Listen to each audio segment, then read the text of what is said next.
Call Me Ares, the first book in the I, Soldier series by Craig Martelle, narrated by Bryan Douglas. Chapter 1. Fire. Wars are fought and won by soldiers willing to risk all, again and again. "They call me Ares," the soldier said before clarifying. "That's not my name." He shifted uncomfortably on the stool where they had him perch. He wore his combat armor and held his helmet in his hands. The interviewer contemplated his next question. He had a series prepared, but would only get 15 minutes with this soldier. "How many decorations do you have?" "Don't know," Ares replied sincerely. He added a shrug. That wasn't something he paid attention to. Awards were validations for others. He fought because he represented humanity, not because he wanted to win awards. "What's your highest award?" "Star of Valor." "What did you get it for?" The interviewer looked for a choice soundbite to extol the soldier's virtues. Sell more bonds to reduce the work of the press gangs forcing the unwitting into military service. "Which one?" "The Star of Valor." "I have more than one." "I asked." "Never mind. Tell me about one of them, please." The interviewer composed himself. Time was slipping through his fingers, and he was fumbling the best interview he was ever going to get. The soldier would march away, never to be seen again. This soldier was different, though. He was named after the god of war. He mattered. The interviewer schemed for more time. "For winning the Battle of Elbow Gap. We lost many men that day. They gave me the star because I survived." The soldier kept his voice neutral. Elbow Gap had been a bloodbath and was a battle he tried to forget. "They don't give you our highest award for valor simply because you survived. What did you do to survive?" The soldier's humility would touch the audience. "All for thee, none for me." "I killed the enemy. I killed them until they stopped shooting." A red light flashed near the makeshift studio. The soldier stood. He pulled the microphone from his uniform shirt and tossed it on the chair behind him. "It hasn't been 15 minutes, the interviewer argued. "I have to go. The enemy is coming. You should leave." "I'm coming with you," the interviewer declared to his own surprise. "I have to see for myself." "Then you'll die. I'm okay with that. But you might get someone else killed, and I'm not okay with that. Leave. Get off this planet now. Save yourself." Ares dodged around the interviewer, running off the ad hoc set and toward the setting sun. He thought nothing of the small compound once he had gone. The compound, a place of safety away from the front lines, a place where ships could come and go. Sparks of explosions backlit the ridgeline, the planet's gnarled spine cutting the massive plain in half. It was there where the battles were being fought. It was there where soldiers had cover of rocks and dirt. It was there where graves had already been filled. Ares ran. The hardpack of planet Espinar 4 puffed small red clouds to mark his intrusion. His combat suit enhanced his speed. It was one with his body, moving and flowing with him, like a second skin. The delight of Earth's scent didn't carry here. Espinar smelled like death, even in the mountains where the natural growth extended across the ground and gave false hope that life could thrive. Not a human life. The plants could only bring a visual tease, nothing more than a three-dimensional mockery of living art. Ares could have cared, but didn't. That had nothing to do with him. Resupply, rocky cover, technological concealment, and the power of the weapons he carried, not the least of which was his mind. A thinking soldier was a victorious soldier. That's what they taught the HFP, the Human Force for Peace. Soldiers. Volunteers, but not. Placing their bodies in the path of alien enemies, defeating them on alien planets, then moving to the next.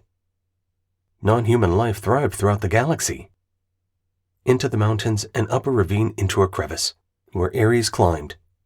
The mountain rose before him while falling away beneath his armored feet. Like a spider, he scaled the hill to the front lines. They had moved since he left an hour earlier. That wasn't a surprise. War was fluid. War was the same and always different. The thinking soldier was the winning soldier. Don't establish monuments to failure with fixed fortifications. reinforce success, attack and destroy. The thoughts of the career soldier. This was Ares' fourth combat tour. He was the grand old man of his unit. According to his peers, he was the god of war. A mortar screamed on its approach. The smart systems inside Ares' armor isolated the incoming round and determined where it would land. Ares dove the other way, staying low beneath the force of the explosion and shrapnel. There was always shrapnel. Living things stopped living when it shredded their fragile bodies. The combat suit was designed to stop shrapnel, but there was a sound, a screech of failure, when it attacked the metal skin but didn't penetrate. Mindless and soulless, like the enemy, the Scudagera, a race of multi-legged bugs that crawled along the ground with the ability to network their minds and coordinate, 1 to 2 meters in length and 20 to 30 centimeters at the height of their backs. Load a mortar and fire at human targets. Espinar wasn't their home. It was no one's home. Wormholes fed the system from Scudageran space and from human space. It was inevitable that they'd meet in this place. Battle was a choice they both made. Bulky troop carriers orbited the planet, but they weren't armed and had no escorts because ships didn't fight in space.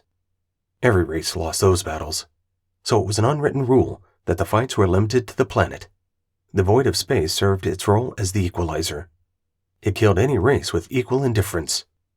Landers delivered the force and dusted off, returning to the safety of space. The soldiers determined the rest through ground battles.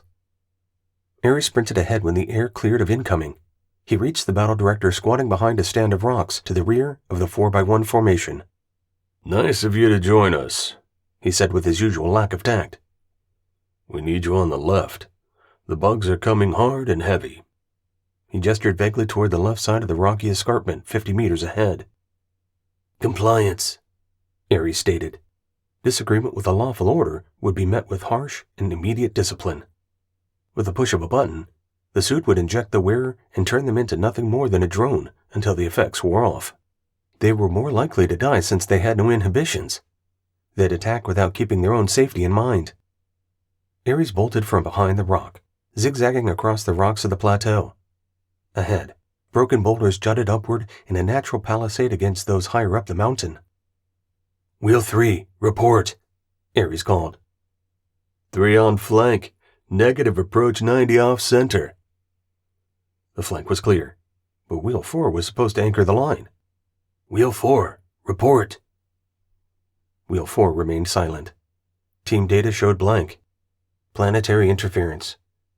Jamming was so common that data connections were tertiary command and control systems. The reliance on voice and visual commands harkened back to early 20th century warfare. It was a return to the time of soldiers, where individual vigor and determination decided a battle. "Wheel 4, report." "Wheel 3, do you have eyes on 4? 3 front, attack force inbound, 300 meters. Wheel section, fire at will." Ares ran to the exposed flank to look for Wheel 4.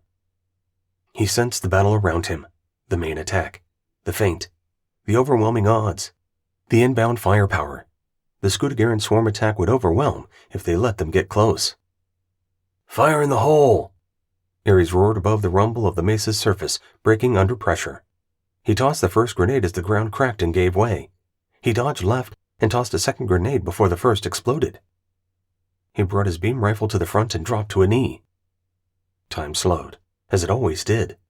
Each movement tied to an instant, complete with observation and action that flowed to the next action. The grenades exploded underground, 5 seconds apart, shattering enemy bodies in the confines of a cave system the battle planner had missed.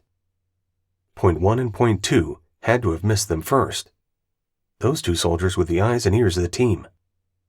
Ares pondered the shortcomings of his team's intelligence for a microsecond without getting lost in the recriminations of the leadership sending him to the rear for an interview. Propaganda for a home that no longer cared for those sent forward to fight for humanity. Winning was presumed. Would they care if the field of soldiers was lost? It was a question Ares didn't see value in exploring. Here and now. This brief time was all that mattered. Now, and a moment from now. Yesterday was gone except for the light that illuminated the present as a gift of wisdom.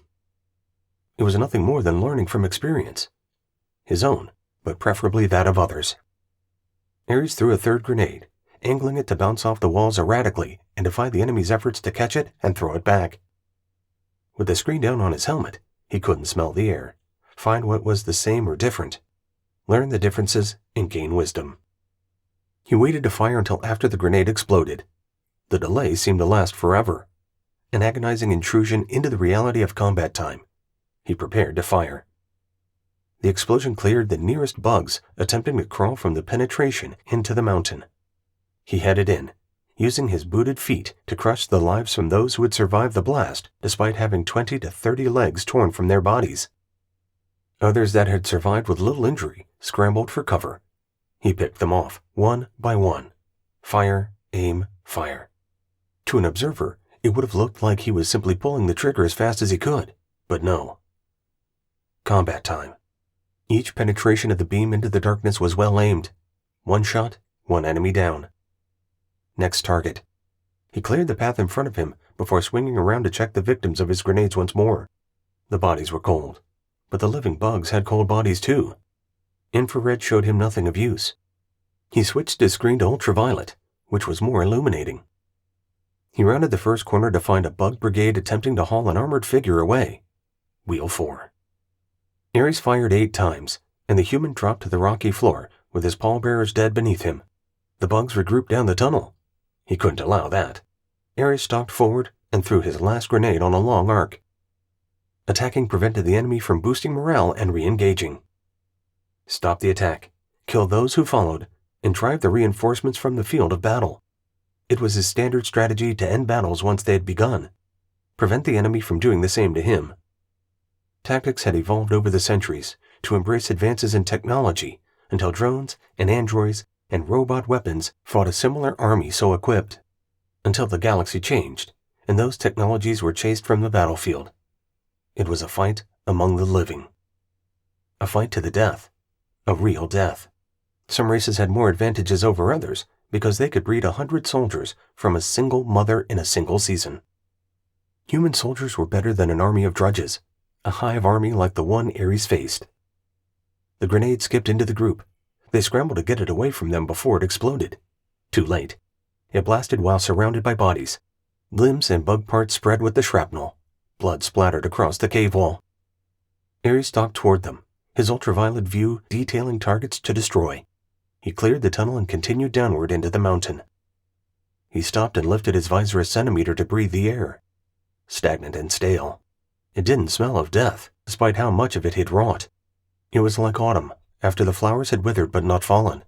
The smell signaled a rebirth, in his mind. If the leaves didn't fall, then the tree wouldn't renew come spring. Why it was that way underground suggested something lived down here, although Ares saw no vegetation. He backed up the tunnel over the bodies of those he'd killed. He fired twice at bugs that were moving despite their destroyed bodies. A short but intense battle. Still, it hadn't been the main attack. Maybe that was up top, and storming the human position over open ground was their best choice. No, it would come from underground. He was convinced. If the attack above was a feint, then their numbers had been grossly underestimated. Point 1 and Point 2 had questions they needed to answer, and field intelligence they needed to better understand. Ares checked Wheel 4's pulse. Nothing. He had lived his last moment in the service of the HFP. Ares sat his body up and pulled him over his shoulder to carry him out of the tunnel. Acoustics had denied him the sound of the battle above. Fire crisscrossed in front of the broken entrance to the tunnel below. Ares stopped, seated the body, timed the erratic fire, and bolted into the open, firing sideways into the advancing enemy. Energy weapons chased him, missing his dodging form. He turned toward them to move in front of his own lines. Wheels 1, 2, and 3 maintained their fire, augmented by the handheld mortars the wheel soldiers carried to slow the inexorable advance of an ocean of approaching enemy. Chapter 2. Observe. Free the heavy weapons. Hammer the enemy. Ares jumped behind a single rock that flaunted the enemy advance. He delivered the hand and arm signal for indirect fire to the battle planner. Bring heavy weapons to bear. Fire the mains! Ares roared when his signals weren't picked up and forwarded. The main tubes of the artillery section were in the foothills below. Jamming, terrain, and enemy fire combined to stymie communication with them. Ares pumped a flare into his beam weapon and sent the signal skyward. Why hadn't the battle planner done that? It didn't matter. It was done now. "This isn't the main attack," he said under his breath, calmly. He talked to himself during battle. It kept him grounded in thinking. He knew that once the artillery dialed in, the enemy wave would be wiped out. By then, every friendly soldier's position would be known. It was an expensive way to gather intelligence. Did they have the bodies to waste? That question answered itself. Ares kept moving. It was his key to survival. Permanent fortifications were a monument to failure. They would be overrun given enough time. Timelines. Too many were in a hurry. The next war had already been decided. Hurry and fight so they didn't lose the planet. Like Espinar 4, the bugs had months to infest the planet before the human force for peace arrived. After landing, the soldiers had been taking ground steadily until they reached an impasse in the mountains. It's a trap, Ares thought. He always thought of being drawn into a trap. Fire from both sides. Fire that couldn't be escaped, no matter how deftly he moved. Where's the artillery? His team continued to fire at the enemy. They'd fought as they'd been trained. Ares fired from one side of the rock and dodged around the other, not bothering to shoot since he wasn't facing the enemy. He was running away from them. The Scudagarans blanketed the area with fire. Glancing blows from their energy weapons skipped off the soldier's armor. He accelerated toward the rocks his team used for cover. With a final leap, he bounded over the rocks, ducked, and kept running, calling over his shoulder, "Wheel 3, cover the flank." That should have been the battle planner's call, but he was nowhere to be seen. Ares ran past the rear echelon and off the mesa. He sought a place where the artillery spotters could see him. A little farther, off to the side, into an area clear of boulders between him and the tubes. He stood and waved his arms, and then he flashed his light in the standard signal for a fire order. Far below, a single artilleryman answered him with his light. "Standing by for coordinates." Ares had memorized the battle map before they landed. He had the grid pattern in his head. He delivered the signals for danger close and the grid square adjacent to the front line of his team. 100 meters wide and 300 deep. Fire. He had to climb the hill to see the impact of the ranging rounds. One hit left of the grid, and the other clipped the edge, but they were both the correct distance. Ares returned to his perch on the hill above the tubes. "Right 200. Fire for effect." He bolted up the hill and toward the battle. He needed to be there when the artillery rained down on the enemy. Prepare for mop-up operations. The artillery shells screamed overhead. Wheel 1 shouted and shook his fist in defiance. "Stay down," Ares shouted. The soldiers could celebrate later, much later. These were the preliminaries, the opening moves in the chess match of battle. The real fight had yet to be joined. Only when men and bugs engaged face-to-face for final primacy would the battle be decided. Ares found the battle planner on his way to the front. The officer had taken an energy pulse to the face. A desire to see the enemy marked his final seconds on a distant planet, far from home. Was it worth it? Not to the soldiers. Good battle planners were rarer than polonium. An education in studying the terrain, the enemy, and friendly forces took classroom and book learning, combined with combat experience. The soldiers were less engaged with cerebral diversions during the transit to a combat planet, while that was all the battle planners did. Strategy and tactics were not bedfellows. They played their own roles, separate and unique. The white sheep and the black sheep. Of the same family, yet different. Battle planners had to deploy to reshape a battle as it developed. The player on each side of the board manipulating the pieces, countering the enemy maneuvers to dominate and win. Ares continued to the front line. "Swing 1 through 10. Cease fire." He roared over the ongoing barrage. Beam weapons weren't loud, but the incoming fire sounded like a hurricane. thousands of small weapons carried on Scudigaran backs. They aimed by contorting their bodies. Through their incongruous dance, they aligned and fired. Their aim was best in mass, volume of fire. It washed over the friendly positions, deadly, even without aiming at any single target. The bugs had no snipers. With the cessation of fire from the beam weapons, the enemy's incoming barrage slowed. "Cover!" Ares shouted. Could the bugs hear? Or did they sense vibrations without experiencing the full range of sound? Did it matter? Only if they changed their actions based on what radiated through the electromagnetic spectrum. Action versus reaction. Without the incoming fire, they weren't responding. "Wheel 1 through 3, cease fire." Ares moved forward, staying low, below the cover of the granite that protected his people. "Wheel 3, report." "All quiet on the Western Front, boss man," Wheel 3 replied. Professional soldiers were an eclectic bunch. They knew the command and control signals and appropriate verbal responses for high-intensity action. They also knew when they could relax.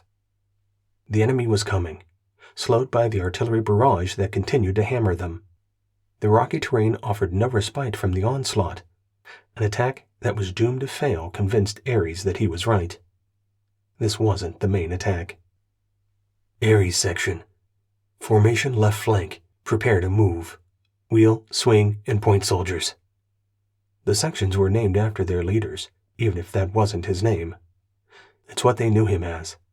It's what they were known as. "Mission order, recover Wheel 4's body, and then aggressively engage the enemy's main attack before it can develop." Point 1 ducked and ran to where Ares crouched. "What do you mean, the main attack?" He pointed up the hill at the tens of thousands of bug bodies, shattered by the artillery barrage and the massed fire of the HFP. "That was a feint. They're coming from beside and below us. I've been in a tunnel. There will be more ingress routes. My intent is to collapse the mountain on them. Questions?"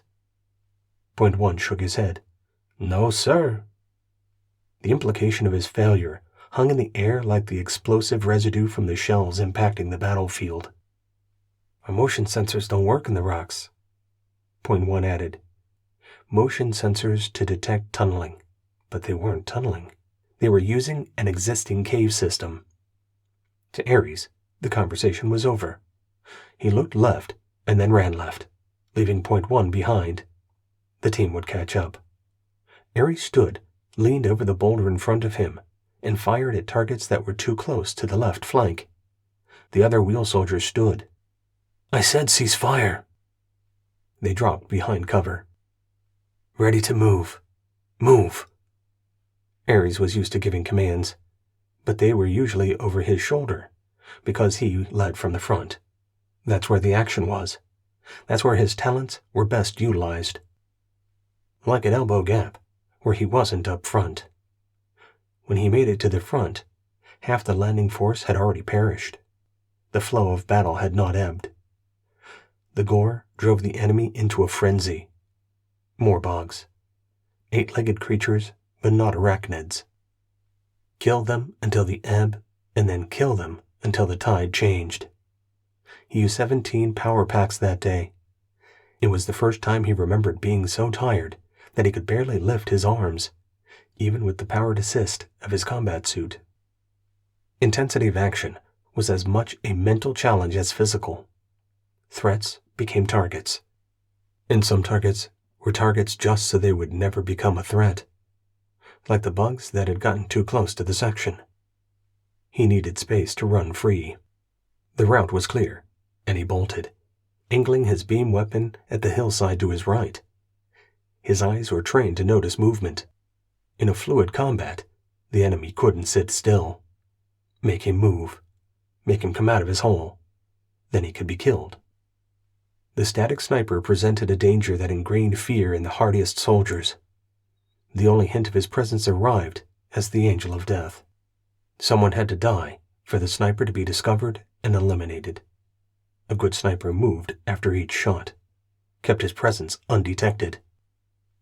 How many needlessly had to die? Ares knew the answer. None. Not in this battle with the bugs. He had yet to see a Scudagaran that fired one shot for one kill. That made him angry anew at the loss of the battle planner. How could he have been so unlucky as to step into the enemy's line of fire? Ares crossed the open to his left and jumped into the cave mouth created by the collapsing tunnel ceiling. Wheel 4 remained where Ares had put him. "Center here," Ares stated, and chopped his arm toward the middle of the tunnel. "3 wide. Point 1 and point 2 on my flanks. Wheel in the center, and swing, bring up the rear." The section moved into their positions. Points 1 and 2 weren't the best shooters, but Ares was anchoring the middle, and point soldiers were used to operating out front. It was their job. High stress. They had the responsibility for seeing the enemy and the battlefield. They were the eyes and ears of the section. It was a hard job, but they wore different combat suits. The point soldier was armored more heavily, with a great sensor suite available to them. But they were slower and constrained by their greater power usage. Theirs was not to fight, but to observe. The advent of image-shifting technology would soon make them nearly invisible. Soon, but not yet. Until then, they'd count on their heavier armor to protect them while being a slow-moving target crisscrossing the battlefield. There was nowhere to hide in the tunnel. Wide at 10 meters, but not enough for full fire and maneuver. The heavier armor and more deliberate advance of the point soldiers would make it possible to survive an ambush. The sound in the tunnel was more than silence. The swish of wind suggested more openings where the air could pass in and out. The movement of a million nearly silent legs created a din that hid beneath the breeze. Ares could hear it, terrifying to a lesser soldier, but to Ares, it meant more targets, more opportunity to win the battle sooner rather than later. Time was not a soldier's friend. Every extra day in combat was an extra day where lifting one's head above cover could be the last thing a soldier ever did, as the battle planner learned. Don't give death extra chances. Ares moved out quickly, but not so fast that the point soldiers couldn't keep up. Their armored boots made noise, drowning out the sounds in the tunnel. Ares raised a fist over his shoulder. The section stopped less than a half a second later. He spread his fingers and waved his hand away from his body. Spread out. They were too bunched up, and that amplified the noise they made. Ahead, much farther ahead, the bug army moved toward them. As he thought, the tunnels split. 3 separate tunnels fed into the main cave that continued levelly as it led deeper into the mountain. He stopped at the crossroads and listened. The point soldiers radiated their sensors to look down the tunnels. They each shook their head. Nothing compelling to change course. Ares held up 2 fingers and pointed, directing 2 soldiers down each of the 3 tunnels. The section entered the tunnel with 16 soldiers. That left 10 in the main tunnel, where 2 routed along each of the 3 secondary tunnels. Splitting the force wasn't optimal, but they couldn't let the bugs get behind them. The battle had to be fought in front. Getting surrounded was a sub-optimal tactic. Isolate and destroy. That's what Ares had in mind. Divide and conquer. Use his section's smaller numbers against parts instead of the whole. Point. What do you see up ahead? Their sensors ranged ahead, like a bat sensing the cave walls and obstacles within. The tunnel extends as far as we can detect. Multiple side caves, with no further data on them. It wasn't sufficient to make an educated guess regarding the enemy. They would go in blind. The unknowns of battle tested their mettle each and every time. The desire to know more changed nothing about today's actions. They served to create doubt and forestall aggressive action. The cave wall shimmered, as if covered in shale or quartz. Those elements were some of many that had been identified on this planet. Once the battle was won, rare minerals were removed for return to Earth. The automated mining systems were already in orbit, ready to exploit the resources. The HFP had only lost once, but they won the follow-up battle on the next planet and secured victory in the war. Shale and quartz weren't on the list of desired minerals, but the prospectors had more refined instruments. They'd figure it out once the battle was over, if Ares and his people held the flank. The main force was already climbing the mountain, now that artillery had stalled the attack. Why didn't a different section spin up the indirect fire weapons? Mission orders. It only took one battle planner to call artillery.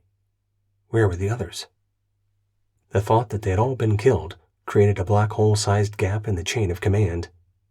The battle would unfold partly because of strategy, the overall goal, and partly from tactics, achieving superiority on the ground. Ares raised his hand to slow the formation. They had their face shields down, operating using their ultraviolet systems. The bugs didn't radiate heat, but they did radiate, and UV highlighted them as well as if they wore reflective coats. They could see that there was nothing to see. Point 1 and Point 2 radiated at the maximum intensity until finally they reported contact. 200 meters ahead, mostly in the main tunnel, but the side tunnels were showing activity too. "Turtle!" Ares ordered. The 9 soldiers formed with 4 on each side, coming to a point at the front, with the extra between the rear pair. Maximum firepower to the front and sides. Minimum, but a dedicated weapon to the rear, and Ares free to roam. He activated his friendly fire blocker, the FFB, to prevent the beam weapons from firing when he was in the narrow target. The others followed suit. One team, a section of soldiers, well-trained and ready to execute. There were only 2 rookies, Swing 9 and Swing 10, and they were in the side tunnels, but not together. Ares wouldn't send 2 rookies together. He split them up with more experienced swing soldiers. They traveled light, but carried the extra power packs. Wheel soldiers carried the section's artillery in the form of 50mm hand-fired mortars, tube weapons that could fire both indirect and guided munitions. They packed a punch, but the soldiers couldn't carry the amount of ammunition they wanted. All soldiers carried beam rifles, firing an energy pulse at a rapid rate that impacted like a slug against all but mirrored surfaces. The bugs had yet to learn how to defeat the beams. They were intelligent, but how did they learn and adapt? No one knew. That wasn't the soldier's job. Ares skipped ahead 20 meters, 30, 40, and 50. He stayed that distance ahead, encouraging the others to increase their pace by pumping his fist up and down. They jogged as one, in step. The bass pounding was rhythmic and intense. Ares shouted, "Ha!" when his left boot hammered into the rock. The section followed his lead. Ares' section was coming. Did the bugs feel fear? Probably not. But for Ares' section, blood pumped, and adrenaline surged. Senses heightened. Reaction time decreased. Battle was coming. Chapter 3. Reap the Wind. Determination is multiplied by speed and decisiveness. The sound stopped. Ares raised a fist and brought the section to a halt. He was breathing as hard as if he was taking a walk along a slow-moving river. He listened. Let the senses guide his awareness. Listen and feel. Don't let preconceived notions create conditions that didn't exist. Bugs were as smart as humans. Bugs were soldiers, just like him. Bugs were there to kill humans. Period. Originator, hear my prayer. Guide my hand to deliver death to a worthy enemy. May he find peace in his next life. Guide my section's hands unerringly. Recognize the honor we do you through this battle, he mumbled, just as he did before each fight. There were no atheists in combat. The originator, the first human, was the soldier's preferred deity. He was a warrior who fought to bring humanity to life. Only warriors would keep humanity alive. The originator helped soldiers find honor in this life or the next. Ares raised his beam rifle and stepped forward, silently, toe to heel, creeping forward toward the inevitable engagement. Incalculate fear through a brash approach followed by complete silence. Did the bugs feel fear? Fear slowed reactions. It took a steady hand. Fear could turn the tide. Let the fear settle. Study the battlefield. Review his combat load. A tunnel had remained steady at 10 meters wide, but the roof had lowered to 3 meters. Caves to the sides offered either protection or the potential for an ambush. Ares had no remaining grenades, but the others did. He had his beam weapon and an extra battery pack. The walls were curved. With enough speed, they could be used to dodge away from the floor, attack from above, even if only 2 meters. Shale and quartz. Granite. A constrained environment where the beams would be scattered rather than reflect off the cave surfaces. Refraction as a weapon? No. Ares waved his team forward, signaling for silence. They moved as he had moved. A scrape and a clank. It came from a side tunnel. The bugs scurried once more, galvanized into action coming forward, but many legs also swished away. The sound of many heading into a side tunnel, the sound of the team's approach, had caught them off guard. They thought it a distraction. Few bugs rounded the corner into Ares' sights. He fired at a nearly automatic pace, sniping the first rank and then the second. He stepped forward, firing as he went. The soldiers behind him surged forward, maintaining their formation. With the constraints of the tunnel, firepower trumped mobility. "Grenades!" Ares shouted and motioned. The point soldiers hurled them forward, bouncing off the cave wall to disappear around the corner. The instant before they exploded, Ares ordered, "Mortars!" A pair of wheel soldiers brought their mortars around to the front and prepared to fire high explosive rounds. Ares directed them to a point beside him and gave the order, "Fire!" They sent their rockets into the tunnel ahead, ripping up the bugs crawling along the cave floor until they exploded nearly 100 meters away. The flash and fire carried farther down the tunnel. Explosion behind and grenades up front. The remaining bugs scrambled over the bodies of their fellows to get at their enemy.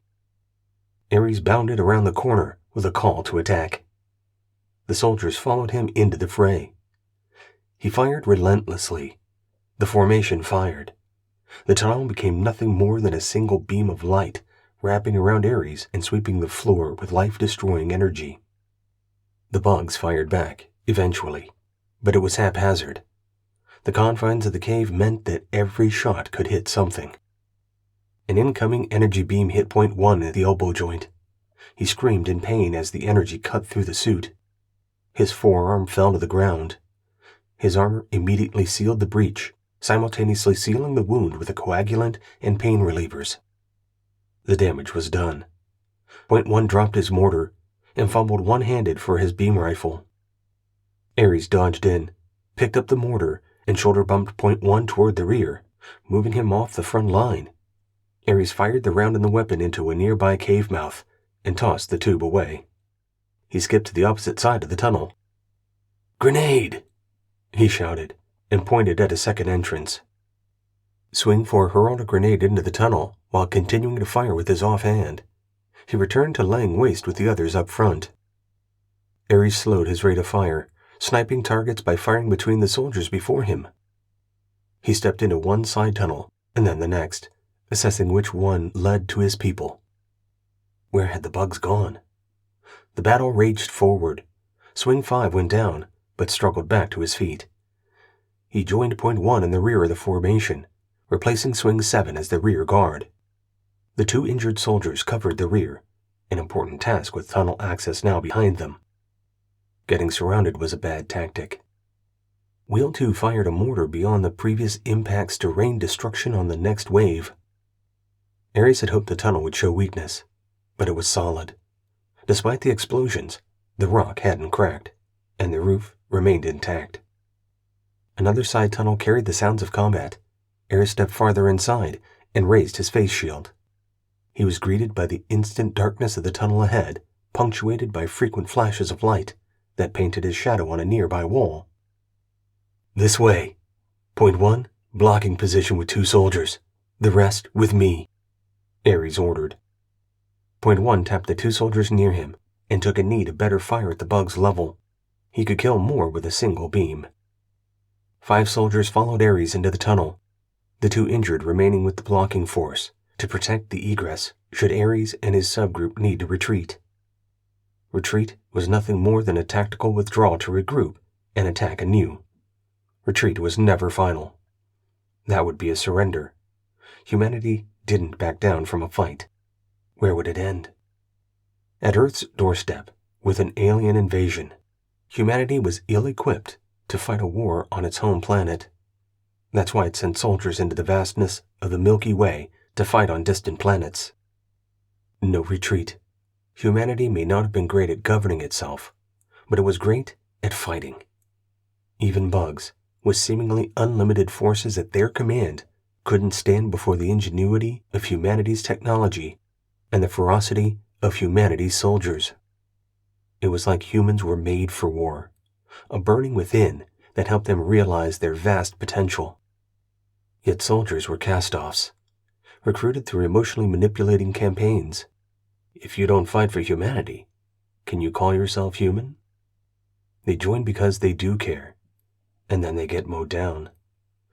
Their bodies get deposited in graves on distant planets where no one will ever visit to recognize their sacrifice. It's easy to be empathetic when others are paying the bill.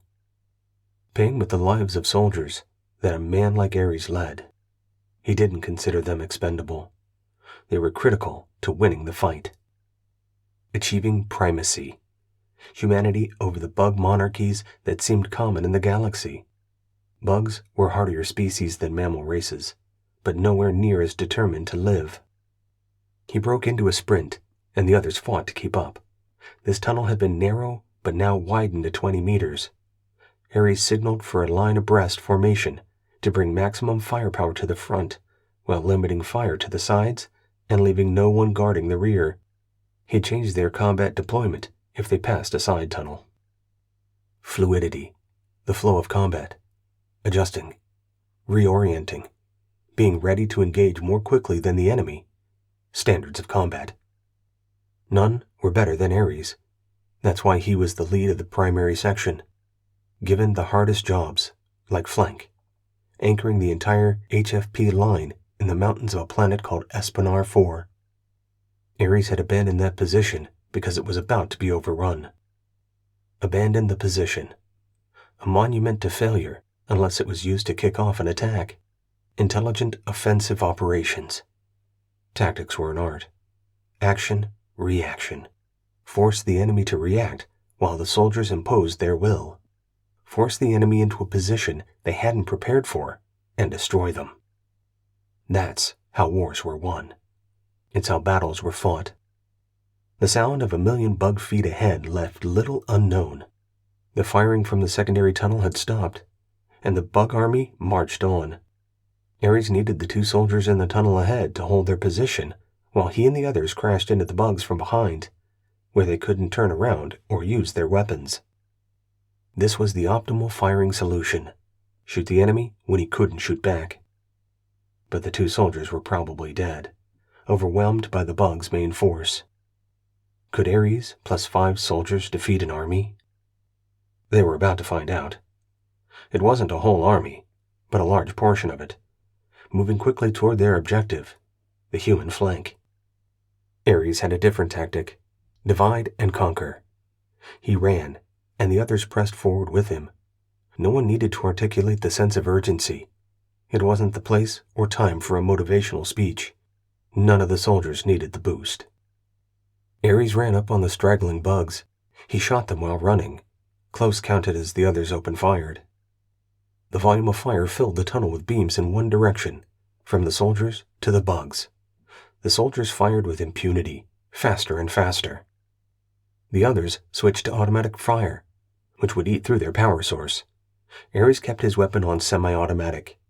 He hadn't used full auto in his career, and he had no intention of starting. Ares fired, making a straight line into the enemy formation. The others kept his flanks clear and ran after him, keeping up, but barely. The bugs exploded with a splat, but if the beam hit their weapon, it exploded and took out their nearest neighbors. "Shoot the weapons!" Ares shouted. The soldiers adjusted their aim points from floor level to bugs' backs The explosions intensified and magnified. "Hold up!" Ares slid to a halt, barely keeping his feet on the slippery mess that covered the floor. Sympathetic explosions rolled forward. Ares didn't trust they would continue. "Go!" he called, running toward the wave of explosions. The sound changed, became less intense. Ares sniped survivors of the onslaught while it closed on the destruction ahead of him. The bugs separated, leaving a group behind and creating a gap that ended the cascading explosions. After the last one, Ares ran into the void. Having slapped a new power supply into his rifle, he fired again with new intensity. The soldiers added their fire to his. Beams tore apart the forward mass, gathered in a massive chamber. The movement stopped, and the bug army attempted to turn around. But they had bunched up at the small exit on the far side, nothing more than a tidal wave of bodies crashing against an unrelenting shore. The soldiers stopped running and settled into firing well-aimed shots, having switched back to semi-automatic. Bug weapons exploded more and more. "Cover!" Ares let his weapon drop on its sling as he turned and dove away from the impending blast. He spread his arms to catch the nearest soldiers and dragged them to the bug mass covering the cave floor. The remaining soldiers ducked and turned away in the instant before the final blast erupted in a flare of flame and heat. The mountain around them rumbled in pain and anguish. "Run!" Ares was on his feet. He pulled the two soldiers next to him upright, confirmed the others had heard the order, and bolted. No one had to be told a second time that the mountain was coming down on top of whatever survived from the bug army, and the soldiers who caused it if they didn't pick up the pace. Ares accelerated to his top speed, nearly 50 kilometers per hour, with the mechanical assistance from his suit, but that wasn't sustainable. The power source for the suit drained quickly with excess use of the motors and electronic systems. The other soldiers, once again, struggled to keep up. The rumble shook the floor and walls as the mountain spasmed and tensed with the anguish of the fire within. The foundation was no longer stable. It had cracked. The mountain fought against the pain, resisting the force of gravity in a tug of war. He ran without looking back. The roar turned into a final scream as the mountain lost its battle to remain upright. Chapter 4. The Crush. When destroying the enemy, make sure not to destroy yourself. The roof over the bug death chamber came down and dragged the tunnel roof with it. The first 50 meters. Then it crumbled farther. The soldiers ran for their lives. A dust cloud washed over the soldiers. They braced for the ceiling coming down by diving to the wall and huddling against each other, creating a shield, one protecting the other. The rumbling slowed and stopped. Dust filled the air, and had they not been wearing their suits, they would have choked on it. Ares was first to stand. He checked his weapon to ensure it would fire. The power was at 85%.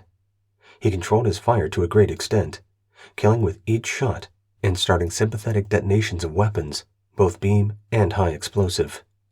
They'd been carrying far more than weapons on their backs, and they paid for it.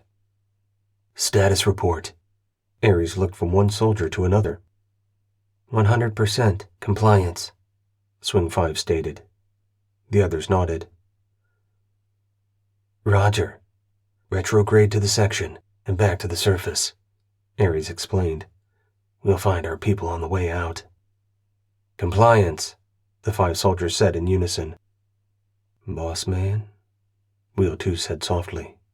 Good job on the attack. You'll get another star for that. I think we recommend you 5 for an award. You could use the star. It has 5 points, 1 for each of you. They walked through the eerie silence of a mountain that had settled into itself and was finished complaining about the intrusion by both bugs and humans and the unsettling battle they fought within. No one fired ahead or behind. No one moved besides Ares and his people. Another battle where Ares walked away, uninjured.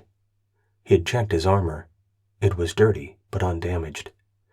A few scorch marks from massed fires, but none had penetrated the vulnerable joints. They walked quickly. 2 injured soldiers were waiting for them to return.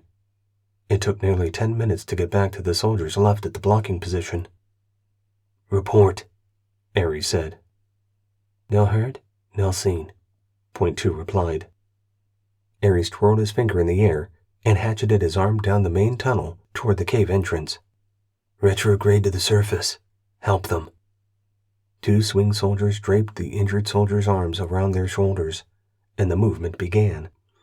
As usual, Ares took the point, but Point 2 moved in front of him. I've got point, he announced.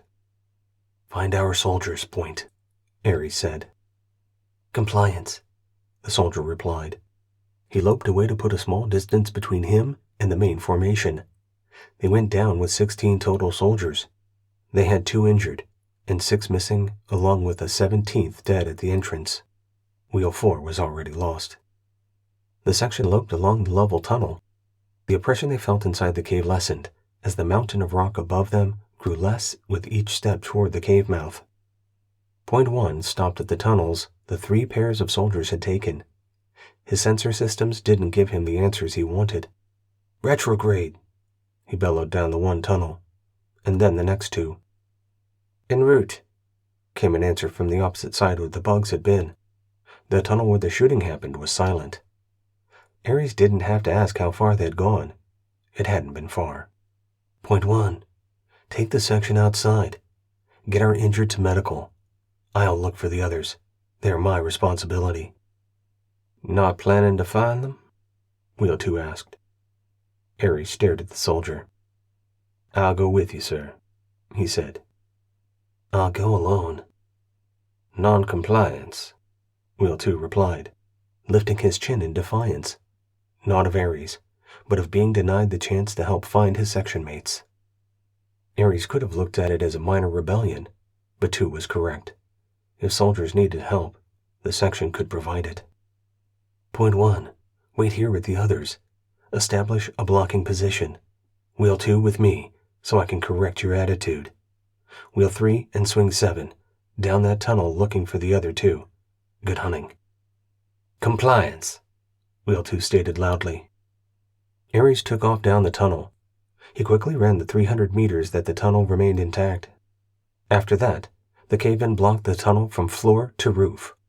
They looked for a way in or around, but it was stoppered as tight as a cork in a bottle of earth scotch. That answers that, 2 said to no one in particular. Ares had his answer. They had not survived the cave-in.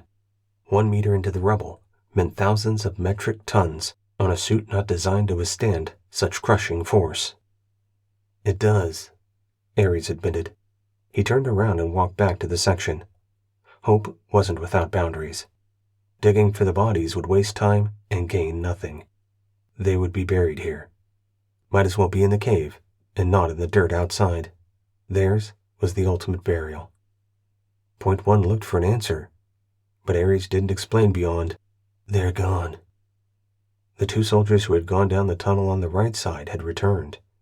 They stood out from the 6 who had gone after the main body, and even the others who were covered in gore from the bug's engagement. No one said anything. They'd save that for when they returned to the bivouac for downtime. It took another 10 minutes before Wheel 3 and Swing 7 returned alone. Cave-in, there was nothing we could do. That tunnel fed into the large cavern where the main body had been bottled up. They had been caught in the explosion with the other 2. Retrograde to the surface. Ares twirled his finger in the air once more. Point 1 jogged ahead. The section loped behind. 5 dead and 2 injured. And the battle planner was dead too. This had been an expensive fight. Is it over? Ares wondered. It should have been. The feint and the main force had both been annihilated. 1,000,000 bugs dead? Probably less. Nonetheless, it had been a major victory. They picked up Wheel 4's body and weapons on the way out of the cave, only to find a major battle happening on the far side of the human line. A soldier ran up to him. Ares section, where have you been? Battle Planner Dante wanted to know where you were because he needed this flank secured while the right flank dealt with the main force coming from underground. Ares section lead reporting 1,000,000 bugs terminated underground. Left flank. 250,000 on the hillside in front of our position. We lost 5, and 2 injured. 10 soldiers fully combat capable. Request a grenade resupply." The soldier replied, "Compliance," and took off running toward the human line. The soldiers assumed a secure position behind a pair of oversized boulders. "You think we killed 1,000,000? Point 1 slurred. The pain medication had intensified during the run out of the tunnels. "Yes, I'm confident we killed 1,000,000 bugs." He wasn't. But the numbers didn't matter. It had been a main army, yet they just learned that another main force was attacking. Had no one on the right flank attacked? The battle planners envisioned a war for the mountains being fought in the mountains, not under them. The enemy would pour over the top and into the HFP's defenses. The first attack supported their conclusion. They hadn't contemplated the existence of the caves and tunnels because human reconnaissance hadn't found any. The void of knowledge. Intelligence assets had failed, but so had the battle planners. Section leaders like Ares filled the gaps by doing what needed to be done. In the open, the bugs would overwhelm the soldiers. In the tunnels, soldiers gained the advantage. Too many bugs in too small a space made them vulnerable. Ares' section hadn't been ordered into the fight. That didn't matter. He was Ares. "I'm going up there." He pointed up the mountain across the wasteland of shattered bug bodies. "And then, I'm going to head into their rear areas. This is a volunteer mission. I leave immediately. Everyone else, stay here and guard our wounded." A civilian ran toward them. Ares hesitated. The man was familiar. The interviewer. "I've been looking for you."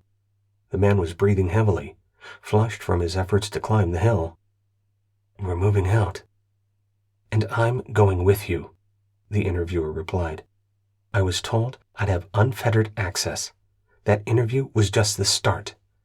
And I didn't even get my promised 15 minutes. I'm coming with you. This is for the greater good of all humanity," he argued. He tried to puff out his chest, but was breathing too hard. "You won't be able to keep up." Ares picked up Wheel 4's mortar and stashed the extra rounds in his equipment pack. He moved around the boulders and started uphill. Every member of his section joined him, except for the seriously injured Swing 5. "I can't make it, lead." "You stay here.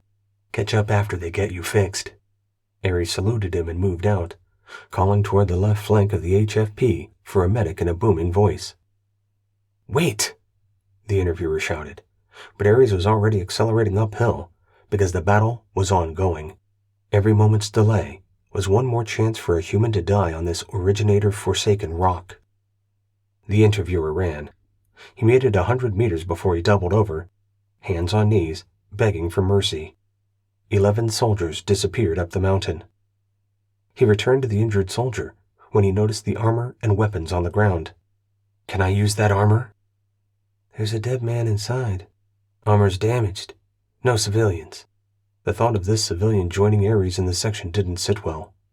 Battle wasn't for those not equipped for it. The interviewer would fit into Wheel 4's armor, but he wouldn't know how to use it, even though it was mostly intuitive. A dead soldier's armor wasn't something tossed about on the battlefield.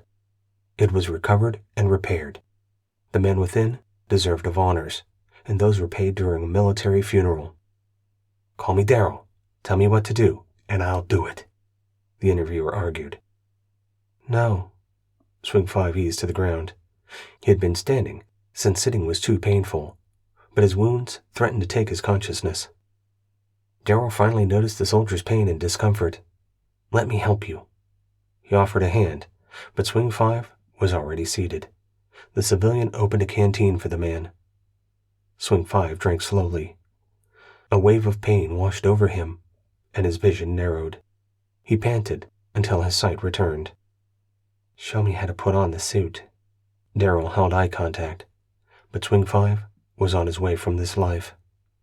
His combat suit had done what it could for the wound, but the travel in the tunnel had been too much. The wound had grown and refused to be closed. 5's suit was filling with blood. From the outside, he looked fine, like it was a minor injury. But inside, the truth was painfully evident. Five's eyes rolled back in his head, and he toppled sideways. His eyes stared sightlessly at the harsh sky of Espinar 4. Darrell closed the soldier's eyes. He looked at Wheel 4's armor and Swing 5's suit. Blood finally leaked from the latter. The civilian sat Wheel 4 upright. On the armor's rear was a button that released a catch that opened a panel with a fingerprint scanner. The interviewer pressed his finger on it, and the suit popped open.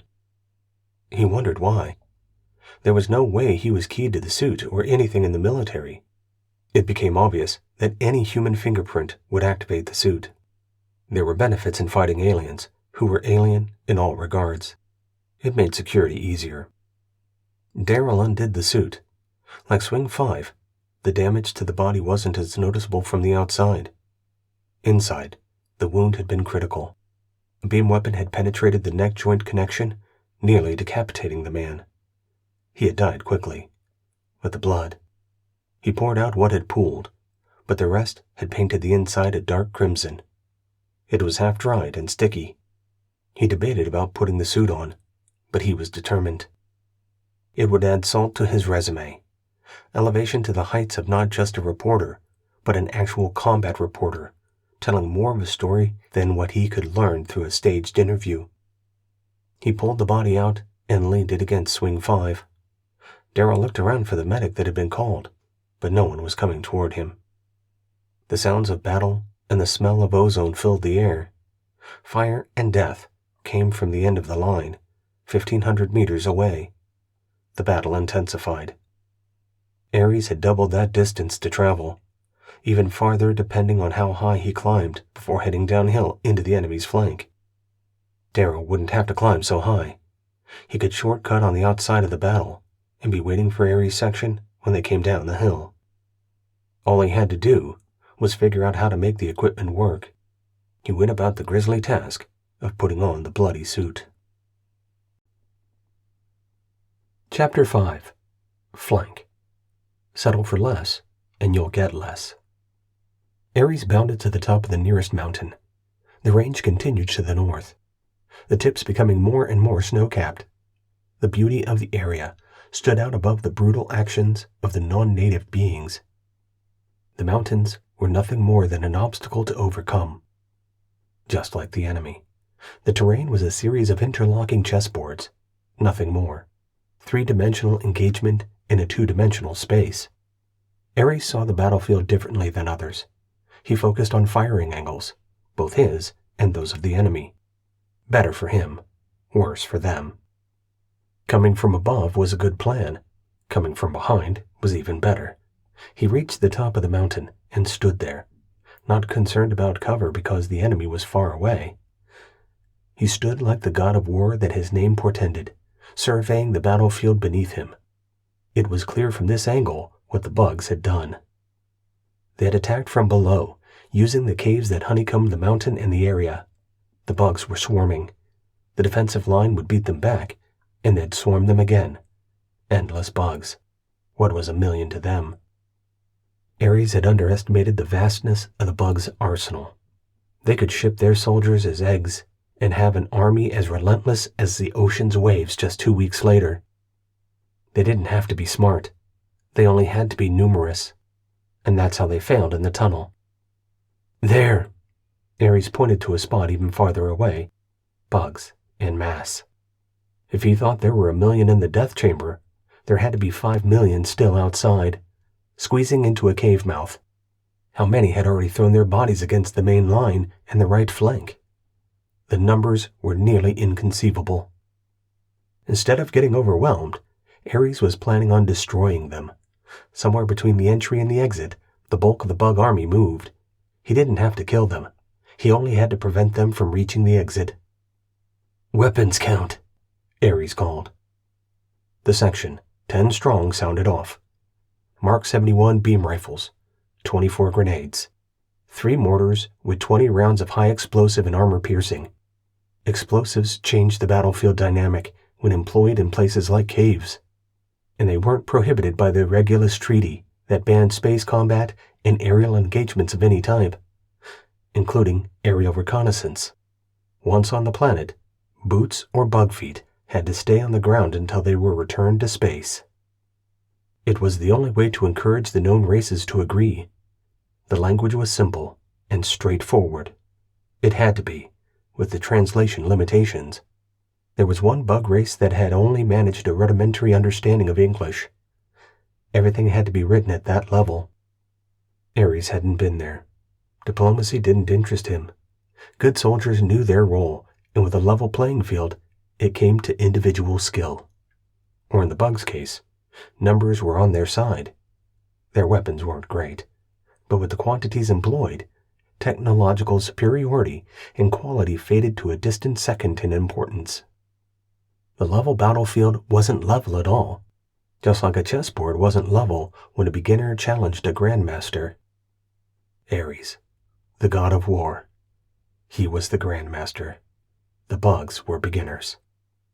"Prepare for orders," Ares said evenly. He delivered the plan and had each of his members repeat it back to him. When he was satisfied, they took off running downhill in 3 separate groups. Ares took one group, Wheel 2 another, and Wheel 3 the last. Ares took Point 1 and Swing 1. 2 swing soldiers and Point 2 joined Wheel 2. The rest went with Wheel 3. Ares ran as fast as Point 1 could go. His loss of an arm didn't hold him up, but he was hopped up on painkillers. When they wore off, he'd crash and possibly die. The wound dripped fresh blood. It was war. Injuries were inevitable, and soldiers died.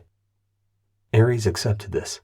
He would employ the soldiers in his charge every way possible to ensure victory, but he kept Point 1 with him to keep him out of the worst of it.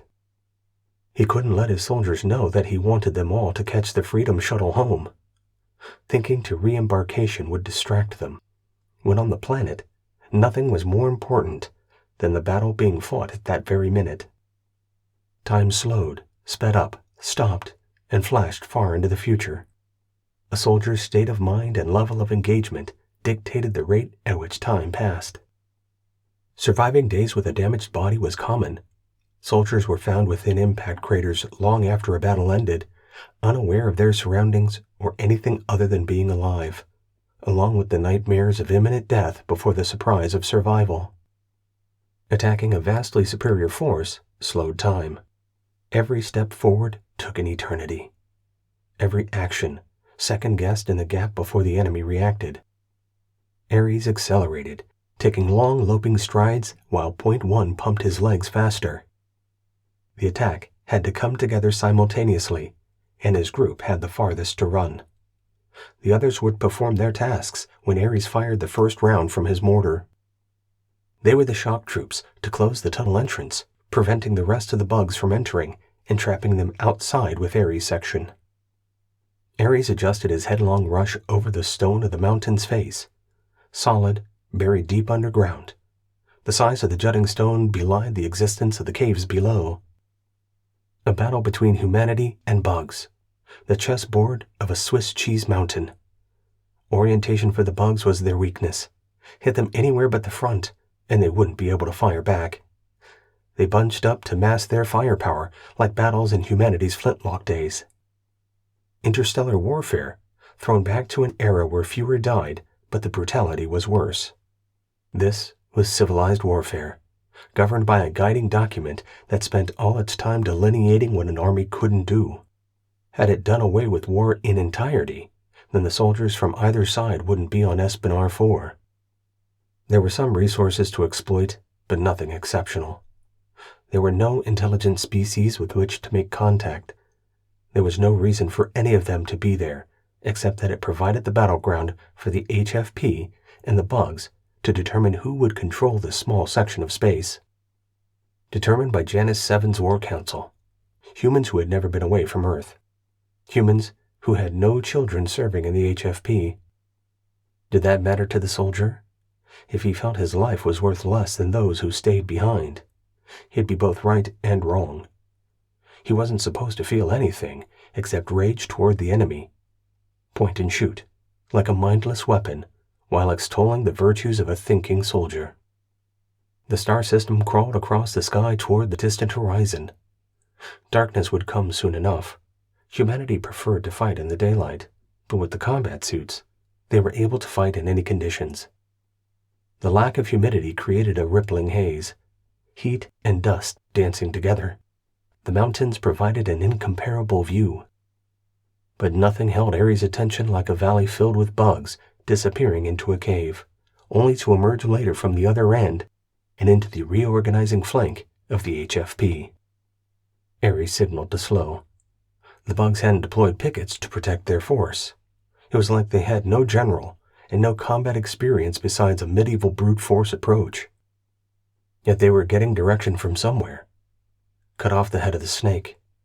Starve him of what he needed to keep his army moving. It was a tactic that Ares agreed with. Finding the head and the source of supply was the mission of Wheel 2 and Point 2. Ares gave himself the hardest mission of the three. Cut off reinforcements to the main attack and then face the remnants left behind. The army that would focus its attention on 3 soldiers, one who was seriously injured. It was an optimal trade. 3 for thousands. The calculations were straightforward. The approach was tactically sound. Ares didn't have to live to fight another day. He only had to fight on this day. But he had to win, or the calculations failed. Ares directed his team at an angle to a small buttress above the ocean of Scudagarans. 10 times 10 legs on each. So many bodies pressing toward an enlarged entrance to the cave system. An ocean that fed a river. Ares was unable to see his other team, but now was the time. The shot was long, but within the maximum range of the mortar tube. He stacked the rounds near him to fire in quick succession. "Prepare to fire," he ordered. The soldiers raised their weapons. Point 1 placed his over the top of the rock and leaned into it, ready to fire with one hand for as long as he could. "Aim for their weapons." The sea of bodies rippled with the undulating of tens of millions of scurrying legs. Exact aim points were like trying to hit the troughs on an angry sea. They both acknowledged the orders. Compliance. They'd do their best. It was all anyone could ask. "Fire in the hole," Ares said softly, and launched the first rocket. He reloaded and waited for the first to impact before firing the second. It hit above and slightly right of the tunnel mouth. He adjusted his aim and fired the second round, and then the third. He switched to his Mark 71 beam rifle and fired at the bugs entering the tunnel. The beam hit the first bug weapon before the last rocket hit the rock face. The rounds cracked the mountain, and dust and stone fell, but the cave mouth continued to welcome the bug horde. The explosion of the weapon drove the rock face upward a centimeter or 2, but enough to widen the crack created by the rocket. The mountain rumbled its displeasure. A great piece screamed its freedom and dropped, slamming into the stone beneath the millions of bug feet. A dust cloud burst from the fall like an explosion of its own and roiled across the staging valley. Ares fired as he had before, semi-automatic, as quickly as he could pull the trigger, hitting weapons mounted on the bugs' backs. The others hit bugs and weapons. There was no way to miss completely. Something died with each shot. At the start, there was no return fire, but the horde adjusted and fired. 2 or 3 at first, then dozens, then hundreds of weapons until their cover was awash in incoming from the bug energy weapons. The 3 soldiers huddled behind the rock. The egress was up the hill, across a long open area. The way forward was blocked by millions of writhing bodies, but the mission had been successfully completed. No more reinforcements would find their way out of the tunnel. In the distance, an explosion suggested Wheel 3's group had reached the cave's exit. Wheel 3 took aim, despite the bad angle. The first rocket hit a point above the entrance, leaving a scorch mark and rock chips. But the rocket didn't explode. It bounced away and soared downhill. 3 adjusted his aim point and fired again. Then another round, when the second chipped a gap from the wall. The last round exploded, and the rock face started to slide. It broke apart and dropped gravel and boulders alike on the exiting mass. Then artillery rounds slammed into the rock face. Explosions sent dust and stone skyward in a fountain of defeat. The mountain couldn't stand the onslaught. A great mass shifted outward and toppled over those who had already left the cave. Beam weapons lit up the area as soldiers attacked the remaining bugs. The enemy died quickly. When the dust cleared, none remained. "This way," Wheel 3 bellowed. "This way!" He waved his arms to get their attention and gestured for them to join him. He looked for a battle planner to help reinforce Ares' plan, but no one presented himself. The soldiers had reoriented their attack and were heading uphill toward Wheel 3. He held his mortar tube in one hand and his beam rifle in the other, waving them in victory. The HFP was on the move. It was a beautiful sight to the intruders on a stark but beautiful planet. It would never become a human vacation resort. An HFP resupply base? Probably, for a further push into bug space. Create a buffer. Humanity was always creating buffers, until they found what raw materials that they wanted, then their buffers needed buffers. It would have been unconscionable, except that every sentient race in the galaxy did exactly the same thing. Unfortunately, they were all looking for the same raw materials that were found in buffer systems. And that's why the endless wars. Wheel 3 stopped thinking about what he had no control over. His wandering mind had killed a few seconds when time was at a premium. Ares was trapped on the other side with the bugs who had not yet made it into the attack. His loyalties were first to Ares' section, and second to the HFP. He turned and ran up the hill. Chapter 6. Impact. Pummel the body. Make it pay. Ares looked at the soldiers from his small group, Point 1 and Swing 1. "When I say go, you two run up that hill to the next cover. Get behind it and lay down cover fire. I'll be right behind you." Point 1 was starting to fade. He didn't think he could run up the hill, even with mechanical assistance. A pool of blood filled a depression beneath him. He looked down at it and then up to Ares. "I'm sorry.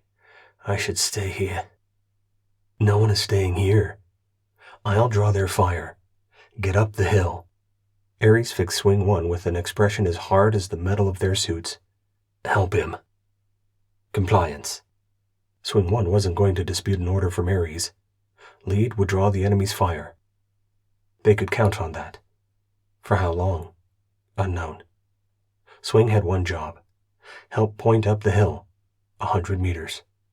20% grade. He'd carry Point 1 if he had to, although a combat suit was heavy. It would strain the servos. Couldn't be helped. He had his orders. Ares saw the soldier's thought process while he gauged the difficulty of the run. Point 1 raised his face shield.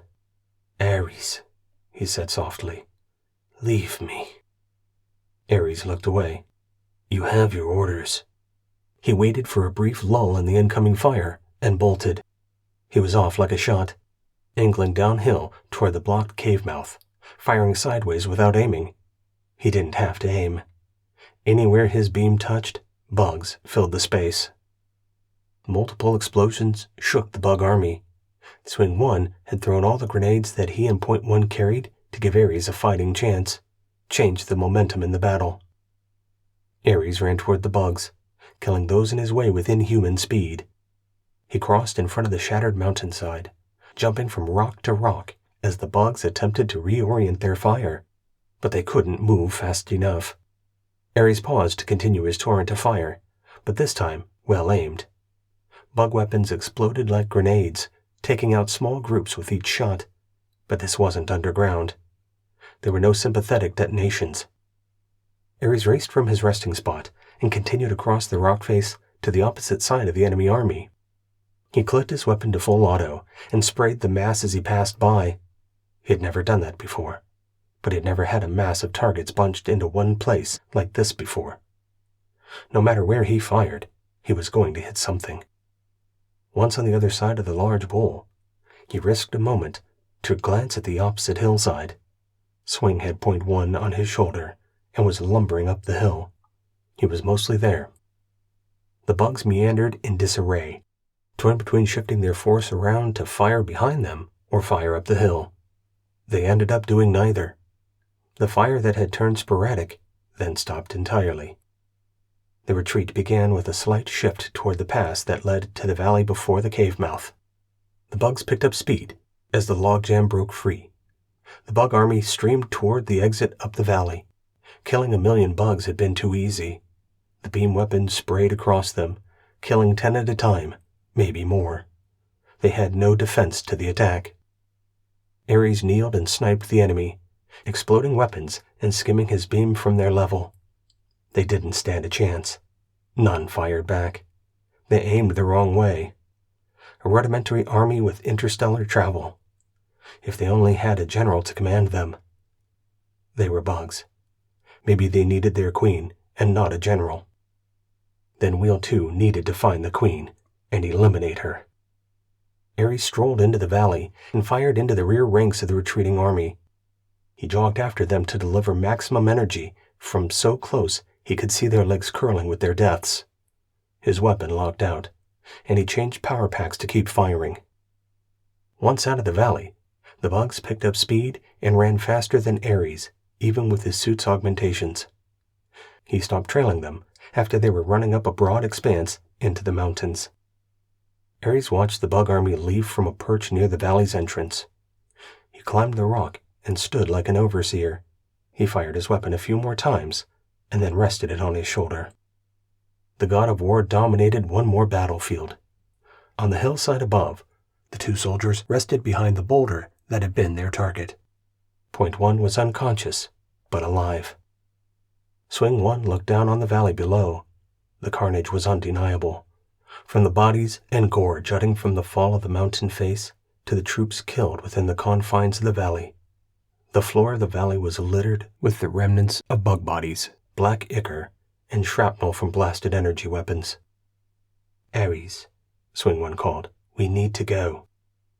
The only way to keep Point 1 alive was to get him medical attention. The soldiers' world revolved around being able to continue the fight. There would be no additional soldiers. They had committed all that were available, thousands of humans, to the bugs' millions and more. Humanity was spread too thin across the galaxy, so the troops needed to survive. Ares understood that. This battle was over, but the war continued. The bugs would regroup and attack once they were ready. When was that? No one knew. If Wheel 2 was successful, maybe that answer would be never. Momentum favored humanity. For the moment, that's all soldiers lived for. Ares ran up the hillside, making it look effortless. He arrived to find Point 1 at the very end. His visor was up, his skin waxy and sallow. I did what I could, Swing 1 stated. He was the senior swing soldier, with 2 other campaigns under his belt. Ares had 4, which made him the most senior in the section. Half the soldiers were on their first campaign. It was the same way every time. Newly trained soldiers forced to the front, joining the HFP with a ship-to-ship transfer in space. They joined, they oriented, and they deployed to the ground. The battle was joined, and the war renewed. The sound of soldiers running full speed came to them while Ares prepared to drape the injured soldier over his shoulder. They waited until 4 members from Ares' section appeared. Wheel 3 led the way. They slowed when Ares waved. He signaled for a medic, and Wheel 3 passed that to the soldiers flowing over the hill behind him. Wheel 3 directed his group to surround Point 1 and secure the area for him. Let Ares go so he could report to a battle planner.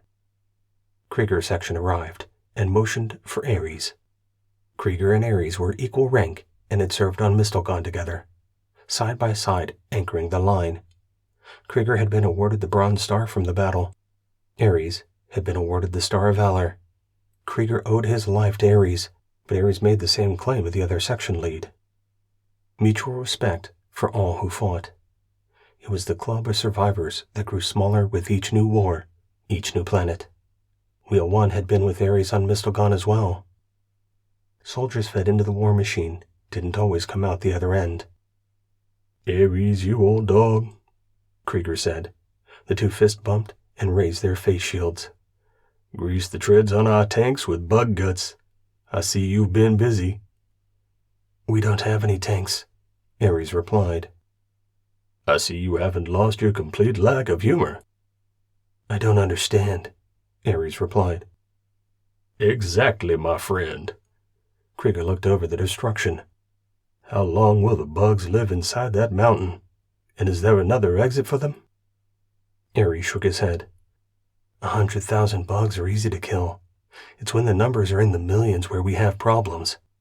Ares' section has killed upwards of 2 million bugs today, yet the bulk of their force escaped. There are plenty of bugs left for sections to make their names. They survived and remain a coherent fighting force. Krieger looked at the sky. No recovery ships were coming. Not to an area with a 20-degree slope. Ares scanned the sky as well. If Point 1 were to survive, they'd have to move him to a landing pad. A medic worked on him, hooking him to a fluid feed to restore precious blood. Every soldier donated during transit to ensure a supply. Artificial blood was good enough when no alternative was available, but the real thing brought back life to those nearly lifeless. Artificial blood carried no such magic. He'll survive, Ares stated offhandedly, thinking out loud through the 1,000 things that happened with every battle. With the loss of Point 1, his section was down to 10 from the initial 17, 5 KIA and 2 WIA, medevaced. The soldier stumbled up to Krieger and Ares. He raised his faceplate. I thought that was you, Darrell stated. Is that your handiwork? He pointed to the destruction in the valley below. What are you? Krieger asked. I'm Darrell, interviewer and reporter from Stars and Bars, your source for conflict awareness. He offered his hand, but Krieger only pointed at him while looking confused and leaning toward Ares. Is he with you? Ares sighed. I seem to have acquired him. Ares tapped the interviewer's armor. Is that Wheel 4's suit? I don't know who Wheel 4 is, but probably. He's not the other soldier. That suit was filled with blood. The reporter grimaced. Show some respect, you freaking toad, Krieger blurted. Darrell calmly assessed the soldier sporting a lead stripes on his pauldrons. The curved armor that protected the shoulders. They were the same stripes that Ares had. 3 solid lines. I didn't get your name, he said, using the greatest threat a reporter could make. Bring notoriety through shielded and carefully cultivated words to lead readers to believe the soldier was less than capable. Krieger would have been concerned if he worried about returning to Earth, where reputation had value.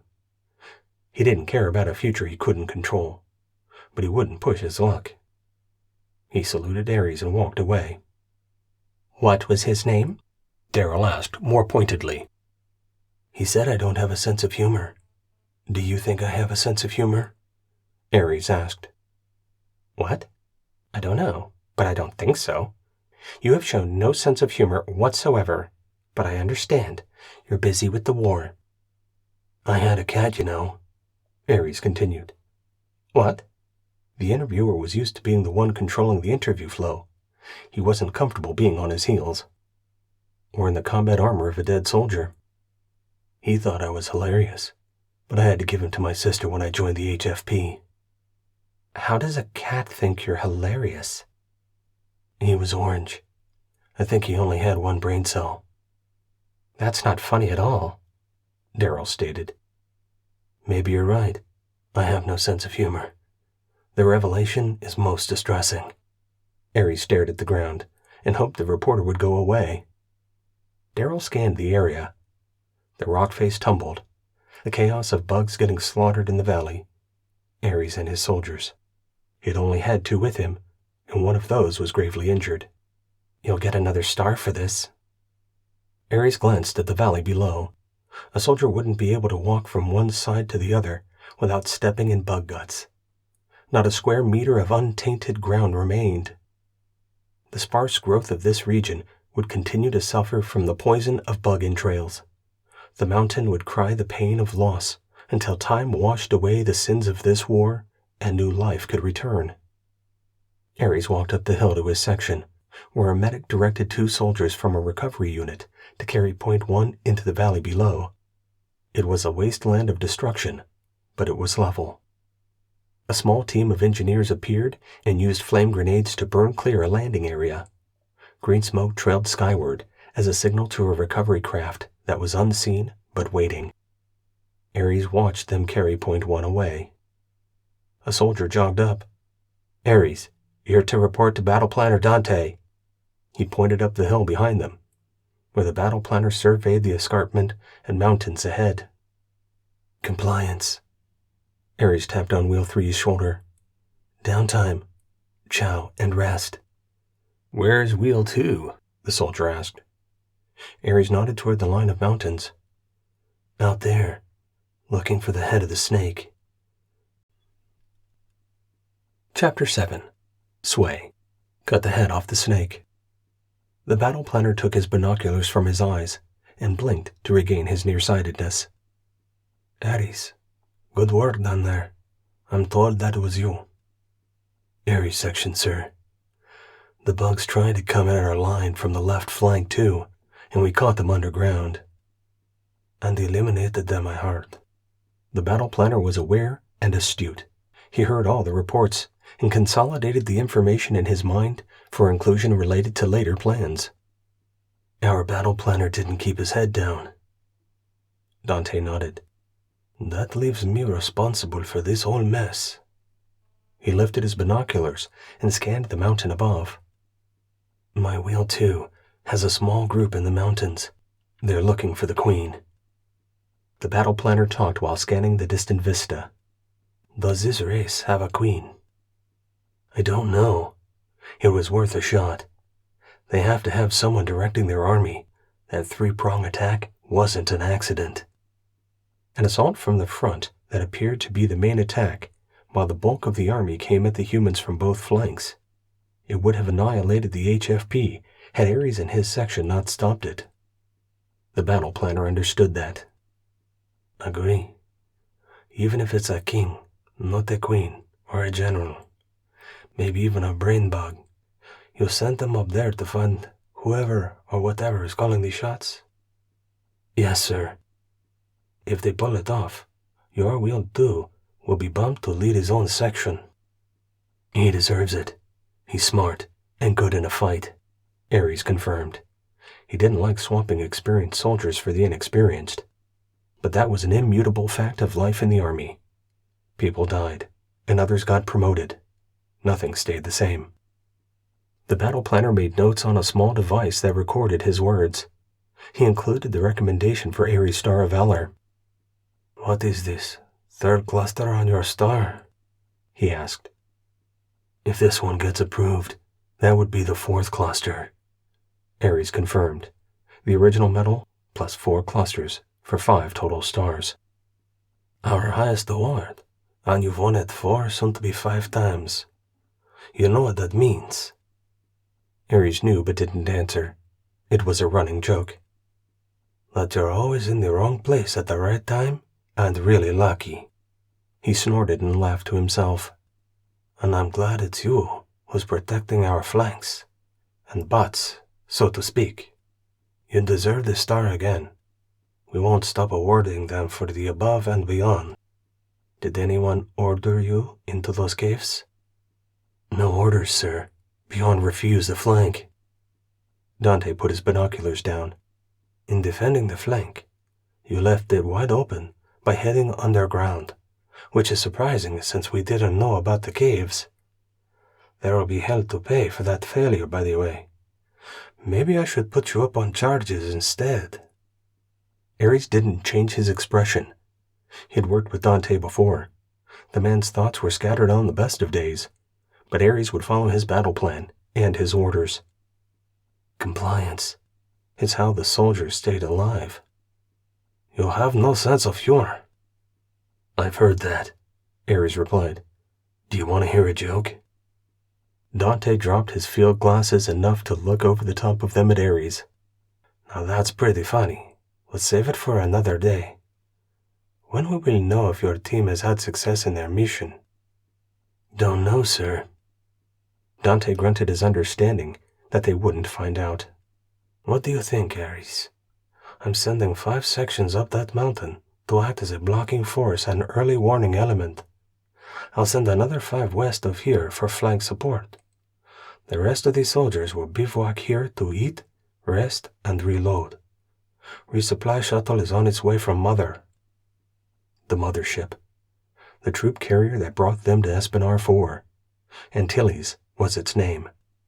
They stopped naming ships after people, because there was always controversy. They named them after geological formations, starting with A, ending with Z, and then restarting with A. It was nonsensically straightforward, but still not without its own controversies. It was just the least disputed. That's why it became policy, so the powers that be could waste time with even more trivial issues, such as why the hungry languished and the destitute became humanity's representatives among the stars. Ares hadn't been poor, but his future had been limited. He was never going to be anybody in the modern world. In battle, he mattered. When, in the big scheme of life, every soldier was expendable as long as they kept non-humans away from Earth. On the battlefield, Ares' section mattered. They fought for each other as much as they fought for the HFP. Where are you, Wheel 2? Ares thought. Without field communications, he would have to be patient. They would either turn up or be found dead. There was no in-between. Ares saluted and returned to his section. 5 soldiers waited for him. 1 wheel and 4 swings. Ares checked his back to find he still carried the mortar tube and had 4 rockets remaining. The power pack in his Mark 71 was still mostly functional. He'd swapped the expended pack for a fully charged one. Those would come on the resupply shuttle. He'd get in line with everyone else.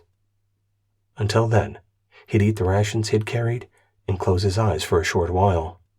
He could stay awake as long as he had to, but would always sleep when given the chance. He was a good soldier. No sense staying awake when he could sleep. He never knew when he'd get another chance. Wheel 2 chose the highest route possible, and it was taking longer than he wanted. He didn't want to give the enemy the tactically superior position of higher elevation. Point 2 led the group on the vector that Wheel had chosen. Above and over, then climbing once more. They pounded ahead, looking for any sign of the bug staging base. Far below and to their side, the bug army disappeared into a cave. The explosions came as a surprise, even though they shouldn't have. The undulations of the bug army had a singular life of its own, like a stagnant river emptying slowly into an ungrateful sea. The explosions within the valley, where the mass rested, spoke of Ares' engagement. The wash of beam weapons upon the slope highlighted where Ares and his group were. When the mountainside toppled in front of the cave mouth, the fire slowed, and the bugs moved to the defensive. A short skirmish followed by disengagement and retreat. The bug army headed into the mountains. Humanity had won the battle, but the size of the retreating force said the war was far from over. Now it was up to Wheel 2 and Point 2. "Where are they going, Seamus?" Wheel asked. "We need to move," the soldier pointed. "Over there. We'll have a view of their retreat route. We better hurry. They're moving fast." Wheel had used Point 2's name.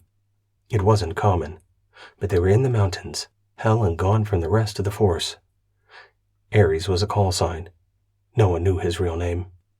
There came a time when a real name no longer mattered. Wheel 2 delivered the order. "As fast as you can, Point." "Compliance." He took off running. His top speed was slower than that of the wheel and swing soldiers, so he set the pace. He pushed himself harder than usual. Leaving fuel in the tank benefited no one if they missed seeing where the bug army went. He counted on their retreat leading him to the enemy's leadership. He didn't know what that looked like. No one did. Point would be first to know, but only if he reached the observation spot in time. He struggled to breathe. Running at 50 kilometers per hour was impossible without the power of the suit, and still challenging with it. He had to pump his legs and arms. He had to maneuver over the uneven terrain. He had to do it all. The suit helped him do it faster. It was a trade-off. Seamus slowed to save enough energy for the final climb to the distant peak. 10 minutes at this speed, Less if you could take advantage of a couple short downhill stretches. "Pick up the pace, Point," Wheel called. From his perspective, they were going more than 10 kilometers per hour under his maximum speed. To him, they were jogging. "On it, Frodo," Point called over his shoulder, delivering a nickname that he mixed up.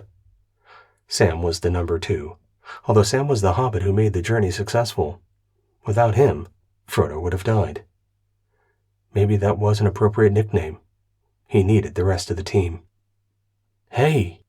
Wheel 2 shot back, but he knew it was too late. He'd been named. That's how it happened. It might get changed later by someone more important than a Point soldier. They focused on letting Point 2 run. He increased his speed until his lungs ached and knees burned. They made the promontory in 10 minutes and 15 seconds. Point was mostly spent. It had taken all he had. But Wheel 2 and the swing soldiers were functional. Frodo studied the area below them. The bug's retreat route disappeared behind a lower hill but re-emerged farther away. Their movement slowed until it stopped. Wheel could see a small portion of what was there. "I think we know where they're regrouping," he said matter-of-factly. "Frodo? Really?" "Sorry, boss, soldier man," Seamus replied. He wasn't sorry. The look on his face told the truth. He was proud of himself. "Upstart? I remember when the youth of today respected their elders." Point scoffed. "What are you, 2 months older than me?" "And don't you forget it, you belligerent kids." Frodo kept his eye on the army. The weird undulation ended as the millions of soldiers stopped moving and formed into squares. Who's directing them? They couldn't see. The leadership had to be on this side of the army, but on the other side of the hill that blocked most of their view. "Up for another run?"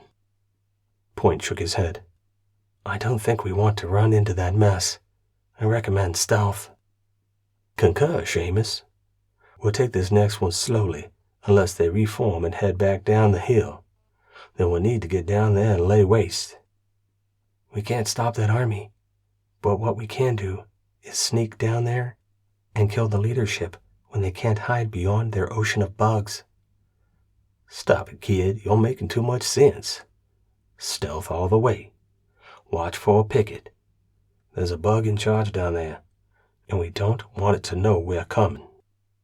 Seamus took the lead again, but loped in a half-crouch, exposing as little of himself as he could, while he angled away from the bug army, using the same hill that blocked their view to hide the humans' approach. The sound of the shuttle arriving from space woke Ares. His section was asleep. He could resupply them. They didn't need to wait in the resup line. He picked up the pile of gear to turn in and strolled to the valley. Ares stuck to the path cleared by the engineers. He already had enough bug guts on his suit. He didn't need more. He was one of the first to the shuttle and didn't have to wait more than a minute. He handed over 10 power packs for swap. He ordered 34 grenades and a dozen rockets. What he really wanted, they didn't have. "No demo?" Explosions for demolition. "None, sorry. We can put it in a requisition when we get back to the ship if you want." Ares nodded. "Yes, explosives. 5 kilograms with remote detonators for Ares' section." "Ares? We've heard about you. 4-time winner of the Star. Man, that must be something. What's it like?" "It's a small medal and sticks on the dress uniform." Ares held his fingers 2 centimeters apart. The supply soldier roared with laughter. "Get a load of this guy. A hero, and he's here cracking jokes. He took out half the bug army all by himself, and he doesn't give a hoot. More grenades. We love you, man. We're cheering for you. Big explosives coming your way, Ares. I personally guarantee it." There was no guarantee this soldier would be on the next supply run, but Ares appreciated the sentiment. "Thank you. We'll be waiting for you, probably somewhere up there." Ares pointed to the distant mountains. "Why go there?" the soldier wondered. "That's where the enemy's gone. We'll follow and kill the bugs where they hide." "You are the man, Ares." Ares nodded and walked away so the growing line could have their needs attended to and their requests filled. Explosives on the next resup run. He'd have to address his demolition needs some other way. At least he had grenades and rockets, double what they'd carried before, with fresh power supplies all around. Once they recharged their beam rifles, they'd send the half-used modules to the shuttle. Going into battle with full charges was important. Against the bugs, they needed every shot they could take. What if he could rig the power supplies to blow? Strap one to a grenade or hit one with a beam weapon? One would detonate it, and one wouldn't. No detonators, but he could make do. New plan.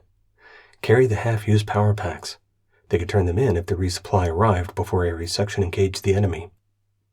The 5 soldiers remained asleep. Ares joined them to catch a few more winks before they were ordered to move out. He wasn't sure how long he'd slept, but he felt refreshed. He could still sleep. He'd sleep as long as they allowed.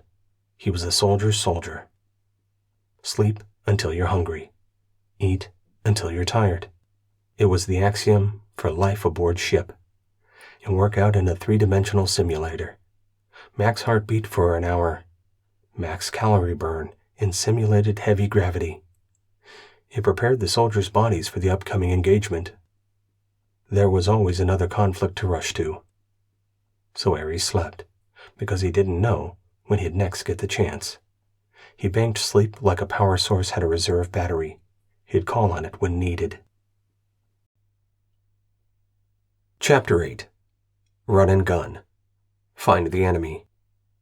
It took the rest of the daylight to reach the hilltop above the bug army.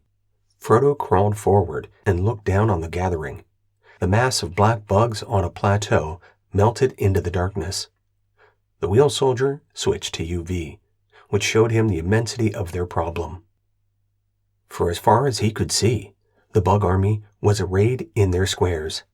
He tried to count one square and then multiply, but he couldn't differentiate the individuals. He guessed they were 50 wide and 500 deep. He counted the squares, 10 deep and to the horizon in the distance. 250,000 times as many as he could see. Another 10 million bugs? At least. He wondered if they were breeding more. If so, where would they do that? He switched to infrared in the belief that bug growth facilities would generate heat. The sharp contrast of the heat signature jumped out at him from a point against the mountain wall, 2/3 down the plateau. The only problem was how to get to it. The heat came from vents in the mountain wall. How did they build such a complex? Frodo came to one conclusion. They'd been on Espinar far longer than what the soldiers were led to believe. They were dug in with multiple avenues of attack available to them. Thanks to Ares, one of those routes was closed permanently, and the other was filled with dead bugs and less usable, though still open. The one who shapes the battlefield has the advantage. The bugs had dictated the terms of this engagement from the start. They set the humans up to lose the battles, and then the war. But the bugs didn't have Ares on their side. One soldier was making a difference. How many bugs would come for the HFP? Ares' section was down 1/3. If that was the same for the entire force, then where would that leave humanity? One less system in the expansive galaxy under human control. Or was it one system closer for the bugs before they overwhelmed humanity? How many could humanity lose before the bugs closed on Earth? This is the equation that kept humanity's leadership awake at night. If only they'd commit the forces necessary. Conscript labor and lower classes provided the fodder for alien cannons. The military-industrial complex provided the armor and munitions. The soldiers didn't even know if they got paid. They were promised funds, of course, but the soldiers served until they could serve no more. That usually meant death.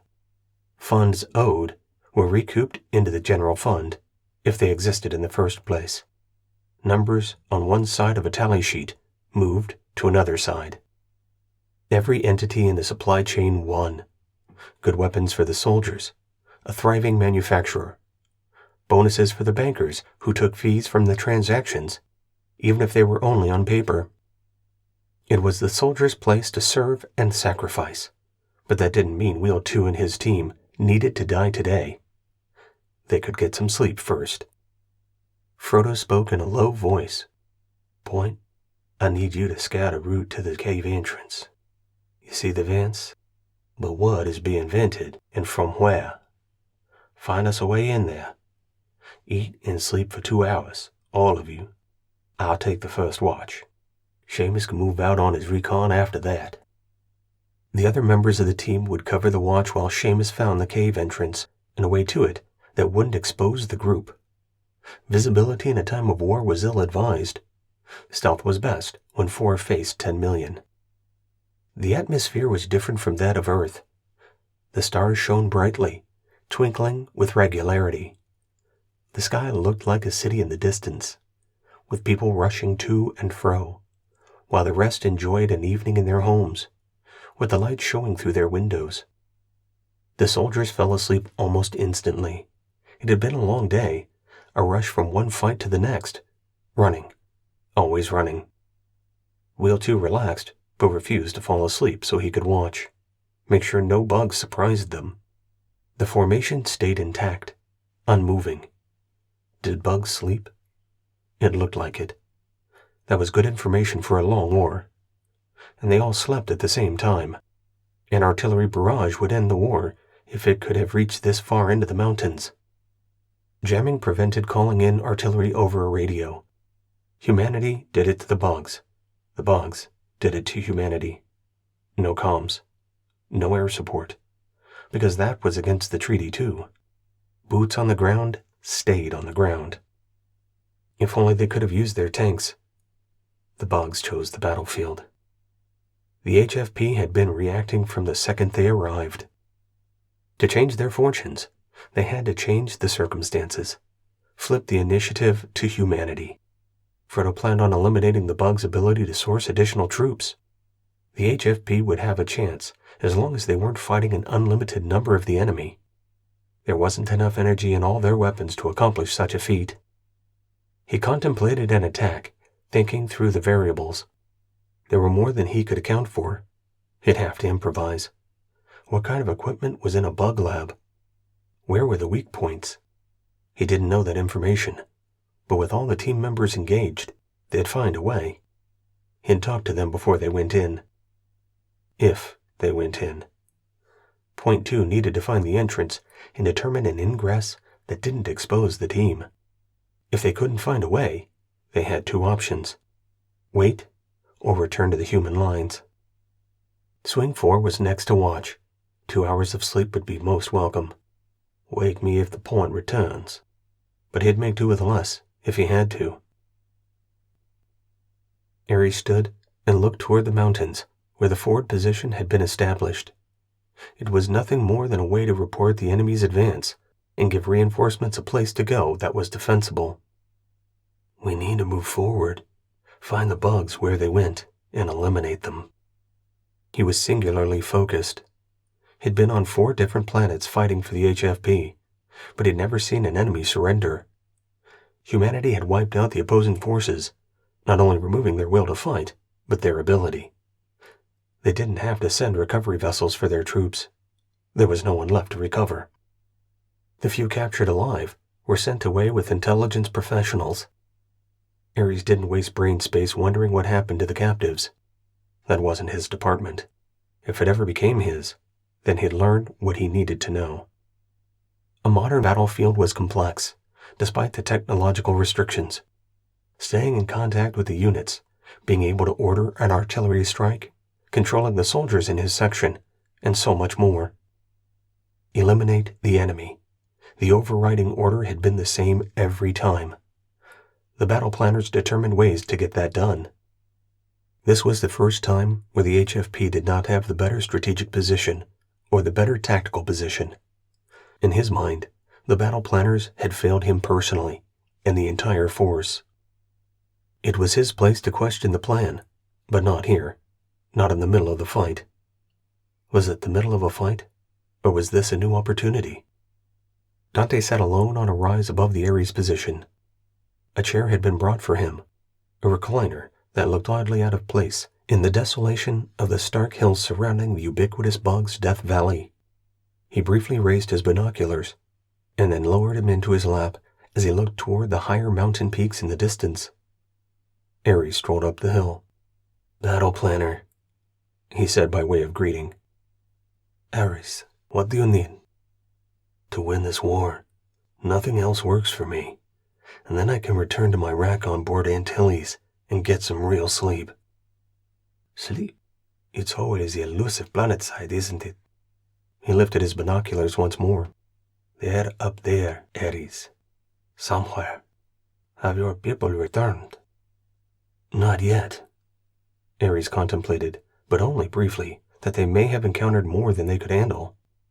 Their demise would bother him, more if they hadn't accomplished their mission. In one scenario, they'd be heroes. In the other, they'd be forgotten casualties of yet another war. A cool breeze floated past Ares' face. He raised his faceplate to let his eyes grow accustomed to the darkness, but it wasn't that dark. The stars were so bright in this sector that the thin atmosphere didn't hold anything back. There were no shadows, but Ares could see well enough to operate, if he had to, without the augmentation his suit provided. The battle planner hugged himself to stay warm. "Do you ever have any doubts?" "Sir? Doubts about what?" "Winning, surviving, that kind of stuff." Dante looked at Ares, who stayed down the hill far enough that he was eye to eye with the seated man. Ares contemplated his answer. Of course he thought about it, but he didn't dwell on things he couldn't control. "I shoot the targets that give me the highest probability of victory. That feats survival. Sacrificing any of my soldiers without a payoff for those lives isn't something I'm willing to do. I've lost a third of my team in this war. We've killed a lot of bugs, but there are more out there. If what I think is correct, a lot more. We've only scratched the surface of their army. They've been holding back." Dante sighed. "I'd been thinking the same thing.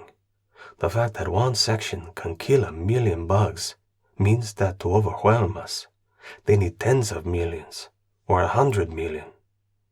What do they eat? How do they supply weapons for so many?" Ares didn't speculate. He wanted the answer to those questions because those answers would help him achieve his objective. He wanted to win the war. "And chow," Dante said. "Sleep and hot chow. When we win, Ares." "I look forward to it. Do you have orders for me?" Ares suspected the battle planner's conversation hadn't been mindless ramblings. "Get me those answers. Either you or your team that's already up there. I need to know if we're going to take charge of this battle. I'm not excited about designing a defensive battle. Show me how I can best deploy the force to eliminate the enemy on this god-forsaken rock. No wonder no one actually lives here. A little atmospheric manipulation, and this place would look like Kansas. You wouldn't be able to stop civilians from coming." Dante chuckled. "And I say you'll have no sense of humor." He waved Ares away. "You have your orders. You have 24 Earth hours to return with information. That should be long enough. You've had food and some sleep." "Yes, sir." Ares saluted and hurried down the hill. He had 5 people under his command. It would be enough. They'd been resupplied. If only he had the demo charges. But he'd make do without them, as he had in every other battle he'd fought. He tapped on the helmets of his team to wake them. "Mission briefing in 5, he told each of them. There were 6 soldiers sleeping side by side in Ares' assigned bivouac area. Wheel 4. But it wasn't Wheel 4. It was that reporter. He must have snuck in while Ares was asleep. "This is a recon mission. You can't go," Ares told him. "I have full authority from the office of Janus 7 to join any unit I deem fit. I deem you fit. You're the one making a difference in this war. I want to see it firsthand. Humanity deserves to know." Ares ground his teeth. "Humanity needs to know that we won. They don't care about anything else. With you, we reduce our chances of winning." I'm an extra shooter if you need." He brought a rifle from behind his back and waved it in Ares' face. With a move too fast for the eye to follow, Ares ripped the Mark 71 from the reporter's hands. "If you want to join Ares' section as a soldier, then you'll learn to hang on to your weapon, and you'll keep your finger off the trigger unless you intend to fire the rifle." Ares jammed the beam weapon into Daryl's chest so hard he staggered backward. Ares knew he was stuck with the toad. He had been ordered to the earlier interview. That was yesterday, nearly a lifetime ago. He had also been ordered to cooperate as the face of the human force for peace. What he wanted was irrelevant, but he had gotten permission to take his team away from the army of soldiers. Ares could operate independently. He could make war on his own terms, and that pleased him more than it should have. In his life, he'd been good at one thing. Ares knew he'd never return to Earth. He needed war as much as Earth needed him to make it. There was nothing he could do on a planet where he never felt comfortable. Tell war stories among old veterans? He had no desire for such a life.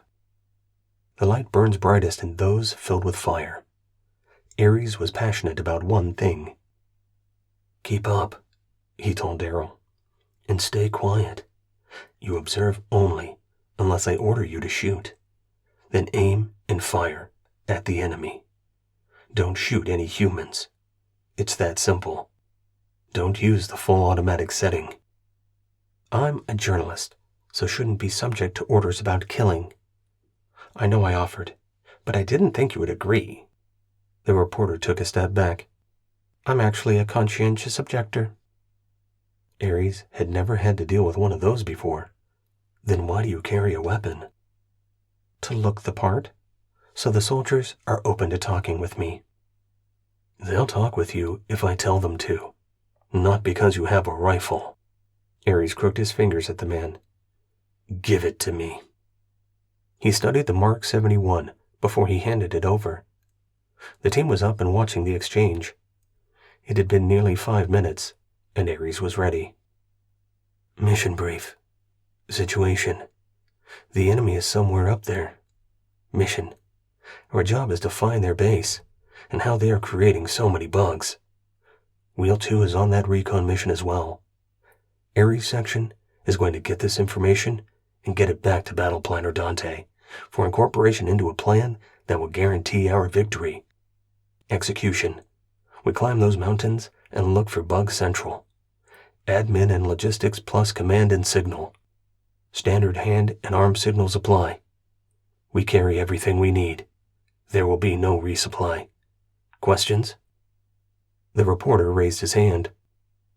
"Not from you. Stay behind Swing 7. Don't interfere with him." Ares looked to Swing 7 for confirmation. "Am I his babysitter?" This was Swing 7's first deployment with the HFP. He was a rookie, and he was someone that Ares wouldn't put up front. Behind him was a better place for the reporter. "No, he's on his own. Your tail end Charlie for the duration of his recon." Ares slung the reporter's rifle. Having an extra could come in handy. He could always take the power supply out and ditch the weapon. But someone was signed for it, and that someone wasn't the reporter. Losing gear happened with alarming frequency. The logisticians worked it into their calculations. Keep the butterfingered grunts supplied. Their logic was irrefutable, except when the soldiers were elbow-deep in firefight after firefight. Equipment was lost. Equipment was left behind. Lives were more important than the gear they used. That was soldier logic. The quartermaster had a different opinion. In Ares' mind, a soldier couldn't do his job without his gear. But if something was lost, so be it. Rearm, resupply, and send the soldier back into the fight. Ares started up the hill, walking carefully between resting soldiers. Once clear of the bivouac site, he jogged to the front lines. "Ares section passing through to the unsecured area. What is the challenge and password?" he asked. "If you don't know it, then I doubt you're one of us." Ares raised his face shield. "Good answer. But you should have challenged me before letting us through. The challenge is Big Storm, and the answer is, it's raining buckets. Please don't shoot us when we return. We're Ares section. Pass it on.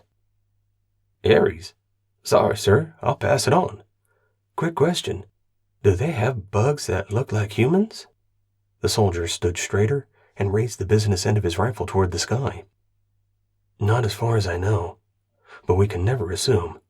Stay frosty, soldier. Aries stepped across the invisible line that separated the protected bivouac site from the unsecured mountain terrain beyond. 5 soldiers and a reporter followed. The guard didn't question an unarmed soldier moving forward. If Aries was in charge, there had to be a reason for it. Aries was a legend in the HFP. 4 planets, dozens of battles, 4 stars of valor, and numerous other awards. He hadn't been in a battle where he wasn't given a personal commendation. The soldiers respected him, which wasn't common. Aries demanded nothing but the simplest. Shoot the enemy until there were none left to shoot. But Aries did it with flair. An unarmed soldier? Maybe he was carrying Aries' medals. Aries checked behind him. Without a point soldier, he didn't have the scanning capability or more heavily armored member of his section. That meant his team could move faster, but would be blind to long-range threats without the special sensors in the heavier suit. The climb dragged on, kilometer after kilometer, steadily rising in elevation, even with the valleys and canyons between each successive ridgeline. The combat suits made short work of the obstacles. They were neither steep nor broken. They were just there. It suggested an aged mountain range, tens of millions of years old. Wind and the elements had reduced the sharp edges to casual slopes with a soft covering of topsoil. The higher they went, the more limited the scrub growth. It was sparse at the lower levels, but morphed into something more severe and limited. The bugs were nowhere to be seen. Where is Wheel 2? Aries wondered. With the next range being the highest and standing 50 to 60 kilometers from his HFP's bivouac site, Aries stopped. He pointed to his right. Cut across here until we see where the bugs passed, if they came this far. Use your UV filters. He spoke low and fast. He didn't see any bugs in the vicinity, but it didn't mean they weren't out there. They hadn't demonstrated an ability to act independently, though. The bugs had operated in groups during every engagement with Ares' section. That gave them an advantage. Divide and conquer. Separate the bugs. Keep them from massing into army-sized formations. Or kill them before they're born. It wasn't genocide since this was the bug army. It was engineered to deliver soldiers. It wasn't their civilization. Destroying that would be genocide. If the bugs killed all the human soldiers, would it be genocide? It would be victory in the war. Nothing more. Lose, and no one will come for you. Those were the words of Janus 7, delivered to every soldier on every ship, heading into the void to fight humanity's wars. They followed a ridgeline along the military crest, below the skyline so they didn't stand out against the stars. The bugs would have come through a cut, a gap in the ridges. There was one up ahead, dipping 500 meters from the peak. They followed it down, and Ares stopped in the middle of the 30-meter-wide cut. The bugs didn't leave impressions on the ground like heavier creatures with smaller feet, like humans wearing combat suits.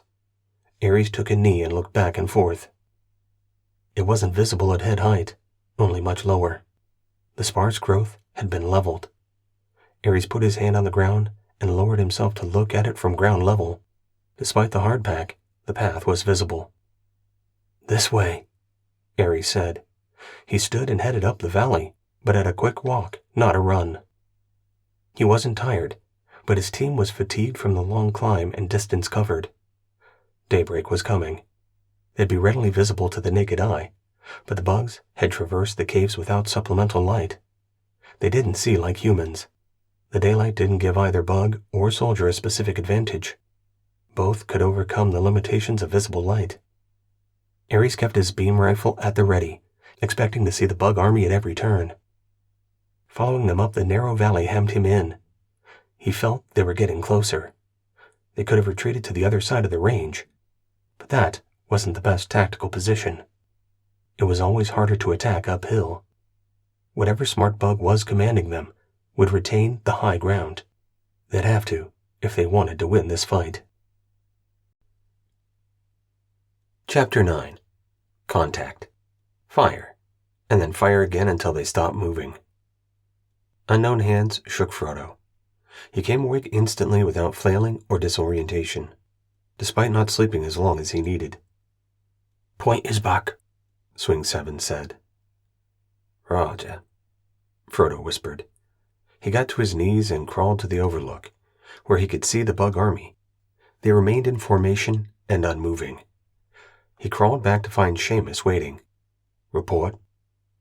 "We walk straight down the hill, on the growth to avoid dislodging any stones. Then follow the front of the bug army to the cave entrance, which is between the 2 exhaust vents," Point 2 stated. "You want us to walk in front of the bug army?" Frodo was incredulous. "They can bring hundreds of weapons to bear in an instant. We'd die before we knew we were under attack." "Then we have to make sure we don't wake them." Seamus relayed his thoughts matter-of-factly. "The risk is low. They are out cold. If you haven't noticed, temperatures have dropped. The bug army is cold-blooded. We have the advantage of night and the high altitude." Frodo contemplated the mission. High risk, but high reward. How would they conduct a tactical retrograde after they attack the facility? They wouldn't. He saw it as a one-way mission. "Did you see what was inside?" Frodo asked. "I didn't get that far. We might have to kill a few bugs to get in there, because they're piled up against the entrance. And then we lock ourselves inside to do what needs to be done. And then we stay there for as long as we can hold out." It wasn't Frodo's plan, but it was. He could change it or cancel it, but he'd already come to the same conclusion. One way. They weren't getting out, unless the explosion was big enough to summon the HFP, and if the explosion was that big, it would obliterate those inside the mountain lab. "Sounds like a plan," Frodo said. "Wake 'em up. Get ready to roll." Only Swing 4 was asleep at the moment. Swing 7 tapped for his faceplate. The 4 soldiers quietly checked their gear. Wheel carried his beam weapon and kept the mortar on his back. At close range with 10 million bugs, the beam weapon would be far superior. At least for the 2 seconds he could engage the enemy until the bugs fired back in mass and killed the human soldiers. "Point takes us in," Frodo ordered. "I'm second, then 4, and then 7. Seamus eased back over the bank and headed down the hill. It was his second time that evening, his limited familiarity making him more comfortable with the path to Bug Valley. The others followed in his footsteps, taking care to step where he stepped, down the hill to the plateau where the enemy army rested. None of the bugs moved. Frodo wanted to study one, see if it was in an induced coma of some sort, mass hypnosis of the hive mind. But that was one risk too many. Maybe they'd find bugs inside that they could study. At least ones they didn't have to kill. Seamus walked casually, but deliberately, in the small space between the first bugs and the mountainside. His heart was in his throat, even though he had already done this once as proof of concept. He had conducted the high-risk reconnaissance without approval for the sole purpose of proving he was correct about the bugs, that they powered down, even though they were living creatures. They were in a state of supreme vulnerability. How long would it take them to rouse from their malaise? That was a question for a different day. Right now, getting inside the mountain was all that mattered. The heat source indicated something was going on that they couldn't explain. They'd find out soon if it was a replacement program for bugs lost in the war, or something else. What? They couldn't contemplate. That's why they were going in blind. Imagination filled a great number of voids, and none in a good way. Wait and see. Flex to the tactical situation. Frodo hoped he could do what needed to be done with little information from which to make life and death decisions. That was Ares' department. It's where the section leader excelled. Seamus moved close to a wall of bugs against an opening. He had initially thought there was a door, but there wasn't. It was 3 layers of bugs standing against each other. He raised his fist to call for a stop, and then he waved the other soldiers close. He signaled that he was going to rush the bugs and power through them without firing. Frodo gave the thumbs up after adding that he'd use his mortar to close the tunnel from the other side. Seamus returned the gesture. Frodo motioned the others to move in front of him. Wheel 2 would bring up the rear. Point would lead them inside and find the laboratory or factory or whatever was generating heat.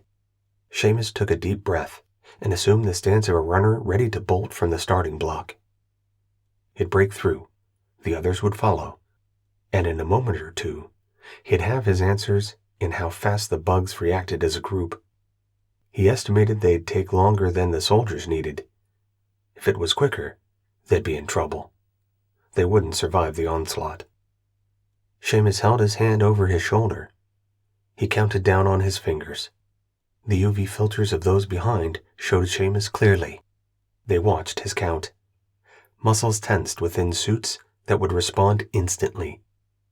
Seamus ran forward, hitting the bugs and straining them inward, as if they were a cargo net.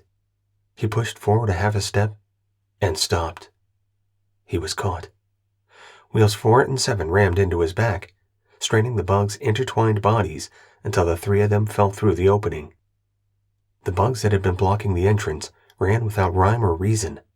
Some scooted past the soldiers and down the tunnel. Some bolted up the mountainside. Others ran into the formation, scurrying over the bug warriors. The soldiers scampered forward, rising as they moved. Frodo was stuck outside. His heart raced with his predicament, and his eyes shot wide. He carried the mortar tube and wouldn't be able to respond except with a single, high-explosive rocket if the bugs came to life. "Get inside!" he shouted over his shoulder. "Go, go, go!" Seamus called. Frodo backed into the cave as the first energy beam splashed him and the mountain wall around him. He aimed his mortar almost straight overhead while he backpedaled, and fired. Ares was first to the top of the nearest rise. The route the bugs had taken continued upward, slowly and surely, as if a glacier had carved its sinuous path a long time ago, leaving a singularly minded track from mountain to valley. Ares jogged, setting an easy pace for the others to follow. He would find them, and then he'd send that information back to the HFP. They'd return in force and eliminate their enemy. If only artillery could reach this far into the mountains. What would it take to put their tubes in the mountains so they could fire over hills and drop rounds on an unsuspecting army hiding in a valley somewhere between here and the highest peak? An explosion from up ahead surprised him. It shocked his senses and brought his head up from his examination of the ground. Ares launched himself forward and ran faster when others would have hesitated. His team sprinted after him. The reporter, Darrell, fell back. He'd heard the explosion, but wasn't as energized to join the battle as real soldiers.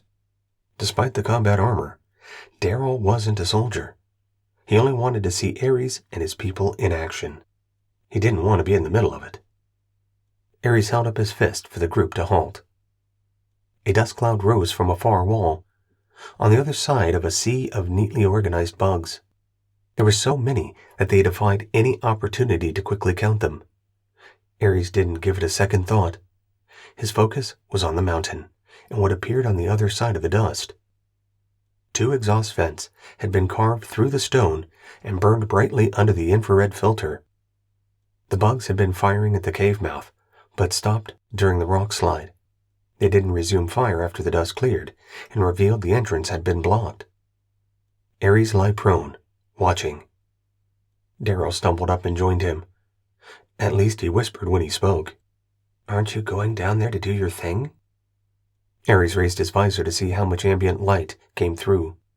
It was the time of the false dawn, when the air was the coldest. The altitude played against the humans because the air was thinner. They could always lower their visors for supplemental oxygen generated by the suit. Ares would, later. "I think you have a mistaken impression of how a war is fought," Ares replied. "Show me then," Darrell argued. "I am showing you. Not everything is a soundbite or a one-sentence quote in a news article." Ares pointed to the mass in the valley below. "There are millions of bugs down there. We can't kill them in large enough numbers to make a difference. They would swarm us and kill us. When we have the advantage, we'll exploit it. Not before. You have to be able to do something. Daryl was getting louder. Ares resisted the urge to punch the man. Stay quiet. We wait and we watch. That's the order. He motioned for swings 1, 2, 6, and 8. They eased close to him. Return to our lines and tell them where the bug army is. Then get back here, fast as you can. Compliance, they whispered in unison. They crawled backward until they could stand without being visible to the bugs. They loped for the first few steps, and then increased speed to a maximum downhill sprint. Are you insane? Why send 4 of your soldiers away? You're going to need them, Daryl argued. If you say one more word, I will turn off the power to your suit and let you die out here. You can't do that. That suit is from my section. I have complete control over every suit in my section. Now do you see? Not another word. You wouldn't do that. Ares lowered his visor. With a series of eye movement interactions with the screen before his face, he accessed Wheel 4's combat armor and powered it down. The suit stiffened as it locked into its current position. Wheel 3 chuckled. I'm okay if you kill him. I won't tell. Leads had latitude in combat. Swift and harsh disciplinary measures weren't questioned. But he was a civilian, not a soldier, despite the suit. No. I need to make my point for him to shut up and just observe. Can you cut off his comm? Ares had never done that to one of his soldiers. There had never been a need. He accessed the team's suits and shut down the speaker on the reporters. He could hear, but couldn't speak unless he raised his visor. Ares locked the visor down. He then powered the suit up, freeing the reporter from his brief incarceration, which was far less than the bugs would do to him if they caught Ares' section in the open. The reporter growled and then screamed when he realized his voice wasn't being projected. He tried to raise his shield, but couldn't, which frustrated him even more. He thrashed about. Ares' arm shot out and grabbed the reporter by his neck armor. If you don't settle down, I will shut you down again. And this time, I won't bring you back. You are jeopardizing our lives. All of us, you included. I told you that in the interview. I don't care if you want to kill yourself. But when it comes to me and my team, you will not put us at risk. Settle down. We're going to be here for a while. Daryl stopped his flailing and pointed to his mouth. Ares shook his head. We're all hungry. But you know what we're not going to do? Eat. You'll do without, just like us. Welcome to what it means to be a soldier. Add your suffering to your story. Then we tortured you for our pleasure. But don't forget to add that we saved your life by keeping you from exposing us because you're an idiot. Ares brought up Wheel 4's armor and was ready to shut it down. But Daryl had a change of heart and stilled. Like Ares and Wheel 3, unmoving but watching. It was a stalemate. Something would have to change in the valley below for Ares to take action. Something would have to give him an advantage, or his action would be to withdraw. The more he thought about it, the more he suspected that Wheel 2 had taken his group into that tunnel, because that's what Ares would have done. How they got there, he didn't know. He lowered his visor to scan the area left, right, and above the cave mouth, to look for a dead soldier, but there was none. What was inside that mountain? Chapter 10. Human Frailty. Find a way in, and use your body to hold the door open. Frodo's suit never lost power. Balance, yes, but not power. He pushed himself up off his face, dumping the few rocks that had settled on his back.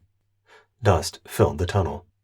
Up ahead, he could make out the 3 forms of the other soldiers. 2 were facing away, and 1 was coming toward him. You okay? Swing 4 asked. Frodo worked his leg under him, then stood upright. The tunnel was 3 meters high and 2 wide, almost like it was made for humans. We'd better go. The group moved out. Swing 4 moved to the rear position, although there was no one behind them. The entrance was blasted, and the cave-in was complete. If they were to leave, it wouldn't be the way they came. Dim lights cast eerie glows from up ahead. Point 2 led the way, radiating his systems. In the tunnel, they operated flawlessly. No jamming signals interfered. The team was committed. If reinforcements were coming out of the tunnel, where were they? Millions of bodies would require a constant stream moving at a steady pace. The tunnel was worn, but clear. Millions of bug feet could have done it, but not in 2 weeks. They'd been on the planet for much longer, or the tunnels had existed before their arrival. Tunnels carved by an intelligent race of beings. A voice from ahead called out in an alien language. Seamus stopped, his fist held over his shoulder for the others to see. He took a knee and aimed his weapon down the tunnel. A humanoid creature appeared, tall and lanky. It stopped and cocked its head back and forth, as if the changed perspective would make the soldiers in their combat armor clearer. The creature disappeared around a turn in the tunnel. "After him!" Frodo ordered. Point bolted out of his stance and moved quickly, aiming his beam weapon ahead of him. The carved walls of the tunnel stood in stark contrast to natural stone. Decorative lines followed them in. The heavy slam of iron on stone preceded them. A heavy door blocked the tunnel ahead. There was no going forward, and no going back. Frodo checked the door. There was no handle, no access pad like on a ship. He pushed on it and then kicked it. But it didn't give, not a single millimeter. "It could be worse," Seamus said. Frodo threw up his hands. "How?" "We could already be dead." The logic was irrefutable. As long as you lived, you had a chance to keep living. Once dead, it was too late. Back up around the corner. I'm gonna shove a rocket into its face hole. "What was that thing?" Swing 7 asked. "I heard of a race we call the Skinnies. No one's ever made contact with them, only seen them from afar. I'm thinking that was one of them." "What do we do?" Swing wondered. "We break through that door, and then we kill them. And if they've been supporting the bugs, they're our enemy. We kill the enemy." "First contact with a new race, the humanoid, which puts them in the minority. We might be able to talk with them. In this war with words, instead of Mark 71s. "Are you a college boy?" Frodo asked. He raised his visor to scratch his face, but it was pitch black in the tunnel. The glow from down the tunnel was blocked by the door. No light escaped from before or behind him. He put his visor down and switched to IR. The door was warmer than the surrounding stone walls. "Yeah," Frodo agreed. "It could be worse." He gestured. "Everyone behind me." He loaded his mortar with a high-explosive rocket.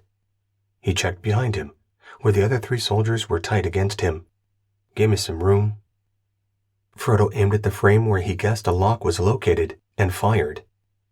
The rocket left the barrel and impacted the stone in an instant. The explosion reverberated up and down the tunnel. It took more than a few seconds for the dust to settle and stone to stop falling from the ceiling.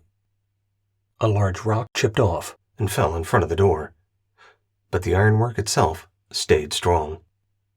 Seamus said, "I recommend you don't do that again, unless your plan is to bury us under this mountain." Frodo pushed on the door and found it wouldn't budge. A pinhole of light penetrated between a heavy metal frame and the stones within which it had been set. Another rocket might open it enough to do something, or it could bury them. But it wouldn't be just the 4 soldiers.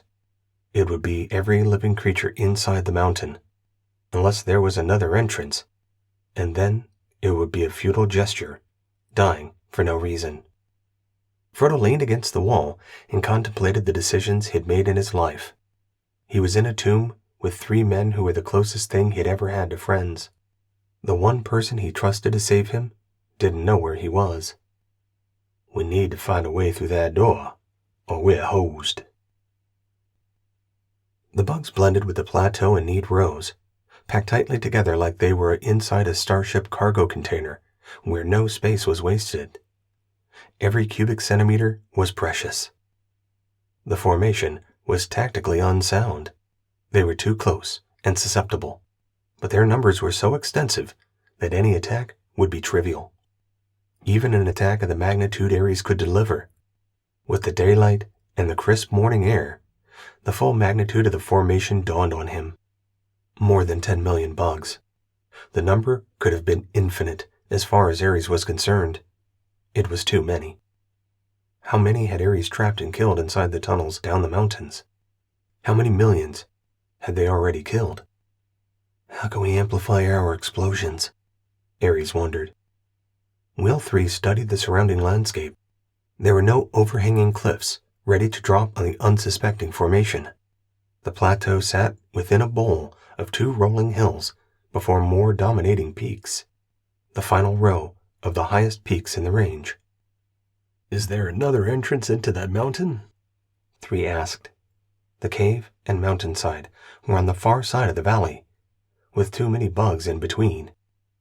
Ares had thought about it, but the bigger question was why the bugs weren't moving.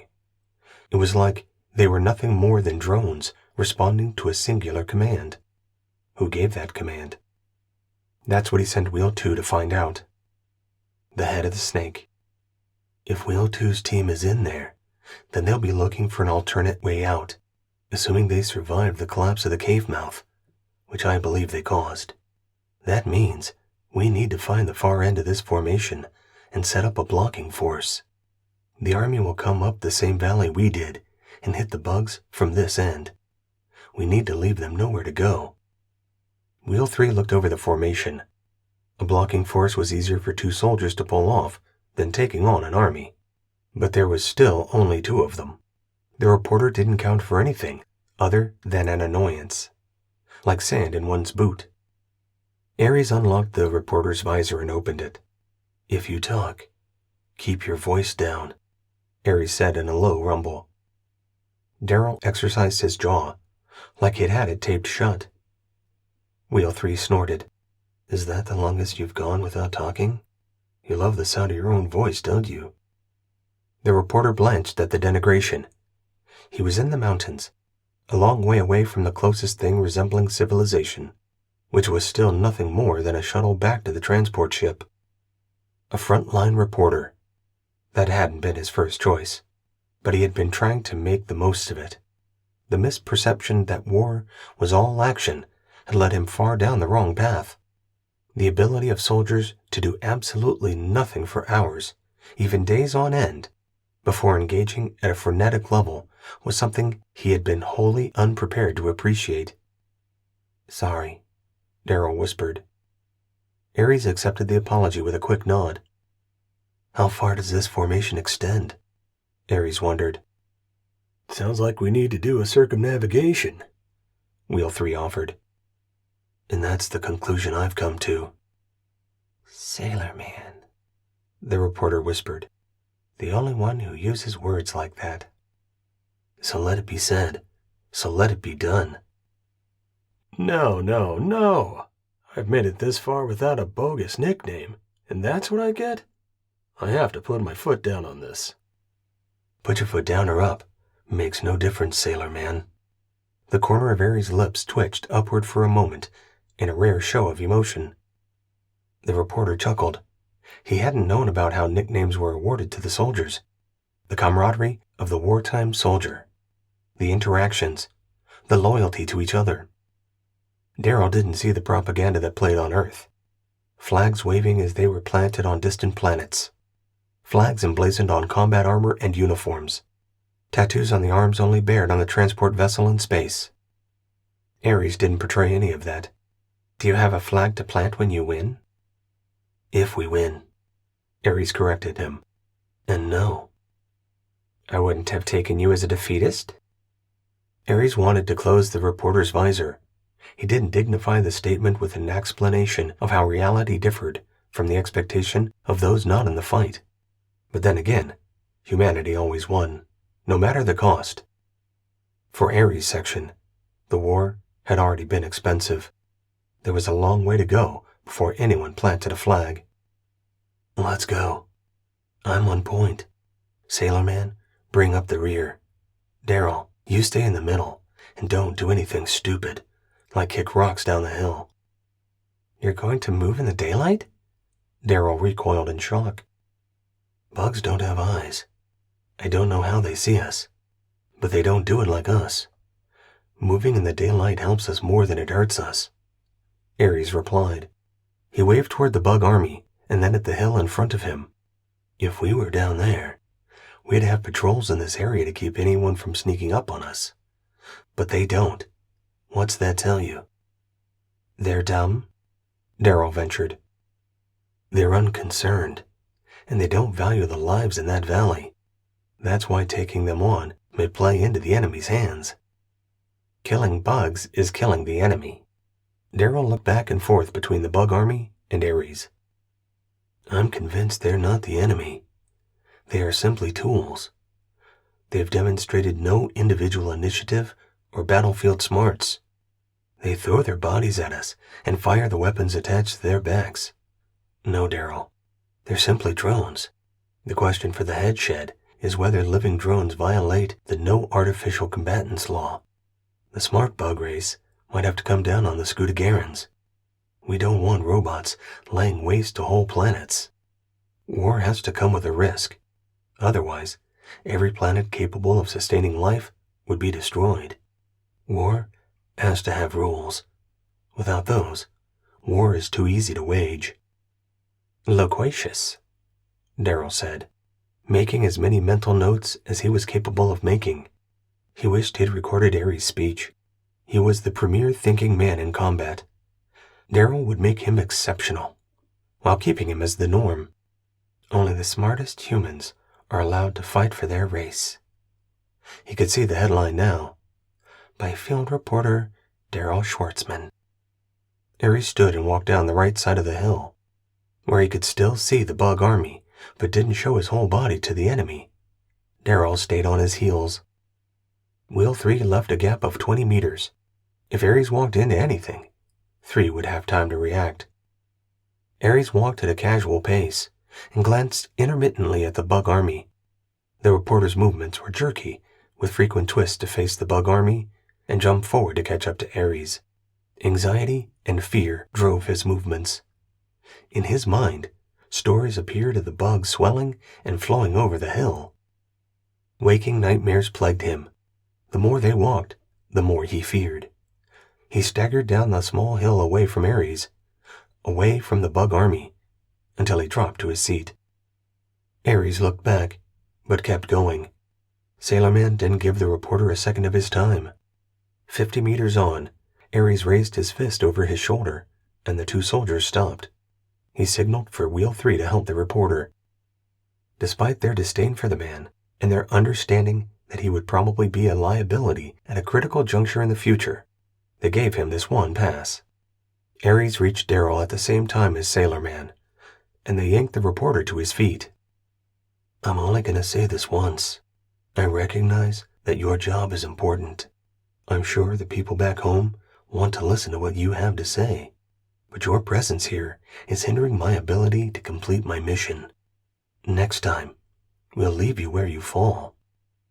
Daryl raised his visor. What is your mission? I thought it was to find the bugs. You've done that. You sent soldiers to tell the HFP where they are. But now, we're going to casually stroll around the bug army? I can't even comprehend what's going through your mind. You wouldn't, you little freaking toad, Wheel 3 snarled. Ares raised his hand. This is the last time. Keep up, shut up. Observe and write a great story when we all get out of here. Are we getting out of here? Wheel 3 shook his head. Negative thoughts, negative actions. We should point this guy down the hill and send him on his way. We'll tell him what happened after it's over. I can second that, Ares agreed. Daryl hung his head. Carry on, soldiers. I'll keep up. He raised his visor and shrugged off the hands holding his arms. Ares returned to his mission. He walked parallel to the bug army. 1 kilometer, then 2. The valley started to constrict, and the swell that gave him cover integrated into the mountains. A steep face rose before them. The bug army filled the valley right to the end. Ares had been wrong. There was no escape from this end of the valley. It was blocked by the terrain, 3 kilometers long and nearly a kilometer wide, completely filled with bugs. They were so tightly packed within that it boggled the mind. To Ares' military mind, they couldn't maneuver. They had no cover or concealment. They were as vulnerable as newborn babies. Humans weren't supposed to be up here. Ares checked his systems to dig out ancillary information. It said they were 8,000 meters above sea level. Not that the seas on this planet were anything to write home about, but the air was dangerously thin. How much did the bugs know about human physiology? Who led this ocean of bodies? They were Ares' enemies. The bugs hadn't reacted to them during their movement. That gave Ares confidence to continue. He walked tentatively down the hill to the very edge of the rocky rise that marked the end of the valley. The bugs were nearly up against it, leaving enough room for a bug leader to walk around the formation. He walked beside the bugs, taking care not to step on a leg or body. He kept one hand against the rock wall while he moved. Ares made it look effortless. Daryl was the problem. He hesitated and then staggered with the overwhelming assault on his imagination. Reality was greater than anything he'd ever contemplated. Without weapons drawn, Ares walked casually along an army numbering in the millions. He showed no fear, no hesitation. Daryl knew nothing but fear. His award for the article he had yet to write was a given. He was doing what no sane mind would do, put themselves in harm's way to get the story. It hadn't been done in ages, because no sane mind. He raised his visor because he found it stifling. He lowered his visor when the air was too thin, and he gasped and wheezed. The air flowed once more, and he could calm himself. Wheel 3 pushed him, gently at first, but then with more urgency. Ares didn't look back. It was all or nothing. They all had to make it, or none of them would. He quickened his pace when the space between the wall and the bugs increased. When he reached the other side, he was loping, casually, bending his knees to keep from slamming his armored boots into the ground. He started climbing the hill on the bug army's left side. There were no bugs up there. Daryl tottered and stopped. Wheel 3 shoved him forward, and he stumbled. Daryl's armored hand shot out to the side and caught the rock. He leaned toward the stony wall. It held strong despite his human weakness. He found solace in its presence and continued walking, dragging his hand along the wall to provide him comfort. The exhilaration of more space to walk and the draw of the hill beyond the bugs sent a thrill through him. For a moment, he felt what a soldier feels when they win a battle, when the firing has stopped and they're still standing. The thrill of outmaneuvering your enemy. Daryl grasped at the distant tendrils of a deeper understanding. Why do soldiers do what they do? If they were the dregs of society, they wouldn't survive here either. They needed confidence in their abilities. They needed a ferocity he couldn't understand, because battle was courage and fury, except when it was calculated and cold. How could those two opposing states exist within one body? They didn't exist in just one, but all the soldiers. Ares exemplified the best. He stood on the rise above the bug army and looked very much like the god of war. Chapter 11. Intelligence. Leave the lights on. We'll be coming home. Soon. Frodo checked the crack between the door and the wall once more. It was barely more than a pinhole, but he was sure it hadn't been there before he fired. Another rocket hitting that spot, or the beam rifle. Deliver energy to widen the hole until a rocket could blast it apart. He backed away and fired his beam weapon. 3 shots, then 6. The door frame remained stalwart, but the rocks within which it was set were starting to fracture. Now again somewhere. He hit it with a series of shots. Just a few at a time so he could maintain a steady aim. 100 shots later, the pinhole was the diameter of a cheap cigar. Frodo looked through the hole. Reality did not live up to his expectations. The tunnel continued until it turned. At the edge was what appeared to be another heavy metal doorframe. This could take a while. He gestured for the others to stand back. Fire in the hole! He took aim with his mortar and fired a high-explosive rocket into the small breach. Frodo tried to duck back, but took rock chips to his faceplate before he was clear. A small scratch marked his failure to get clear. It left a purple line when he used his UV filter. The opening allowed for easy view down the tunnel. Seamus, look through there for me. My screen is bunged up. He tapped the scratch. Point 2 looked through the opening and studied it. He ran through the spectrum of his sensors. A tunnel the same length as the one they were trapped in, leading to a door, the same as they were struggling with. How many rockets do you have left? Seamus asked. 4.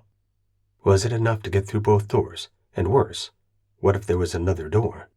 Anyone have a chisel and sledgehammer, or maybe an acetylene torch? Frodo knew everyone's inventory. It wasn't impressive. They'd already survived an extended battle and continued into the hills from there without resupply. They had 6 grenades, which was the extent of their munitions besides their Type 71 beam rifles and 3 extra power packs. Can a grenade fit in there? Frodo asked. Swing 4 pulled a grenade and placed it against the opening. The grenade was too large. Don't tell me. I need to fire another rocket. Frodo waved the others behind him. He hit the hole with energy beams, but the gap funneled the energy away from the rocks and through. The energy spent itself on the wasted effort.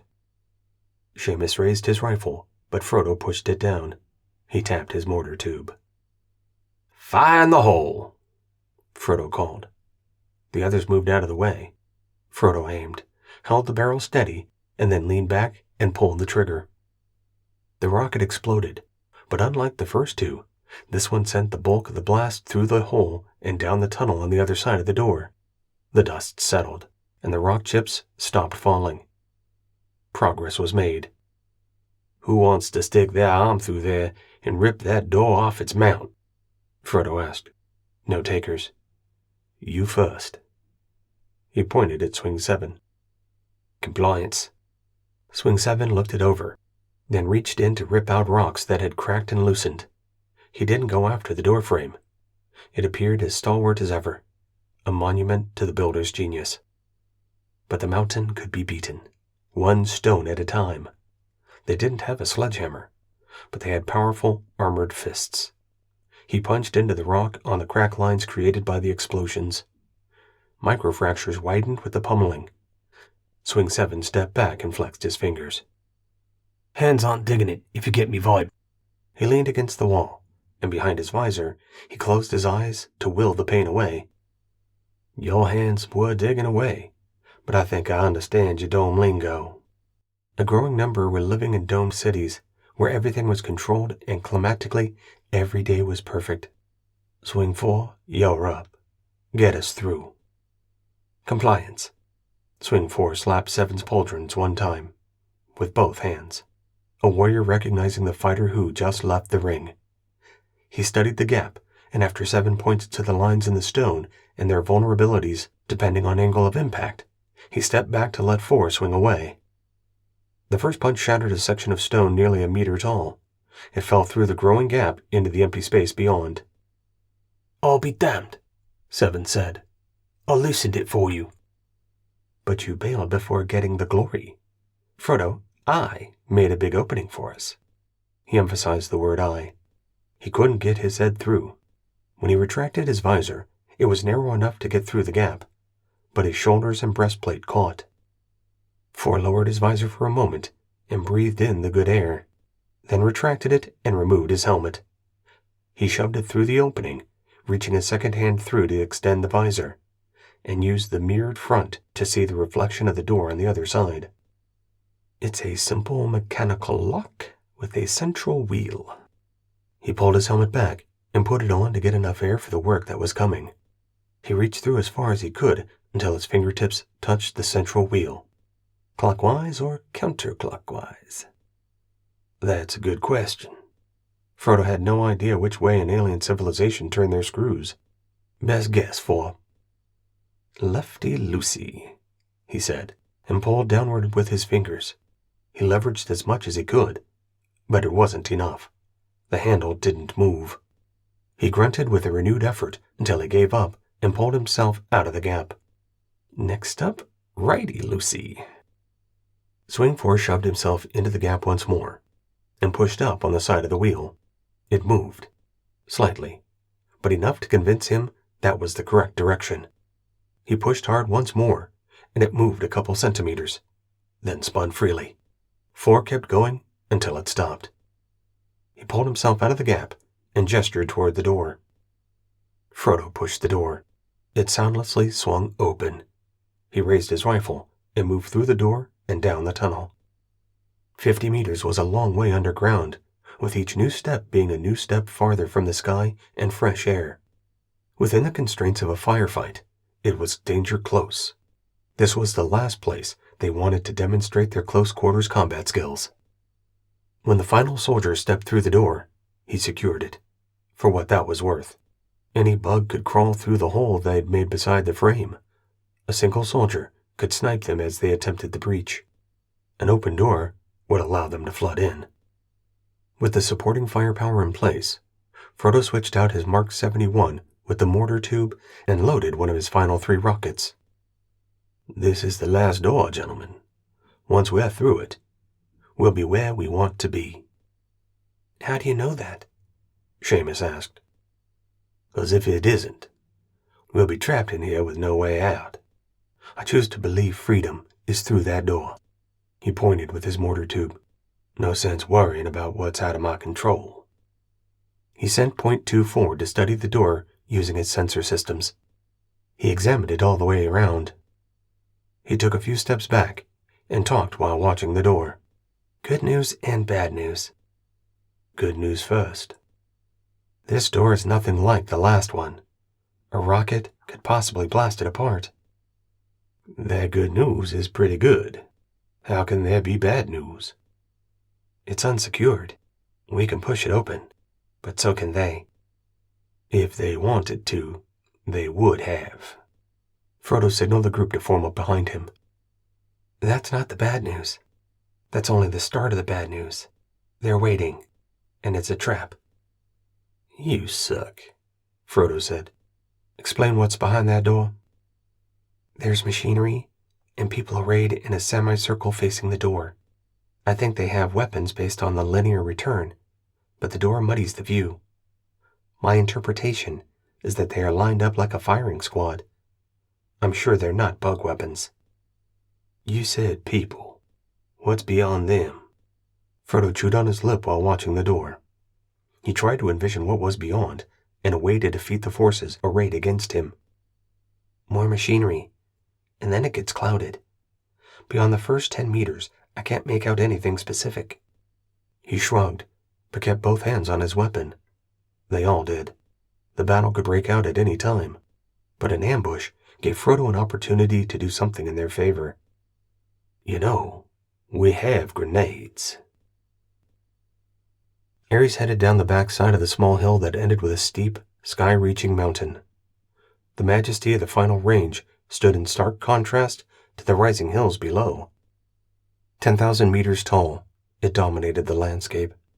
The valley with the bug army sat before it, as one last testimonial to the flat land, and the military parade that filled the space, and a mockery of homage to the great peak above. Ares visually scouted their next route, parallel to the valley, across a rise under which the tunnel passed. How far did it go? And what was in there? Those were questions that occupied Ares' thoughts. A breathless Darrell arrived. He kept his visor down so his oxygen would continue uninterrupted. He breathed the outside air enough to know that he could breathe, or he could talk, but he couldn't do both at the same time. It caused him a great deal of internal strife. Ares ignored the man's requests to restore his external speaker. He could observe. That's what the military allowed. His inane talk was distracting. Ares wasn't used to explaining himself, and didn't want to make it a habit. They continued along the parallel hillside, the opposite side from the valley so they could see the bugs without being overly exposed. It had worked before. A single data point from which to draw a conclusion. It wasn't optimal, but it was all they had. Ares held up his fist to call for a halt. He slashed his hand forward and then pointed at his eyes. He directed Sailorman to the right flank. He gave no direction to Darrell. Wheel 3 moved quickly into position. Ares' concern became painfully obvious. Bugs were marshalling ahead, moving into the small area beside the rise that covered the heat-generating area below ground. The bugs oriented themselves toward the two soldiers. The barrels of their weapons pointed toward humans. The number of bugs grew as they came up from behind the hill. "Looks like there is another exit from that underground," Wheel 3 said nonchalantly. Ares risked a look into the valley. Those bugs remained still, from left to right. "There's even more bugs," Ares mumbled. "Infinity." They couldn't fight an infinite number of enemies. That didn't mean they wouldn't try. Ares gestured to Sailorman with his attack plan, and then pointed his beam rifle. "Attack!" Ares shouted, and sprayed fire into the front ranks of the swelling bug force. Sailorman fired too, with the greatest enthusiasm. He bolted forward to minimize his exposure to return fire. Ares did the same, rushing the bugs before angling toward their flank. Their aiming was rudimentary. Getting out from directly in front of them was important to long-term survival. Darrell was left standing, and he did the one thing that Ares counted on him to do: panic. He turned and ran until the mountain blocked him. Then he dropped to the ground and tried to dig a hole that he could disappear into. That left Ares and Sailorman to prosecute the attack. Fire and maneuver, with more fire than maneuver because of the constraints of the battlefield. The winner chooses the battlefield that forces the loser to react. Ares hated being on the losing end of a battle. He refused, even when the battle was already lost. Like at Elbow Gap. Unless he was dead, he still had a chance. He pulled the second beam rifle over his shoulder and used one in each hand. Aiming became less important as the bug numbers grew. Full auto on both weapons. He sprayed the bugs, trying to hit their weapons to get more damage from each shot. Sailorman tossed a grenade, but kept pushing forward and kept firing despite the risk of getting hit by his own shrapnel. The bugs started to fire at the humans. The grenade exploded and blasted a hole in their swelling mob. But like dipping a bucket into water, the gap filled in as if it had never been there in the first place. Ares sprinted along the hilltop. A movement to his left caught his eye. A ripple passed over the bug army to his left. They were coming to life. They had been activated. The soldier's presence was no longer a secret. Ares fired sideways with one weapon into the growing ranks. "Where are you coming from?" he shouted at them, never letting up on raking them with the energy beams. He cleared the rise above, and to the side of the tunnel entrance and the underground facility. The bugs weren't farther down the mountain. They were coming from underground. He found what he'd sent Point 2 to locate. Not just the bug army, but the reinforcement facility. Command and control probably existed within. Ares knew where he had to go if humanity was going to have a chance to win this war. He set his speakers on maximum volume. "Head for the tunnel entrance." Sailorman couldn't acknowledge whether he had heard or not. He had big problems. His room to maneuver had disappeared. The bugs covered the ground from Ares to a mountain wall. There was nowhere for him to go unless he wanted to climb while under fire, exposing the largest joints of his armor at the backs of his knees and his lower back. The area ahead flooded with bugs. He tried running over them, but the footing was treacherous. He crushed the bugs beneath his armored boots, but their weapons tripped him and twisted his balance. The last thing he wanted was to go down. He'd be swarmed, and they'd fire their weapons into him from a range where they couldn't miss. Up.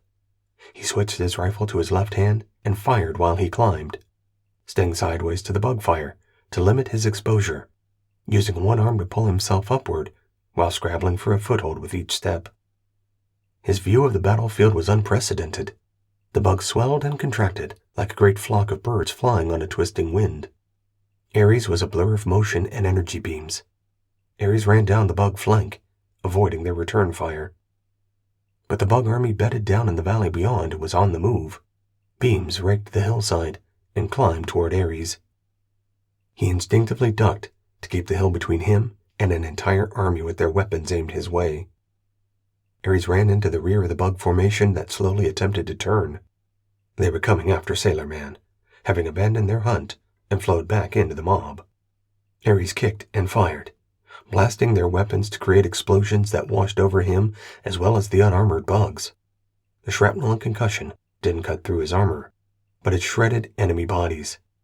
He left a swath of destruction on his way to the spigot from which the bugs emerged. Ares disappeared over the hill.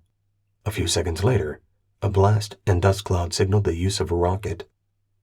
The flow of reinforcements slowed, and the bugs stopped firing. Sailor Man thought about diving into the mass and laying waste, eliminating the bugs while their backs were turned. Their numbers weren't overwhelming, but that thought disappeared when the first ranks of the entire enemy army rolled over the hilltop from the valley beyond and stopped. 1,000,000 bugs ready to engage. He thought better of his brash plan to destroy the enemy group that looked small and insignificant compared to the army standing atop the short hill. He stayed low and watched, not daring to move. Not his head, not a finger. The bug collective didn't bother coming after him. The group beneath him consolidated without adding more bugs. Ares was nowhere to be seen. It dawned on Sailor Man what had happened. Ares had sealed the tunnel from the inside. Daryl, the reporter, was nowhere to be seen either. Being alone wasn't something Sailor Man feared. He trusted in his abilities, but he never thought he'd be alone, entrapped by a vast bug army. There would be no escape if they focused their attention on him. Until they moved away, he was frozen in space and time. Chapter 12. Divided. If you can't count on yourself, there's no counting on others. Ares bolted through the open tunnel mouth, firing to clear his way. Inside, he sent a rocket into the ceiling behind him. He ran forward, killing every bug in his way until there were no more. He returned to the entrance, clearing his rear area of the enemy. The cave-in filled the tunnel ahead. He feared that this was the secondary exit, and there wasn't another. He was well and truly cooked. He had also condemned Wheel 2 and his team. What was in here? The bug reinforcements had been at their end, otherwise he would still be fighting them. A nagging pain stabbed at his knee and side. His suit should have taken care of any minor issues, like a trivial breach, but he stopped and checked himself over, despite the unknown into which he had thrust himself. Ares needed information. If he found an excavator, that would be helpful. Whoever dug these tunnels had used equipment that could still be in there. The bugs didn't dig these tunnels without serious equipment. He guessed the bugs didn't dig the tunnels. Another race did that, and the bugs occupied them. 3 meters high and twice as wide for this corridor. It was a superhighway into and out of the mountain. Ares took a knee and prayed. Originator, hear my prayer. Guide my hand to deliver death to a worthy enemy. May he find peace in his next life. Recognize the honor we do you through this battle. If you determine that it's my time to die, may it be with glory, fighting with every fiber of my being. In your honor, Originator, let me be the instrument of your will. He stood, reinvigorated, as he always was after his brief but one-way call to the higher power.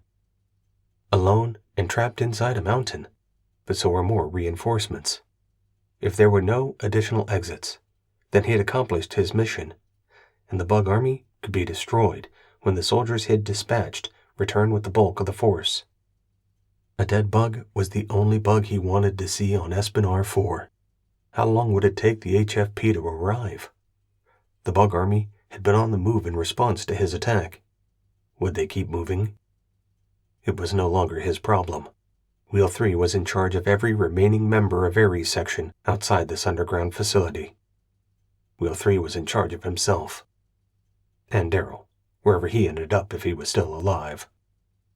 That was the risk he accepted when forcing himself into Ares section. But a little voice nagged at Ares. It was for a strategic purpose.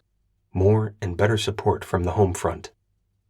The stories the soldiers told were lost between the battles and Earth because so few returned. Those who did sat in silent bars for vets, most of whom never left Earth. Combat soldiers were pariahs among their own because they had survived violence that humanity could no longer comprehend. Killing 1,000,000 bugs? No one could relate. Ares would be called a liar by people with no skin in the game. If he returned, he wouldn't relate the tales of his battles. Even now, still in the void of space, the battles seemed unreal. Yesterday and the day before were ancient history. Fighting to win against an unfamiliar enemy. Every battle was different, and every battle was the same. Two adversaries attempting to impart their will on the other, drive them from the field of battle and back into space. Yield. Destroy the enemy's ability to reinforce and resupply, Ares told himself. Compliance. He marched down the corridor looking for the heart of this complex, looking for who was in charge. There was a door set in the left wall, heavy and metal with a frame that integrated with the stone of the cave. There was no handle on this side. The leadership was somewhere in there, in a place where the bugs couldn't go. Ares pushed on it, and wasn't surprised that it didn't budge. The main tunnel continued straight ahead for another 10 meters before angling to the right and descending. Ares sought answers, which were more likely to be found through the door, but he couldn't expose himself by making noise when he didn't know what could come up behind him. Until he secured the main corridor, he couldn't breach the door. If bugs were being grown or manufactured, then he could destroy that process, and that part of the enemy's supply chain. Answers could be gathered after the fact. Cut off their ability to reinforce, then find the leader of the army he had blocked outside. Solving problems one at a time until there were none left, or the leadership pulled him off the line. Since that wouldn't happen with him inside the mountain, he'd keep going, from one problem to the next. The corridor curled downward in a large, lazy spiral, the interior of which contained stairs looking like they were made for abnormally tall humans. Ares took the stairs down. It was impossible to gauge flights. There weren't levels at regular intervals. Ares switched back and forth between UV and IR. Infrared showed deeper and deeper red the farther he descended. He was getting closer to where something was happening, and there was a distinct lack of aliens. Despite the number of bugs that had flowed from this facility, there were no more to be found. Down below, he'd get some answers there. Frodo checked his people. They each had 2 grenades in their hands, one to get tossed in as a group. When they exploded, they'd send the second round of grenades into whatever was left. When the second round exploded, they'd rush through and clear out the survivors. It was the best plan they could come up with. The 4 soldiers lined up next to each other, preparing for an action they'd never practiced. Throw a grenade through a tight gap without getting your arm shot off, and jump back before the explosion. Frodo counted off using his fingers. 3, 2, 1. After 1, Seamus pushed the door open, using the barrel of his Mark 71. The 4 tossed their grenades in a single motion. Seamus struggled to get the barrel of his weapon out of the way before he tossed, and sent his grenade against the door, and not into the opening. It bounced back among the 4. Frodo started to move toward the activated grenade, but 7 was closer. Swing 7 grabbed it and sent it through, dodging back as the 4 grenades exploded together. The second round of grenades went more smoothly, since the door was wide open at that point. They had no way to pull it shut without exposing themselves, and the explosions opened it the rest of the way. They threw their second grenades much farther into the room. With the opening as it was, there was no constraint of simply getting it through the gap. The 4 stayed out of the way of the second round, but they were far enough that a little of the blast and shrapnel found its way out of the room. Point was first in. He had the heaviest armor. He went straight into the room, firing before he acquired a target. The others fanned left and right, spraying the room at the height of the workstations that had been arrayed as a barrier. They weren't thick enough to serve as cover, as they hadn't stopped the grenade's blast effects. The second grenades had gotten past the barricade and blasted the computer systems. Frodo directed the soldiers into the room, providing overlapping fields of fire, even though they were already on the move. On board ship, they had practiced close-quarters movements.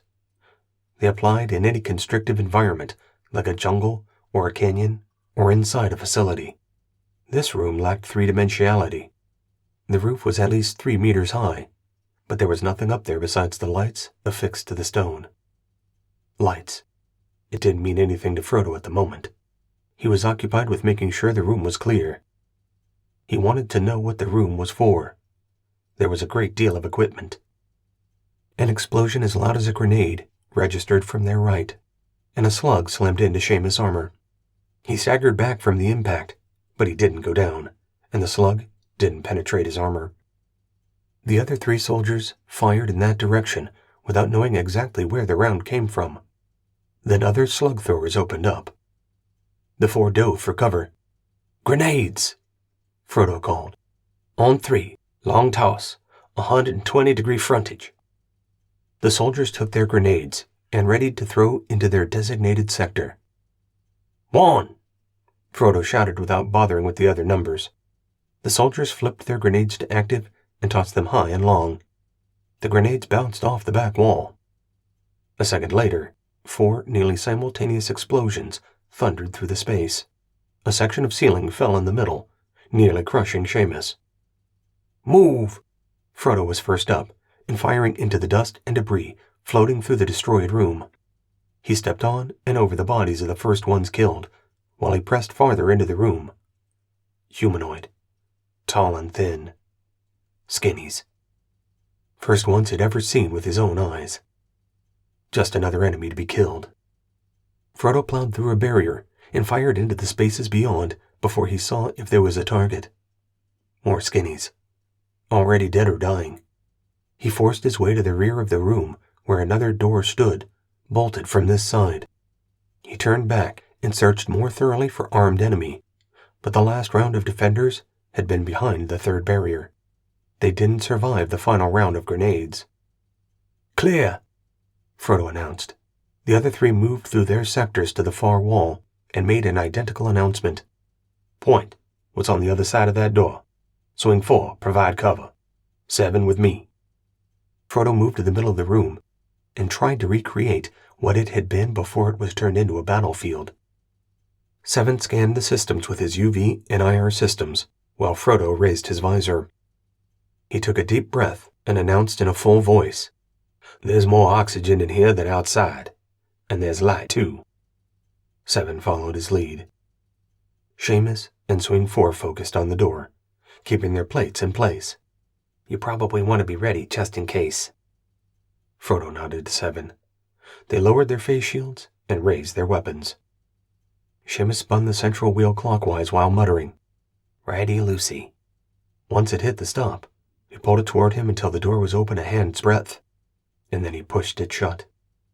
Don't give an enemy a chance to shoot, because it only takes a glance to see an immediate threat. Stuffing one's head out the door and leaving it there made for a juicy target for anyone with a weapon. "Another room, but with less stuff than this one. I didn't see anyone." "Secure the slug throwers if they're operable. Disable the energy weapons and prepare to move into the next room." Frodo gestured wide enough to encompass the entire space they were in. "We could go now," Seamus suggested. "Don't give them time to set up a defense." Frodo shook his head.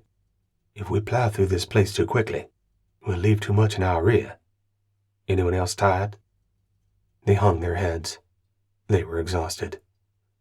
"That's what I thought. They left that door open to catch us at our weakest. But even when we were tired, we were better than them." Frodo closed and secured both doors. "We're taking some downtime, but get those weapons first." "I don't feel so good," Seamus said when he finally slowed down from the rush of combat. "What do you mean?" Frodo had him raise his visor. "Damn!" Point's complexion was a darkening shade of purple. Veins throbbed in his face. "What the hell happened to you?" He pointed to his armor, where it had been hit by the slug. There was a pinhole through the metal. "A penetrator round. I thought things were too easy. Take your armor off, and let's see what's going on." Seamus slowly removed his armor. It took a great effort until Frodo helped him. He placed the armor on the floor, covered in debris from the grenades and the attempted defense. Frodo winced at the smell. Soldiers fresh out of their armor after days engaged were ripe. It's just how it was. No one smelled like mint juleps after a single day spent entombed in combat armor, let alone several. Wheel 2 recovered quickly and pulled up the lightly padded undershirt. The wound from the penetrator was slightly larger than a pinprick, but the purple around it said it was far more. The skin was already dying. Why didn't your suit deal with this? Seamus shook his head. Don't know. How bad is it? I've seen worse. Frodo lied. Were they alive? Seamus chuckled softly until he grimaced and coughed. Keep the lights up. You don't need to turn them down for my sake. Your voice is getting weird too, like my ears are stuffed with cotton. Are you doing that too? Yeah, that's us. We're doing that so we can talk about you. Just relax, Seamus. I'm pulling you off the line. We'll cover for you. Off the line? In here? He tried to sit up. Don't leave me behind. He gestured feebly toward his armor. Help me get my gear on. His hands fell to his sides. Frodo held his head to keep it from banging against the rocky floor. How about a little water? He held a small bladder to the man's lips and poured a few drops into his mouth. Seamus's eyes rolled back in his head. He took one last deep breath and stilled. It had been less than 10 minutes since he'd been shot. Frodo stood. Swing 4 and 7 stared. He's gone, Frodo said to save them from having to ask. Important safety tip. Don't get hit by the slugs. Poison? Swing 4 asked. Doesn't matter. It'll kill you. End of story. He motioned angrily. Get those slug thaws and any ammunition you can find. I don't want those falling back into the enemy's hands. 7 nudged an elongated skull with his toe. 2 eyes, nose front and center, but flatter than a human's, and lips around teeth. Close enough to human that the 2 species could have shared an ancestor sometime in the distant past. What are these things? They're called skinnies. At least that's what I've heard them called. Frodo kicked the head nearest him. It came apart, spreading brain and gore into the debris on the floor. He headed to the left side of the room to look for intact weapons. The 3 scoured the room in silence. 2 slug throwers and 1 energy weapon. The rest were junk. There was a stock of slugs, a bullet with a combustible propellant. Old school, but the bullet was the newest technology. The impact liquefied the central core of the bullet, sending it into the target at high speed. This was known as a sabot round. Very little could stop the penetrator. A direct impact, 90 degrees was optimal. Angling the impact meant the sabot might skip away. Don't let them shoot you straight on, Frodo advised. There was only so much a soldier could control in a fast-moving combat action. Control what's in your control. The rest was in the hands of the originator. There was plenty to worry about, and none of it served the situation. The mind was best used to absorb the stimulus of the moment and decide what to do based on that information. Filling the void with fantastic scenarios led to bad decisions. There were already enough of those without making it worse. Frodo's team was trapped inside a mountain. The only known exit was blocked. At least they had air and light, and the hope of another tunnel. Keep going until they could go no farther. Walk if they couldn't run. Crawl if they couldn't walk. But always keep moving forward. Frodo flopped to the floor near Seamus's body. He looked at the scant armaments they'd scrounged, along with points Mark 71, extra power pack, and single grenade. Take 5. Get some water and something to eat. Chapter 13. Enemy Unleashed. A strategic victory will lead to a tactical victory. Ares stopped to listen. Dull thuds from above resonated through the stone. Combat. But from whom? Grenades? Rockets? Something else? He couldn't tell. At the moment, that wasn't his mission. The elimination of bug reinforcements had risen to prominence as his primary concern. The rest of his section would get themselves out of the mountain, but if they did it too soon, it would be into the waiting arms of the Scudagarans. The bugs didn't really have arms, but the result would be the same. Escaping from relative safety into a cauldron of fire. How was Ares going to get out of the underground facility? That wasn't a problem to be solved at the present. The stairs led downward 100 meters before they ended with a single exit. There was no door, only an opening. It fed into a maze of corridors, none of which seemed to be the track that had spiraled down from the wide corridor leading outside. Ares studied the corridors before him. Openings at random intervals showed varying degrees of heat. Above him, a vent pulled air through and sent it out of the area. There had to be another vent that brought air in. Did the bugs need heavily oxygenated air and light? Ares didn't think so. There was something else down here that did. He'd find whoever or whatever that was and deal with it. The first opening led to a work area, a shop for technological repairs. It was set up with high tables and stools that supported humanoid physiology. It looked too much like the avionics department on board the starship. The next opening led to a storage area with shelves and crates, circuits and wiring and fiber and chips and connectors and more. Humanity brought this type of technology to the stars, where it already existed in similar, slightly altered ways. Ares examined the boards and chips. He could discern no difference between what he was looking at and what was on board ship. Had espionage armed the Scudagarans and whoever was controlling them? More questions than answers, but it gave Ares a direction that wasn't confounded by the mystique of alien technology. There was nothing mysterious about the capability of modern computers, although fascinating in how they solved problems that would take a human with pen and paper 1,000 years. A noise from down the corridor drew Ares' full attention. He waited inside the opening, listening, rifle ready to engage the enemy. A scrape and a squeal. Ares jumped into the corridor and aimed unerringly at 2 aliens pushing a cart. Skinnies. He knew what they were. He'd seen them before. Their eyes shot round as they stopped, mid-step. Ares held his aim at the one on the right. He was quicker swinging right to left when firing. The wheel squeaked when the skinnies leaned forward. Ares fired, and the first skinny blasted backward. The second enemy reached for a weapon atop the cart, but he was too slow. Ares' energy pulse blew off half the creature's head. Ares backed into the doorway and watched down the corridor, expecting enemy soldiers to flood in, but they didn't come. Branching corridors and room openings remained vacant. It was silent when sound amplified easily within it. Ares retrieved the cart from the corridor and stashed it in the storage room. He checked it over quickly. 2 energy weapons rested on top. He took both and slung them with the mortar tube over his back. That was the extent of what he wanted to carry. But he added a collection of circuit boards and chips for the intel types to analyze.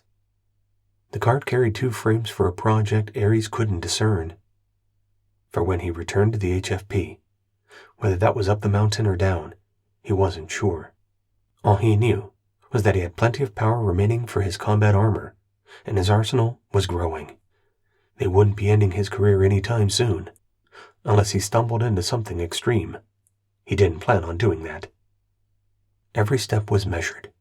He entered an area having a plan based on available information, even if he had to take a quick look before stepping inside.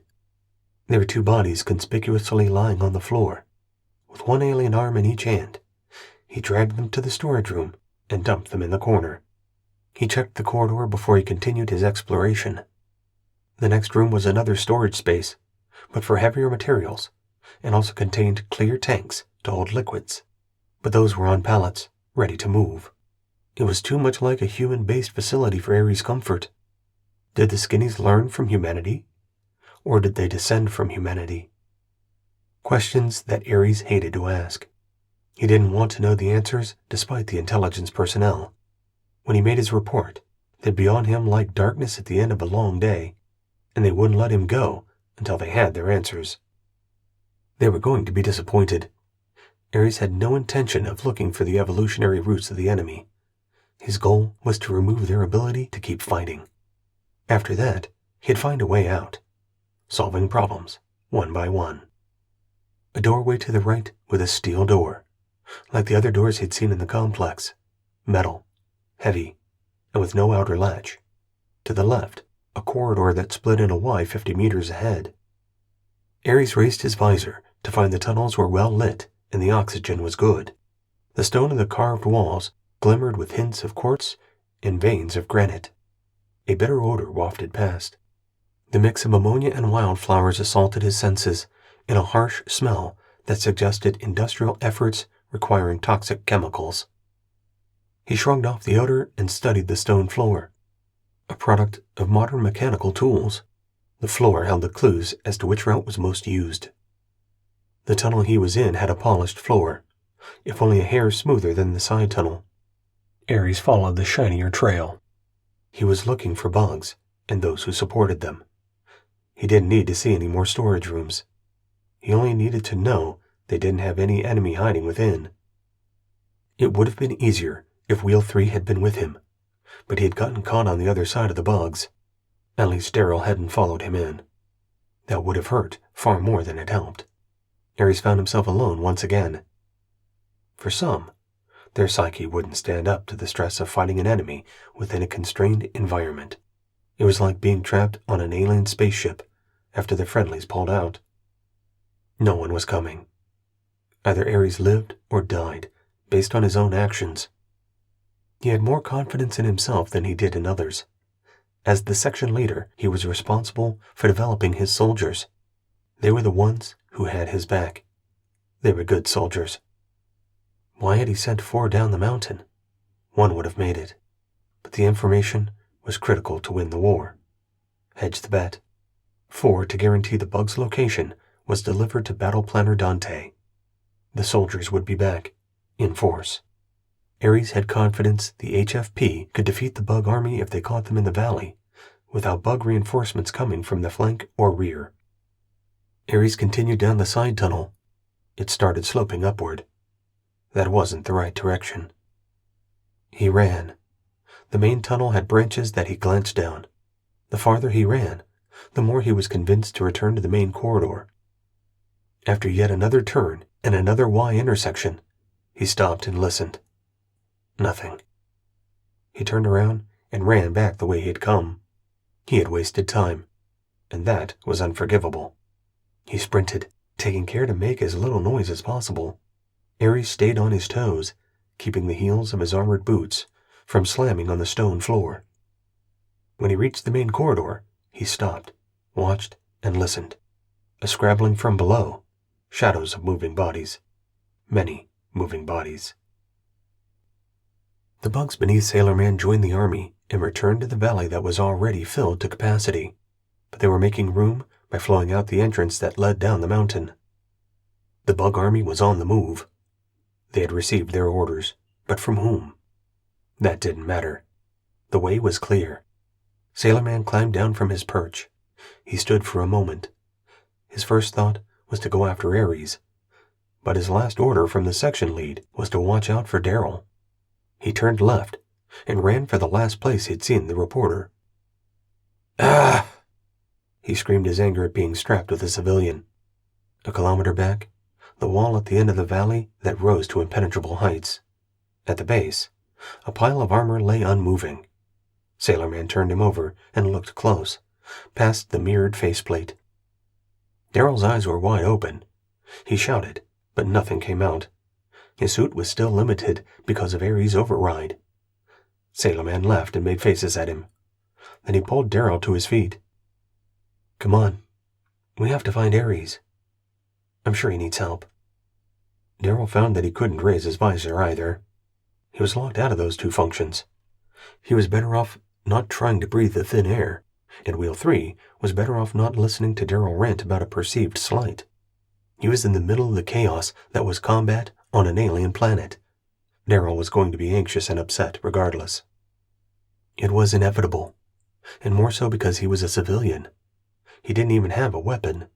Ares had taken that away from him. "Pick up the pace," Wheel 3 growled. He jogged toward the battlefield where Ares had engaged the reinforcement bugs. The army continued to move slowly out of the valley where they had sheltered. They had lost their hiding place. If they weren't going on the attack, then they'd have to be found again. If they were attacking, they'd meet the HFP, who had to be on their way. Those thoughts brought comfort to Sailorman. He had the reporter. His new top priority was to find Ares. In Wheel 3's mind, he was out of the fight except for rear area mop-up operations.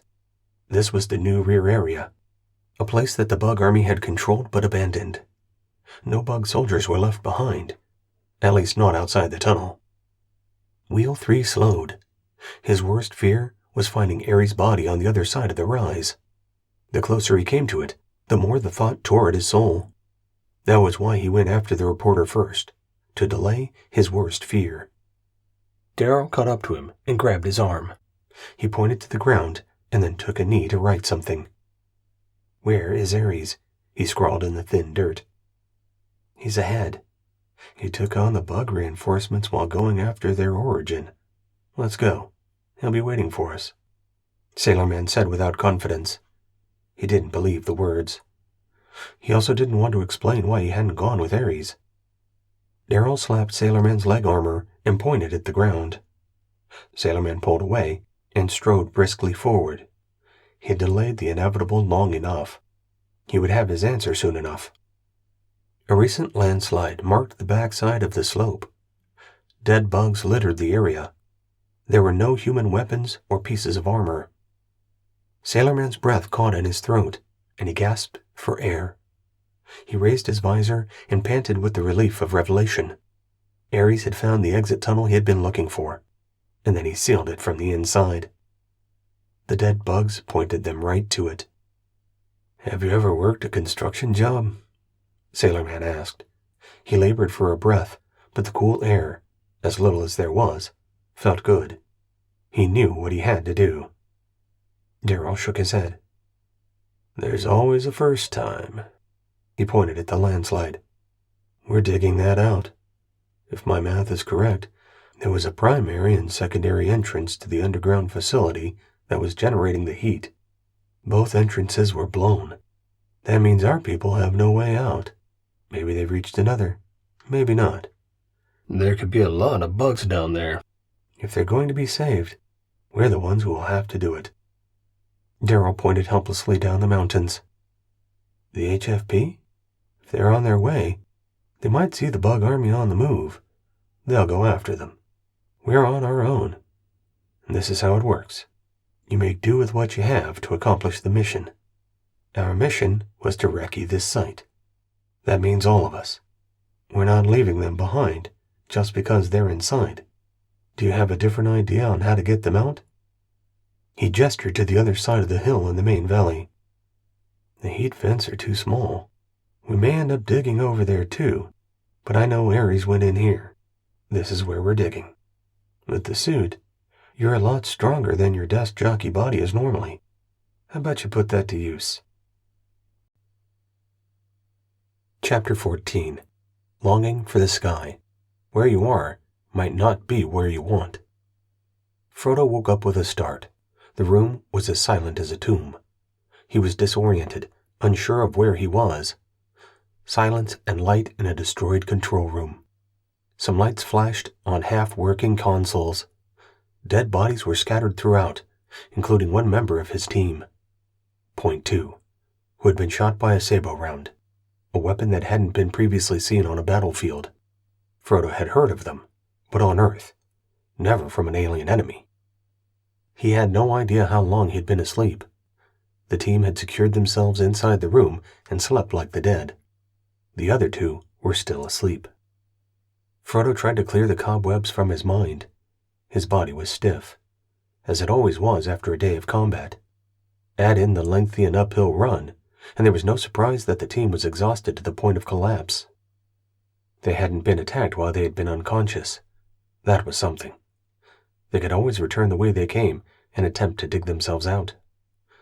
That meant facing the bug army, or they could forge ahead. Frodo used his internal water supply to take a drink. He preferred the external bladder that attached to the small pack on his back. The water in the suit was recycled with minimal fresh water added. It tasted foul on the best of days, and there was nothing any soldier had learned to make it taste better. It was survival water, nothing more. Frodo felt like it was about that time. Every minute they lived was one more chance to escape and rejoin the other members of Ares' section. "Come on, you lazy bums, get up." They didn't acknowledge his subtle request until he nudged them with the toe of his armored boot. Swing 4 and Swing 7 grumbled themselves upright. They raised their faceplates and breathed heavily of the oxygenated air before coughing and gagging. They lowered their plates. "Bad smell, like someone died in here?" Frodo observed. They opted for their survival water. Frodo had known the air would be mostly unpalatable. Dead bodies in enclosed spaces had a tendency to do that. Unfortunately, one of the dead was one of their own. Point 2, called Seamus. An old slug thrower using chemical propellant and a sabot round. It fit with permitted war technologies, but with an edge that removed the defensive capability of human armor. It had to be short range, but within the constrained space of the cave system, it was the right weapon. They knew about this planet, and the humans did not.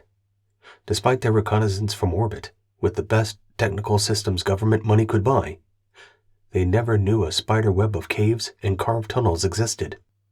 That changed the battlefield significantly, skewing the odds in the bugs' favor.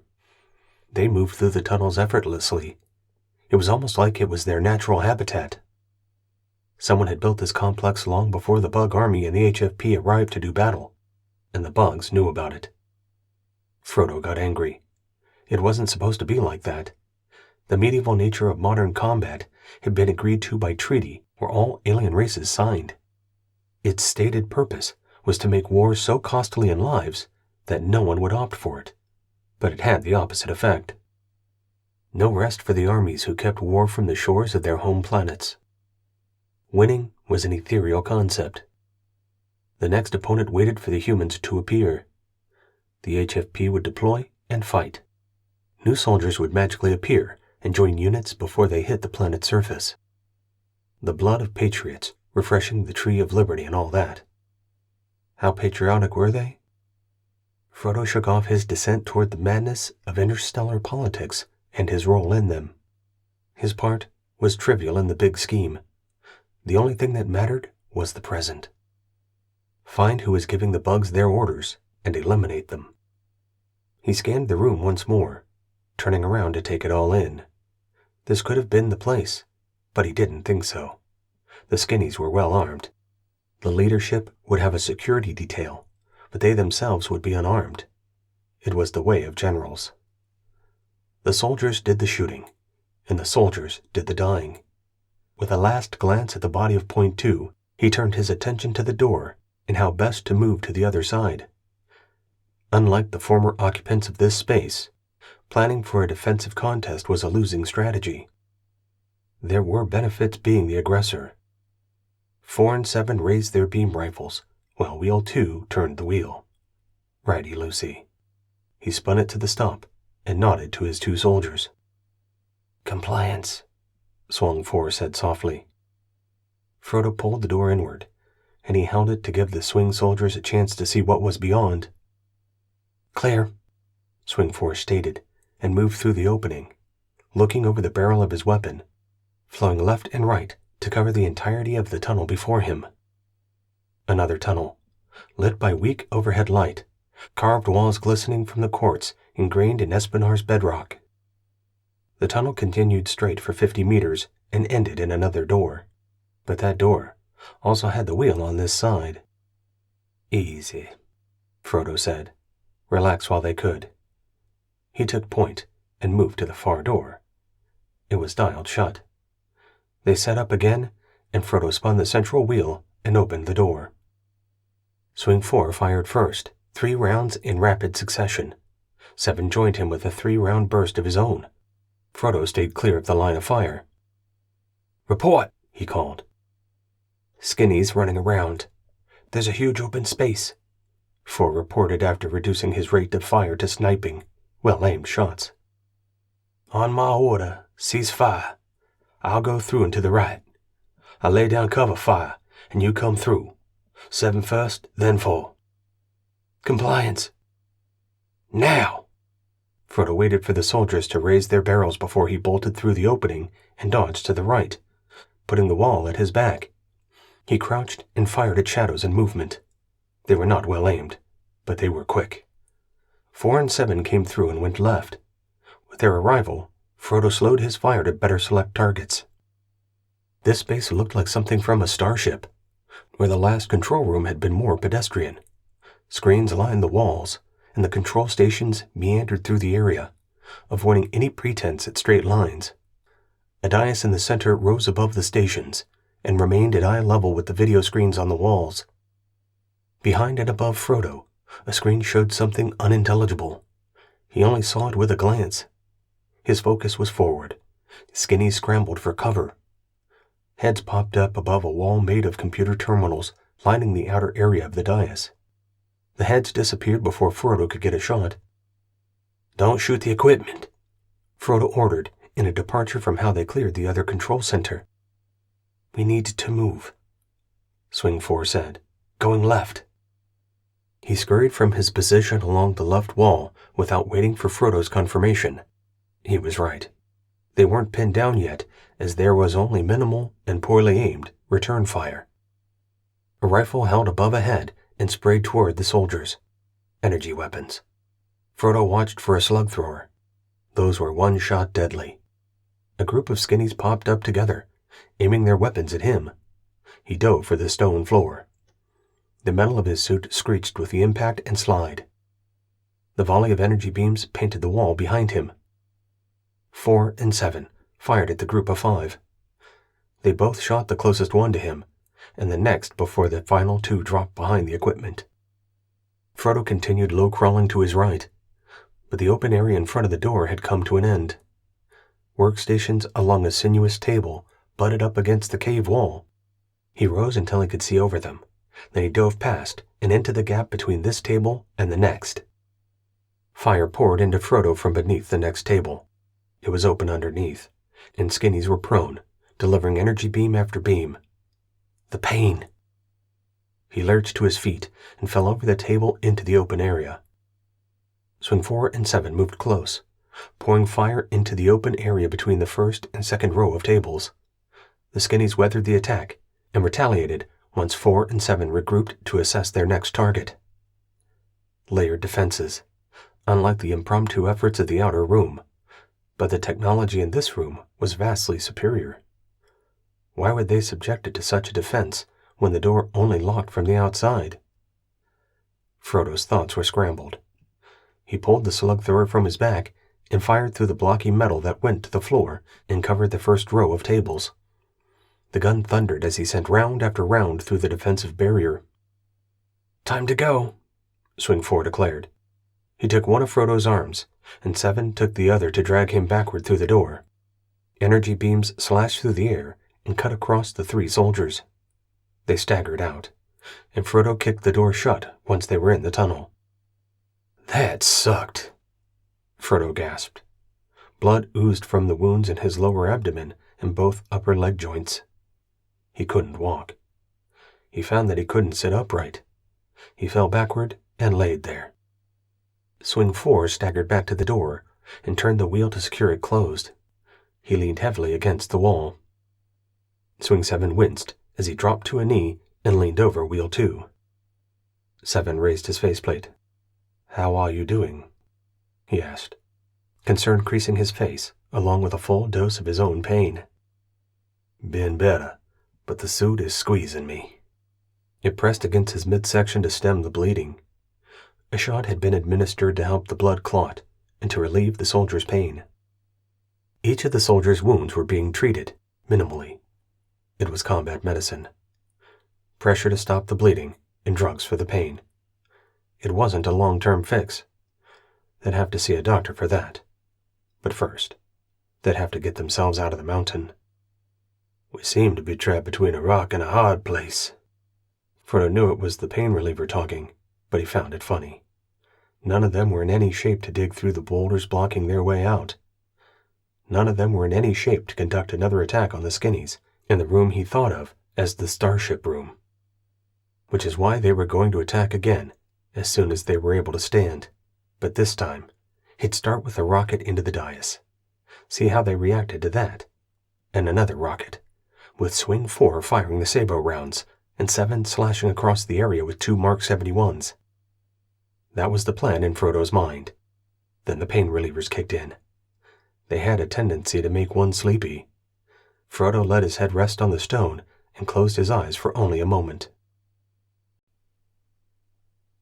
Chapter 15. Push. When you've reached your limit, you find you can always go farther. Ares stepped into a side tunnel and waited for the group that headed toward him.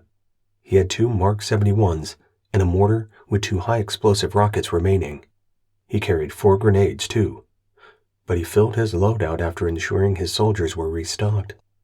When the remainder of Ares' section departed on this reconnaissance, they had been fully resupplied: food, water, and ammunition. That's all they needed to keep going. It was all any army needed. The footsteps closed on his position, but the enemy moved without a sense of urgency. They weren't tactical, like conducting a bounding overwatch with short sprints. They pounded up the tunnel. A motor whirring faintly grew closer. The first Skinnies passed. They carried wire and bags. The next bunch carried pickaxes and shovels. An electric vehicle rolled by, nearly silently. It had a long probe with helix spirals. A drill.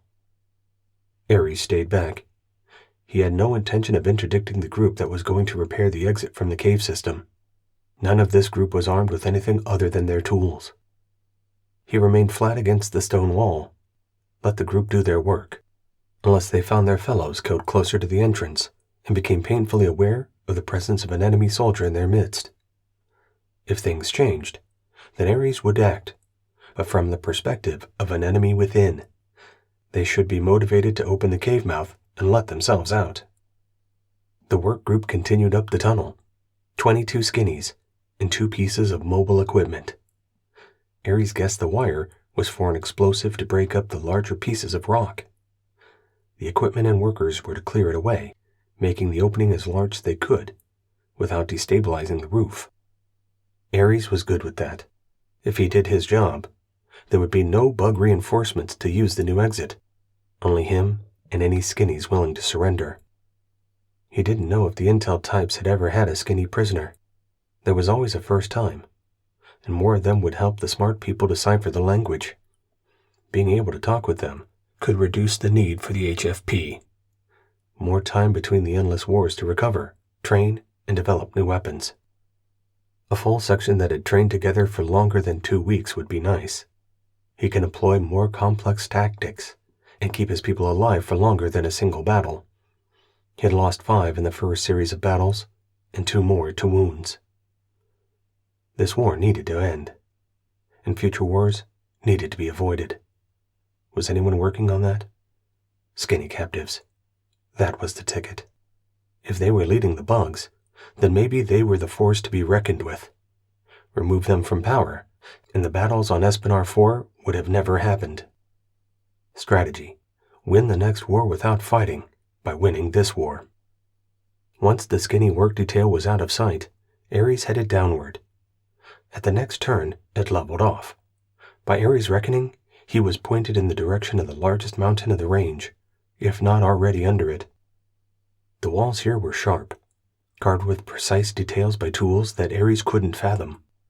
A power beyond what the Skinnies and Scudagarans brought to the planet. How long ago was this place created, and by whom? The answers to those questions mattered, but only if they impacted humanity now. The work could have been done a year ago, or 100,000 years ago. There was no way for a soldier to tell. Ahead, the tunnel led to a room the size of an airplane hangar. Immense space with massive pillars holding a ceiling that was easily 30 meters high. It was bright, brighter than anywhere else inside. Ares raised his faceplate. The advanced imagery shown inside his helmet was nothing compared to the immensity of it all. Round tanks emitting vapors connected by heavy piping. Industrial machines hummed. It was the greatest factory he had ever seen, even though he had not seen any in person, only pictures. Efficient and busy. Everywhere he looked, something was happening. Conveyors ran, pistons churned, levers rocked, and inventory was produced and neatly stacked, moving down the line by carts without drivers. Few skinnies worked inside, here and there, busy fixing machinery or operating it. In the middle open space, bugs were lined up to move through an arch that applied the weapon to their back. Behind the bugs were machines that belched creature after creature. The bugs were manufactured. Ares had stepped in enough bug guts to know that they were biological within a minimal overlapping carapace. It wasn't armored. Their legs weren't built for the extra weight. Above and around, no one carried weapons besides the growing bug reinforcement army. Raw materials for a biological army? Some were out of sight. Stalks from under the mountain, minerals and metals for their weapons, endless geothermal energy. Ares lowered his shield to check the temperature. It was hot in the factory, much hotter than above. He stepped into the area and slid left along the wall, trying to be nothing more than a shadow that no one saw or cared about. He needed to see the bug builder. He'd send a rocket into that. All four if that's what it took to take down the machine. But Ares wanted to make sure it was the only one. Expending his ordnance on one system would be folly if there was a readily available backup. Intel. He appreciated what they did when they got it right. Missing the tunnel structure of this planet had been a huge miscue. He'd spent half of his time on Espinar underground. That was where the most important battles were being fought. A ripple passed over the bug reinforcements. They moved forward as one, turning toward Ares. The time for a reconnaissance was over. Sailorman and Darrell started with the smallest stones. Some were at the top of the rock slide. Some were in the middle. Take one and toss it to the side. Let it roll downhill away from the pile. Take a flat one and wing it away. Dig, pull, and toss. Each stone was harder to move than the last. Sailorman leaned into a boulder the same size as him. He could get it to wiggle, but could not shake it free to send tumbling down the pile. Darrell, over here. The reporter stepped back from what he was doing. In the morning sun, his mirrored faceplate reflected light and gave no insight into the face behind. But his body shook with his efforts to take deep breaths. Not being able to raise his visor was starting to wear on him, even with the bad air outside. He stumbled across the rock pile, slipped, and went down. Sailorman thought he should have felt sorry for the man, but he didn't. The reporter had injected himself into the team, and a higher authority sanctioned it. Ares was stuck with him, but he had passed that responsibility to Wheel 3 when Ares had to do his thing to stop the bug reinforcements. Sailorman took a short break to catch his breath. This was hard work, even with the suit. A thud from inside yanked his attention away from Darrell. He dropped to the slide and placed his audio pickup next to a small gap. Thuds, more than one. A multitude. Steel on stone. A grinding that could have only been a drill. Ares didn't have any of that equipment, and there was far more than one person working on the other side. A drill. That meant explosives. We need to move, Sailorman called. He popped to his feet and twirled his finger over his head. He bounded down the rock slide and moved away, toward the mountainside and not the valley where the bugs had been. Darrell threw his hands up in disbelief. He gestured angrily at Wheel 3 until he stopped. He listened closely. He straightened so he could jump up and down. He almost lost his balance on the slope. Get over here. They're going to blast it. That's not Ares. It finally dawned on Darrell what Sailorman had said. He slid down the rocks and jogged to where the soldier stood. He pointed at the ground. Sailorman gave him the thumbs up. He'd listened to what Darrell had to say. They had time. Ares not in the tunnel? Darrell wrote in the topsoil. That's where he went, and he closed the tunnel from the inside. He's still in there, but who is digging out the rock slide and opening up the tunnel? That's anyone's guess. Bugs? Bugs don't have hands, and we haven't seen them operate any machinery, not even artillery. No, I think that's something else. Maybe Ares has met up with Wheel 2 and his people. They're the ones we thought went into the tunnel from the valley. That would make more sense than anything. Where they got the drill? No idea. What are we going to do? Relax and wait for them. They have the numbers and the tools. So let's just say I'm okay with not killing myself. On a side note, if they have explosives, the last place we want to be is on that rock pile. We'll wait for whoever it is to clear the entrance. Then we'll figure out what to do. If enemy? A new enemy? Daryl took a knee. He leaned close enough that Sailor Man could see through his visor. The reporter looked worried. It was a normal enough expression that Sailor Man didn't get overly excited, even though he had a point. A new enemy? If so, they'd hit them as hard as they could. A Mark 71 could do a lot of damage when fired into a tight space, like the area that would be cleared. A new tunnel opening would most likely be narrower than the old, although Sailor Man only guessed at how wide the old opening was. He wasn't into doubting himself. He was a soldier with a mission. The reporter was still alive, and they were in position to go after their section leader, although rescuing him wasn't something Wheel 3 contemplated.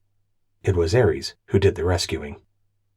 If there's a new enemy, the soldier replied, then we'll destroy him where he stands. We're here to defeat the enemy on Espinar 4. We're going to do that until we can't any longer. We have plenty of energy and a working Mark 71. We're going to fight. Well, let me clarify. I'm going to fight them. You stay out of the way. I'll be here. Daryl thumped his chest with an armored fist. I know you're a tough guy now that you've survived a few encounters in spite of yourself, but you're still here. I'm sorry I don't have an extra weapon for you. Wait, can you throw a grenade? Activate it with the manual release and chuck it into the middle of the enemy. He handed 2 grenades to the reporter. Daryl looked at them oddly. Don't say I never gave you anything, Sailor Man added. Sit down and take a load off. The safest thing we can do now is watch and wait. They both looked toward the sky. It was morning, and the air was crisp. Clouds roiled up from the lower elevations. The day was gray, with no blue skies in sight. Frodo came to with a start. He jerked, and the pain reminded him that he was injured. It could have been a flesh wound. He'd have to remove the armor to learn the extent of the damage. If it was too bad, he wouldn't be able to get the armor back on. He couldn't take that risk. Using the wall to assist, he forced himself to his feet. Sweat dripped down his face. He lifted his chin so it wouldn't go into his eyes. He raised his faceplate, expecting the air to have been sucked out of their space, but it hadn't been. They were in the corridor, not the first control room where they'd left a pile of dead bodies. If Frodo remembered the purple haze of high-intensity, close-quarter combat, then there were a bunch of dead bodies cluttering the starship room, too. They needed to press their advantage. He assumed he had only been unconscious for a few minutes. He leaned over to inspect the 2 soldiers in his charge. Both had energy burns across their armor. Cosmetic damage didn't bother him. The weaker joints also showed damage. Elbow, waist, neck, and knee.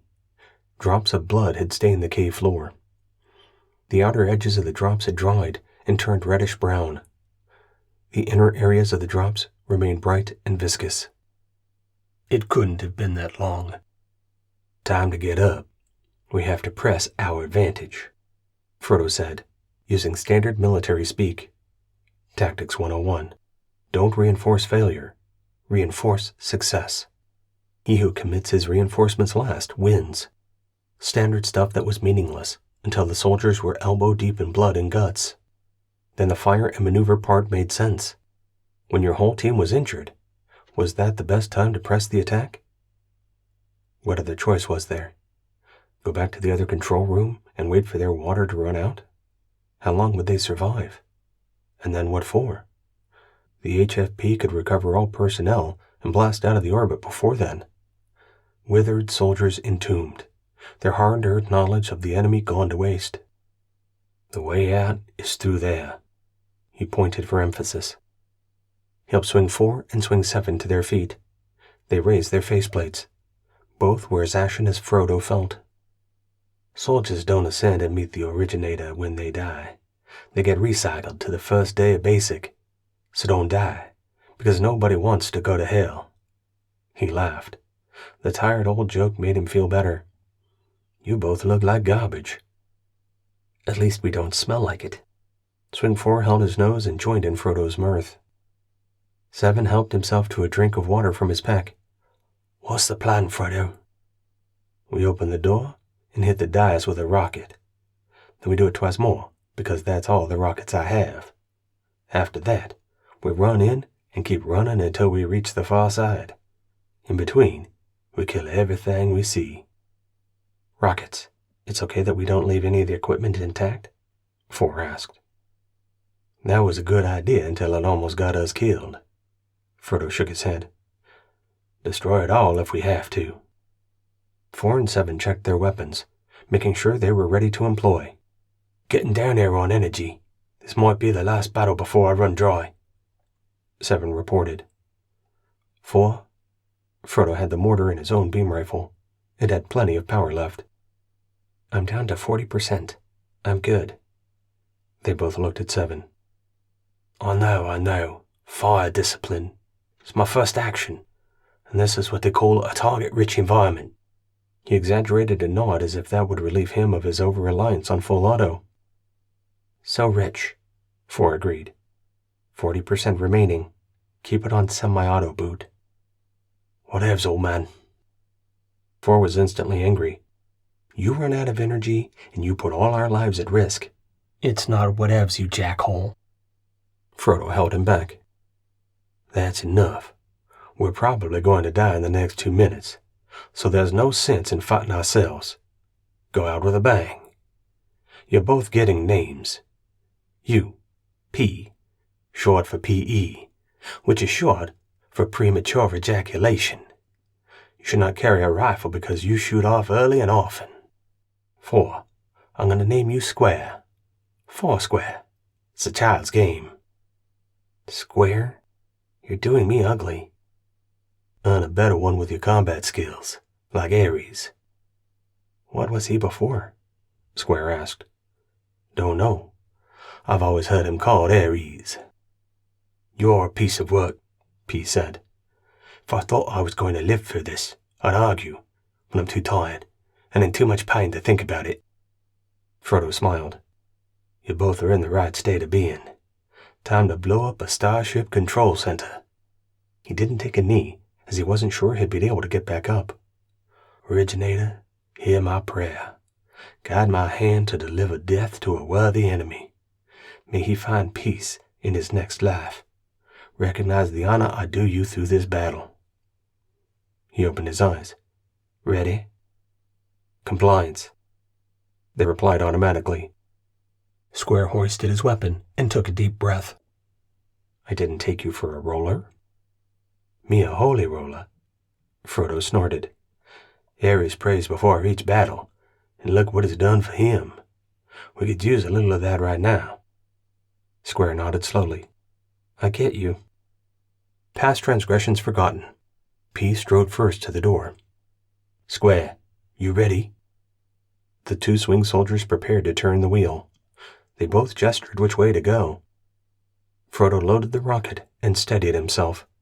He needed to be tended to by the medics, but that wasn't going to happen. He had a battle to win first. Chapter 16. Move. It's harder to hit a moving target. The swing soldiers yanked the door open, pulling hard as it resisted, but not enough. It came open with a jerk. Frodo had been aiming at where he remembered the dais to be. It was still there. He fired. Square and P closed the door. Why did it catch? Square asked nonchalantly. They had something attached to the other side. It fell off. Frodo replied while reloading. They pulled the door open again, and Frodo fired into the bank of computers to the left of the dais. They pushed the door shut again. Frodo held the last rocket for a second to contemplate its value. Was this the best way to expend it? Now or never. They pulled the door open a third time. He fired into the computer stations on the right. They left the door open while staying clear of the opening. With Mark 71s at the ready, the last rocket plowed into the workstations where Frodo had been injured. Its explosion rocked the entire room. Shrapnel multiplied as it accelerated outward from the blast. With the last noise of falling debris, the 3 soldiers bolted into the room, limping and wincing. They fired indiscriminately, left, right, and center. New pathways through the stations had been cleared by the rockets. They took those, shooting preemptively into gaps before determining targets. Through the second series of stations and to the dais. It had been blown apart. It was no longer functional, even if the soldiers could have figured out how to work the systems. They moved past the dais. The skinny bodies were stacking up. Those who survived the first round had not survived the second, less precise efforts. Behind the dais, energy weapons lanced through the air. Frodo dodged left, firing into the area where the shot had come from. He hit the floor and wrestled the slug thrower around to the front. P and Square fired a final volley as energy beams sought them. They ducked behind cover. Frodo pumped round after round into the metal sections behind which the skinnies hid. The slug thrower's bolt locked to the rear. He tossed the weapon aside and re-shouldered his marked 71, jumping up to renew the attack. His body protested his efforts, and he nearly doubled over with the assault on his belly wound. Pain, and then constriction as the suit compressed the area, driving the breath from him. He took a step and fired, then another labored step. He moved forward in a parody of a spirited attack, but he was giving it his all. Square and P took their positions on his flank, barely an arm's width separating them while they worked their way toward the rear wall. An energy beam scorched Frodo's breastplate. He fired at the attacker. Square joined him. The skinny tried for cover, but he was too tall. His head was the last thing to get behind the makeshift barrier. The beams exploded his face and skull, sending a fount of gore across the back wall. P jumped the final barrier and laid down fire at anything and everything behind it. "Clear!" he called. Square took one last look. "Clear." Frodo nodded. "Good work, gentlemen." He staggered and fell against the dais, sliding down as his world went black. Ares sprayed the bug formation with his Mark 71. He'd gotten used to firing sideways, even though it meant he was running a beam an active enemy. It wasn't his preferred tactic. He'd much rather fire well-aimed rounds. One shot, one kill. Every battle had its unique characteristics, based on how each enemy acted and reacted. By moving, he kept the bugs from taking the initiative. The quickest way to lose a battle was to cede the battlefield to the enemy. Ares made it his. Ahead, working machinery, catwalks, material handling, raw materials, power conduits, and the heavy metal framework holding it all together. He found cover behind the first machine. The bug shifted toward him, but didn't fire. "You need this stuff, do you?" he taunted them, knowing they didn't understand a word, even if they were capable of independent thought, which he doubted. He sniped the front ranks to keep them from surging toward him. With a conventional enemy, losing your fellow soldiers before your eyes would have created hesitation. Pause. It didn't affect the bugs.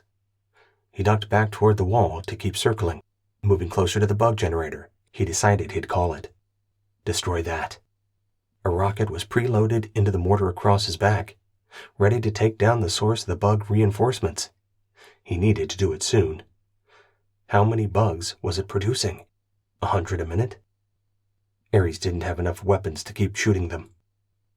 A bug phalanx appeared in front of him. He was cut off, but only in a two-dimensional world. He vaulted upward, caught a crossbeam, and pulled himself onto it. He moved across it and jumped onto a catwalk. He fired rapidly, hitting the bugs in front of him. This new bunch didn't have weapons, but the first ones had.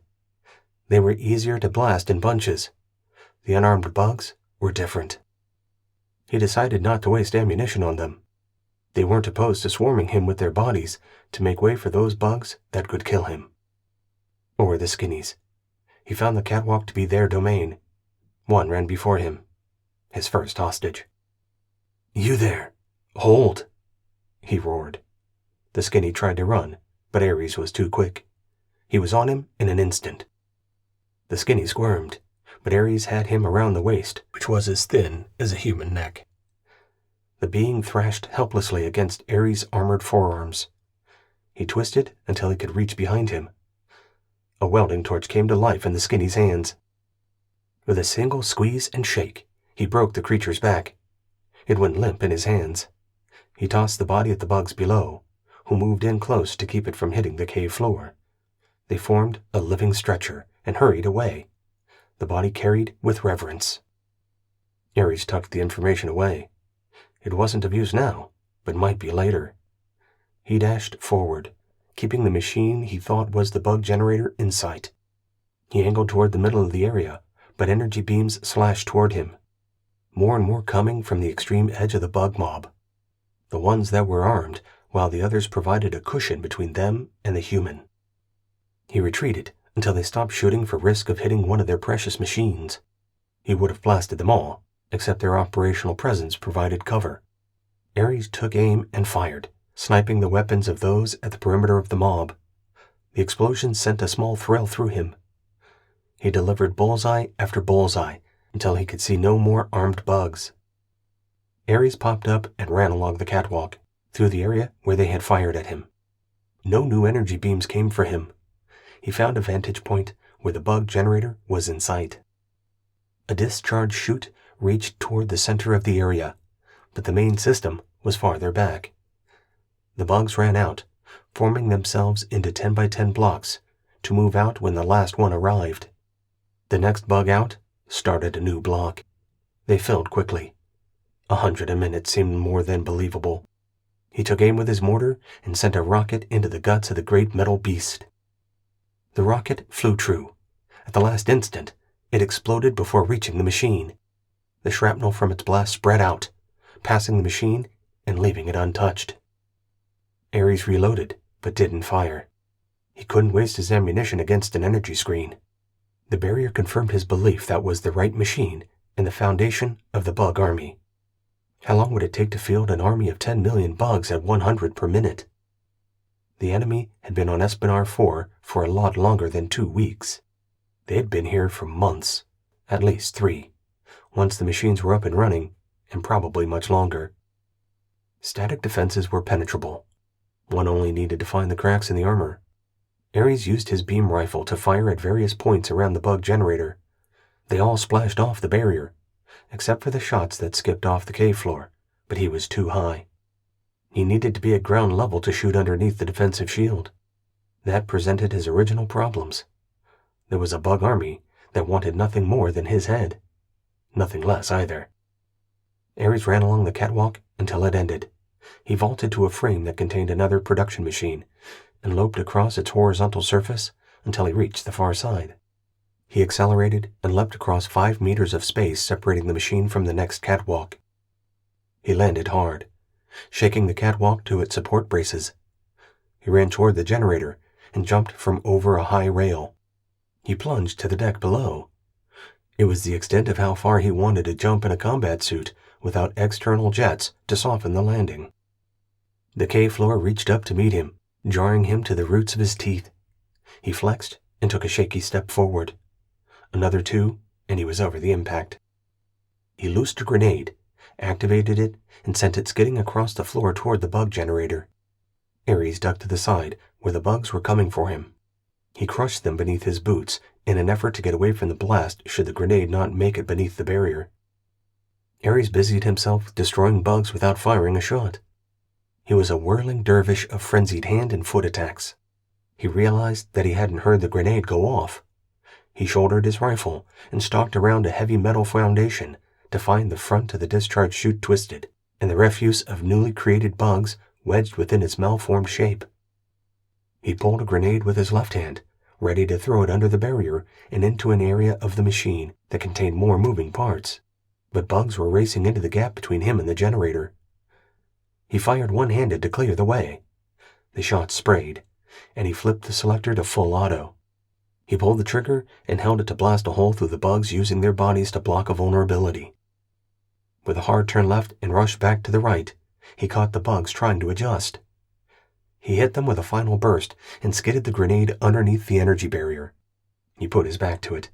It sizzled when he got too close, his warning not to touch it. A calm passed over the area as all beings held their breath in the instant before the grenade exploded.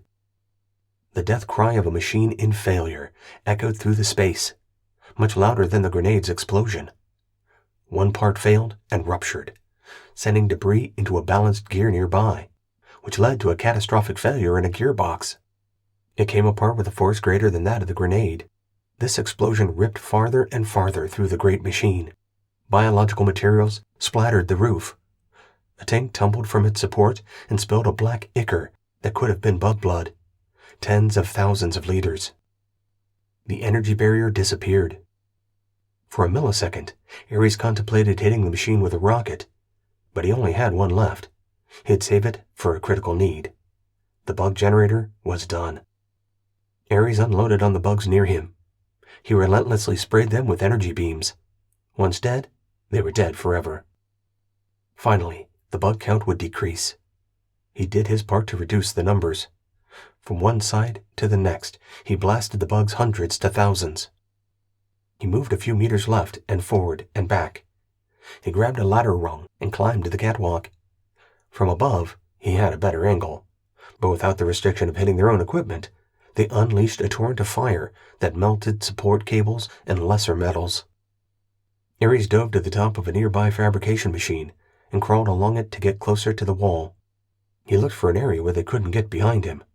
In the massive underground facility, that was too tall of an order. He jumped from the top of the machine, hit, and rolled back to his feet. He came up firing, still on full auto. His section would have been appalled at his lack of fire discipline, but this was the final protective fire. Everything he had, as the entire bug replacement army, was focused on him alone. Not all had weapons, but they were all coming. He wasn't sure what the unarmed ones could do to him, but even if it was as simple as interfering with his ability to pull the trigger, then he was on his way to having a real bad day. Except for one thing to console him. He had completed his mission to eliminate the enemy's replacements. Now if he could figure out how they were getting their orders and interdict that, it would be a perfect day. Unless he died. Then it would have been just a good day. Chapter 17. Bring it down. I'll be damned if they get to shoot and I can't. How long this time? Frodo wondered. The other two were crawling through the wreck of the Starship Control Center. Sparks and smoke filled the air. He left his visor down. The fumes were undoubtedly toxic. He pulled himself to his feet, slowly. Every movement was pain multiplied. His soul ached from the assault upon his person. He brought his Mark 71 around and stood guard. It was the only thing he was capable of doing, as long as he didn't have to fight anyone or do anything besides stand there and look menacing. The metal door had the central wheel on this side. On the far wall, there was a central wheel on the door as well. It was the only two-way door they had found in the underground so far. Why hadn't they entered the tunnel when the soldiers were passed out? They could have been easily killed. Thank the originator for his help in allowing me, P and Square, to survive to renew the fight. Each win in battle does you honor. Frodo hadn't been a holy roller, but he had never been injured before. Despite this victory, they were no closer to getting out of the underground facility. They were running out of power packs, ammunition, and water. These things have to eat and drink, don't they? Frodo called. Where's their food? Can we eat it? The skinnies had mouths with teeth. They chewed their food. They had to eat something. Where was the water? Water was life on Earth and all distant planets. They had yet to encounter a race that didn't need water. Hydrogen and oxygen were the givers of life. If there was a universal constant, it was that. Water. The three soldiers needed to replenish the fluids in their body, make up for the lost blood until it could be replaced in kind. They needed to escape into the open. Roger, boss man, P the upstart replied. His armor had taken a beating. Scorch marks, scrapes, scratches, and blood, both skinny and human. The swing soldiers were wounded, but not as bad as Frodo. They went about their business locating functional weapons, ammo, or anything else they could use. Square held up a metal plate with alien script on it. It says, no eating or drinking in this room. Ha! He laughed until he doubled over in pain. He straightened and added, I'm the funniest guy I know. Indubitably, jackhole, P said. Sorry about that. You were being a wiener. My mother had nothing to do with me being a soldier, but your mother and I had a lot to do with you being a soldier. P slapped Square on the arm. Is that how it's going to be? Let me push you down so I can kick you. You push me down, and I'm not getting up. He pointed at Frodo. Kudos to you. We thought you were finished. Frodo chuckled softly to himself. Not yet. The originator has other plans for me. I need to be here to see what those are. P made eye contact with Square. He's gone full roller on us. No atheists in combat, P. He motioned toward the door in what they'd been calling the rear wall, but it was every bit of front entrance as the one on the other side. What do you say, Frodo? Time to fly? Let's fly, Ares section. Compliance. He shuffled a step back. 4 and 7 moved in. They spun the wheel and pulled the door open. Another tunnel that disappeared around a corner while angling slightly downward. They stalked through, side by side, looking over the barrels of their weapons. Frodo followed as best he could, but he clumped and scraped as his booted feet refused to fully lift up or set down softly. He thought it might have been damage to the suit, but he knew better. It would do what he told it through his own actions. It was him. He was the problem. The suit only reflected his shortcomings. He knew instinctively, as all humans did from the moment of birth, that he was dying. The goal was to put it off as long as possible. When the end approached, the attitude changed from one of delay to acceptance. But he didn't accept it. He resented being injured. Espinar 4. As far as one could get from Earth. Not even a particularly shiny star in the night sky. You wouldn't see it without a good telescope, and then you still might not. The anger fueled his adrenaline, yet another surge. How much more did he have? He wouldn't know until he surrendered. It wasn't the time for that. But he had growing confidence that P and Square would complete the mission. Not because they were getting better as soldiers, but because they were the only choices. Decisions were binary. Do or do not. That's it. You two have to get the information about this place back to the Force, Frodo managed to say. The 3 of us will. Hang tough, Frodo. We'll make it. I got a good feeling about this tunnel. What makes you say that? Frodo asked while shuffling to catch up. No doors. We're on the other side. They locked themselves in from both sides, which tells me there's a way out over here, Square said. He moved forward at P's side. Their weapons were aimed, but there were no targets. There was nothing to aim at. The tunnel led downward, twisting and turning its way into the bowels of the mountain. At a Y intersection, they had to make a choice. Take a hard right and head upward, or continue on the track that seemed to be more heavily used. Square checked the cave floor. Was one shinier than the other? Did bug feet buff the floor, or was it the skinnies? How many would it take to affect the bedrock? More. Many more. Even with months of back and forth, they wouldn't have smoothed the rock. Decades or centuries. Another race had carved these tunnels and lived here. It was their feet that showed the way. The skinnies had borrowed the facility to develop and unleash their bug army. Both lead somewhere. I say, follow the more traveled road. The masses determined that way led to something that drew them, like a galley with food and water, Frodo suggested in a halting, panting voice. Compliance, Square said. They had no idea, and their ability to reason suffered from the loss of blood. Each of them was less because of it. Critical thinking wasn't in the cards. They were in survival mode. Frodo had to admit that the mission was limited to escaping the underground.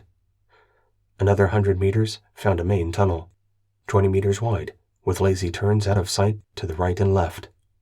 The sounds of digging reached them. Far away, but they carried down the tunnel. "Somebody is digging," P observed. To their left, the unmistakable sound of a Mark 71 on full auto. Frodo loped down the corridor, barely able to stay upright. There was a soldier down there, fighting for his life. Had Ares found them, or was this someone else? It didn't matter. Soldiers didn't abandon a soldier while he was still alive. P and Square ran faster than Frodo. They turned the corner and disappeared out of sight. "Coming as fast as I can," Frodo promised the empty tunnel before him. He loped downward, growing increasingly lightheaded with each step. He slowed to a walk, then his world turned black, and he fell on his face. Ares pumped beam after beam into an endless army. He wondered how many he'd killed, because they kept coming when they weren't supposed to. The numbers had to be on a one-way trip downward. Unless there was a second bug generator. He had one rocket remaining. What he didn't have was the location of the second generator. He looked across the ceiling. The far side, the place he hadn't been. On the other side of the pillar, there was a shortcut. He stopped the closest bugs while he rotated weapons. With the mortar in hand, he aimed. It was a long shot, but the pillar was a big target. He wasn't sure the rocket would even damage it, but it was worth the risk. He was starting to run low. His Mark 71 was out of energy. The second rifle carried a 50% charge, and he had one energy pack in reserve, plus 2 grenades. On second thought, he could keep fighting for a long time. The pillar wasn't worth the risk. He lowered the mortar and switched it to his back while bringing the second Mark 71 forward. He set it to full auto and let it rip, clearing enough space to give himself a running start. He accelerated into the mass and kept running, pounding through the mass of bodies, adding to the substantial blood and guts that already covered the floor. He fired ahead while running, spraying an unending stream of energy beams back and forth. Ares saw the mass as a body of water. The second he dipped a cup out, it filled back in. He was fighting against infinity, and the odds weren't on his side. To the pillar and beyond, he kept his eyes on the intermediate goal, the pillar. It held a massive roof over an immense space. He guessed they could have put Antilles in its entirety within this space. That was a vessel that carried half of the human force for peace, personnel, weapons, ammunition, field rations, and water. And this was just a production facility, where skinnies manufactured bugs. Was Scudagarin a race, or was it the creations? That question didn't waste any time within Ares' mind. It made no difference. Where were all the bugs coming from? That was his new target. He could fight them, and he would. He wanted to make it easier on himself. He wasn't sure he could kill 100 a minute to stay ahead of the production process. But he could try. Ares continued to run while the bugs crawled up his legs. He tried to shake them off, but with 100 legs, they clung like they were glued on. He used the butt of his weapon to brush them away, but he had to stop firing to do that. He headed for a ladder in the catwalk. His left knee locked up, and he butt-stroked the bug clinging there. There were small divots in the joint. They may not have had eyes. They had mouths capable of biting through metal. Even unarmed, they weren't harmless. They posed a great threat to Ares. He had 1,000,000 bugs between him and freedom. That convinced him more than anything that he needed to bring the roof down and bury this place once and for all. He angled down the catwalk after clearing his armor of the creatures until he found a better firing point to hit the pillar. From this range, he knew his rocket would be useless because the pillar was a block of granite, 50 meters wide. It would take a starship hitting it at full speed to knock it out of place.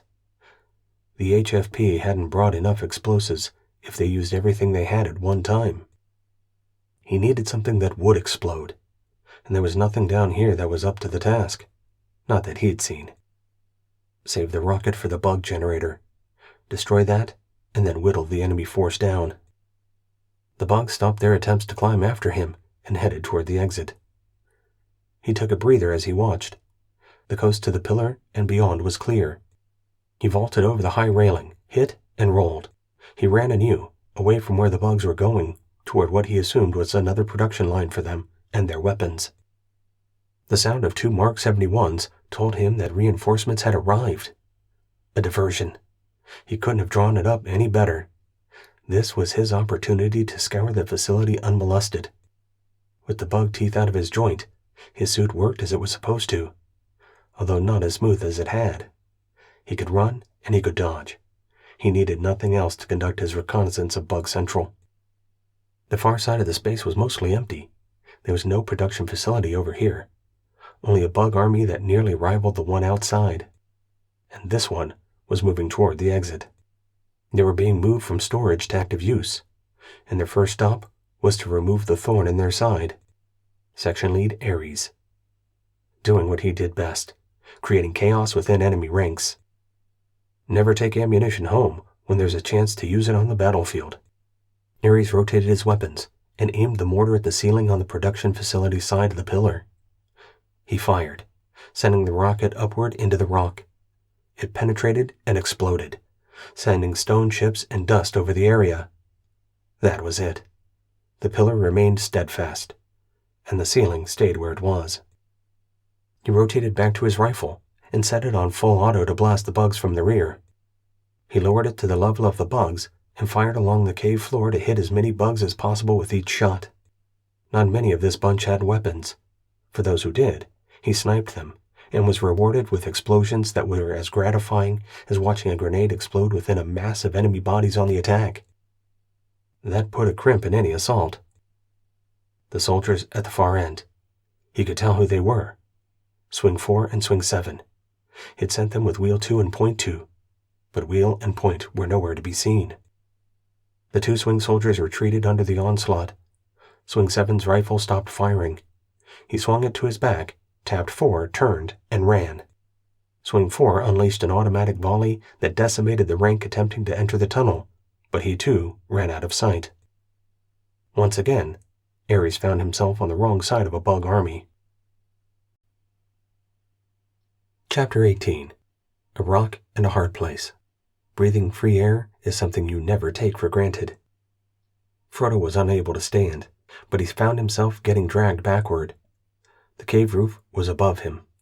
It looked unspectacular, dimly lit with insets that highlighted the quartz and granite. He could vaguely make out the 2 soldiers hauling him as fast as they could with one hand, while one of the soldiers fired his rifle behind them. Frodo couldn't tip his head enough to see what was coming for them. He bounced with their sense of urgency. Even the originator couldn't get him out of this one. It had been looking good for a while, but not anymore. Life's gentle stream had run its course. He closed his eyes, but the end eluded him. The bumping along the tunnel shot eye-popping streaks of pain through him. He sighed with the anguish of renewed life. He had let his mind tell him the worst story to expound upon his agony. Frodo contemplated whether he could stand, but doubted it. He settled in for the bumpy ride. "Skinny's ahead," P reported. "Bugs behind," Square added. They let go of Frodo. P aimed his weapon up and fired. Frodo looked for his Mark 71, but it was nowhere to be found. Same with his mortar. It had been empty, but he could have swung it as a club. Wasn't P's weapon almost empty? Frodo's wasn't. Square was getting toward the end of his power. They both fired carefully, limiting their shots. The skinnies screamed in their language. It made no sense to Frodo, or any human. They were working on the tunnel exit. Frodo took this in from where he sat between the 2 soldiers, covering their front and rear. Enemies on both sides, and only stone walls on the flanks. There was nowhere to go. Fire and maneuver, a standard tactic. But without maneuver, they only had fire. They were almost empty. Their world was coming to an inglorious end. "We escape outside, or we die," Frodo announced. He struggled to his feet and staggered toward the skinnies working on the rock slide. He ignored them as he thrust his body into the opening they'd created and pushed a boulder out of the way, then moved the one next to him. The skinny stepped aside. "This way!" Square cried and ran for Frodo. P fired a few more times, then turned and ran. He stopped short of where Square and Frodo worked. He faced the bugs and sniped them, but they were coming far faster than he could kill them. The skinny screamed, and the bugs slowed. They didn't want to be on the wrong end of a bug attack. Frodo ran out of adrenaline quickly. He raised his arms, but that was the extent of the power in his body. He couldn't push the rocks out of the way, no matter how large or small. He stepped back and gestured toward the skinnies. The humans needed help. "Give them room, Square. These guys were doing just fine before we arrived. Let them finish." "I killed a bunch of them," Square said. "They might not be so keen." "We could kill the rest of them." Frodo shrugged and hung his head.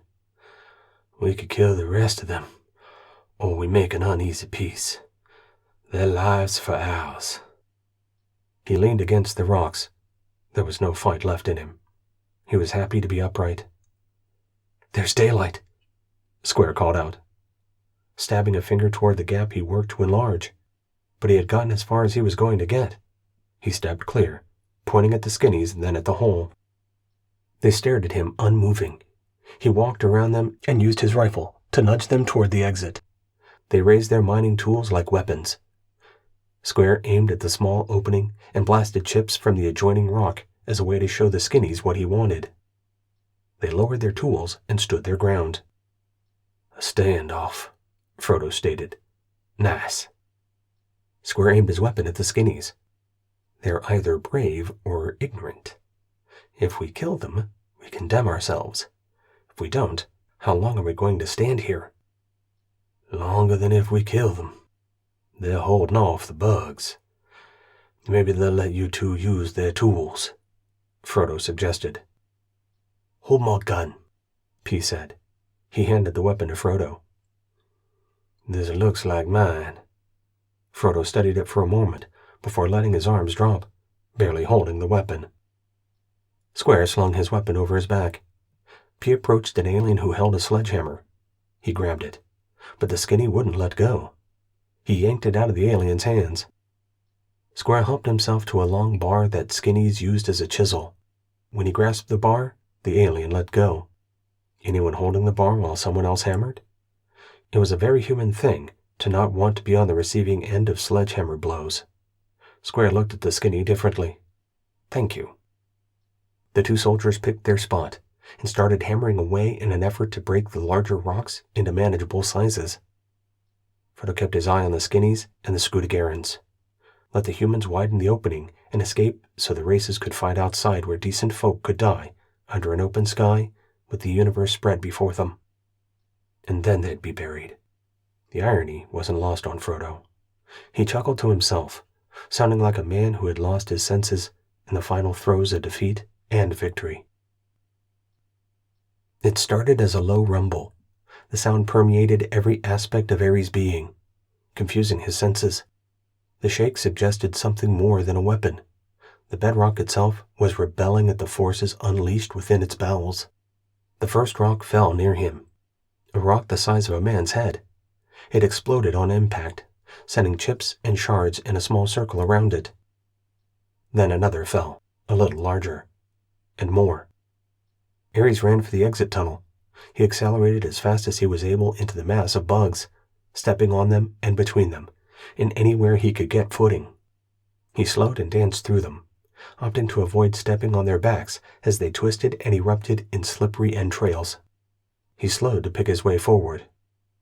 The bugs shared no similar sense of urgency. They didn't demonstrate a natural fear response.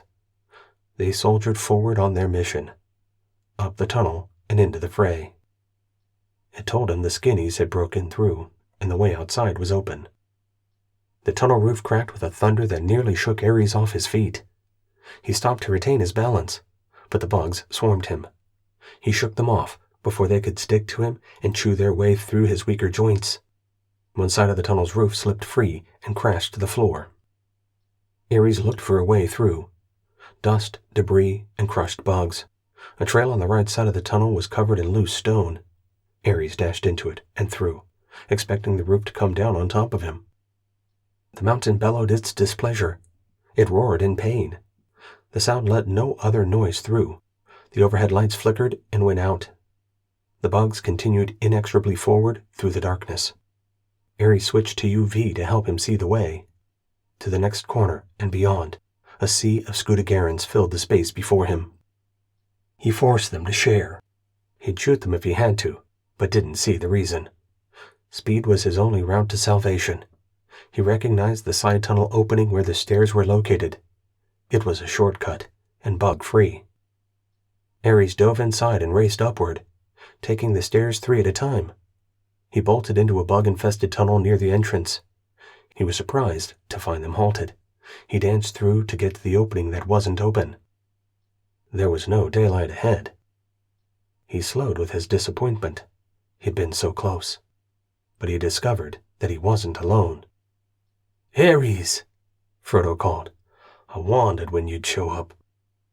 The swing soldiers stopped working and stepped out of the growing gap. The skinnies watched the newcomer. Ares glanced at them, but they were unarmed and mostly harmless. "This whole mountain is coming down. Don't stop on my account, because we need to get out of here. Dig like your lives depend on it." He talked matter-of-factly. That was the extent of the briefing. No questions, just direction and a time limit. It was the same with all Ares' orders. He told them what he wanted accomplished and when he wanted it. That was it. In between, he'd be wreaking havoc with the enemy. "Did you find where the bug replacements are coming from?" Frodo asked. His words were slurred as he fought to stay conscious. They were close to salvation. Ares would make sure he got to sickbay in time. That's what Ares did. He won battles and he saved people. "Yeah, and it's coming down on their heads." "That sound. You're doing, I surmise." "Well done, boss." Frodo leaned back. His rifle fell from his numb fingers. Ares picked it up for him. The skinnies watched with mild interest. Square and P renewed their efforts to turn big rocks into smaller rocks. The rumble from below announced the demise of the underground facility, and the destruction roared up the tunnel. The floor down the way disappeared when it fell through the ceiling of the tunnel below. Walls fell in when they lost support. The destruction from the cave-in crawled toward the tunnel mouth, the opening and the way out. It added haste to the soldiers working the pry bar. Ares watched his enemies. "Will too. You established a truce with these creatures?" "Call me Frodo," he replied. "P and Square are breaking us out. And yes, a fragile truce, based on our not understanding each other beyond we're willing to do the manual labor, and they're holding the bugs off." A cloud of dust boiled up the tunnel, dripping toward the hint of the great outdoors. "Come on." Ares pulled Frodo into the gap. It wasn't going to cave in anymore. They were mostly through, and the tunnel was almost completely gone. The skinnies joined them in the gap. 18 skinnies and 4 humans in combat armor. No bugs came. Ares looked up at the skinnies. "Hey, how's it going?" he asked casually before addressing Frodo. "Where's Point?" "He didn't make it. There were 2 control rooms. The skinnies have a slug thrower that shoots sabots, like needle-like penetrators that went through his armor. It didn't get him right away. We're banged up. Probably need a doc before we can fight again." Frodo sighed with the exhaustion of his extended narrative. Ares accepted the report and logged the additional loss plus 3 wounded. He saw the damage to their armor. He had known they were hurt, yet they still did their duty. "You do us honor," he told them. The skinny wedged against Ares gestured. "They have explosives," Ares explained. "What? Why are we beating the rock into submission when we can just blow it up? The tunnel is already caved in. Can it get any worse?" Square groused. "There's not enough space left out there to be clear of the blast. We'll defer on the explosives. Keep at it and get us out of here," Ares replied. His tone told the soldiers that there was no room for discussion. Ares pointed at the crack and motioned with 2 fingers, like a character walking out. The skinny stared at him. Glad we're on the same page, Ares said and gave him a thumbs up. The skinny mirrored the gesture. His thumb was long, nearly the length of his fingers. Look at you, Frodo slurred. Humanity's diplomat. How many shots has your suit delivered? Ares wondered. All of them. Out of juice.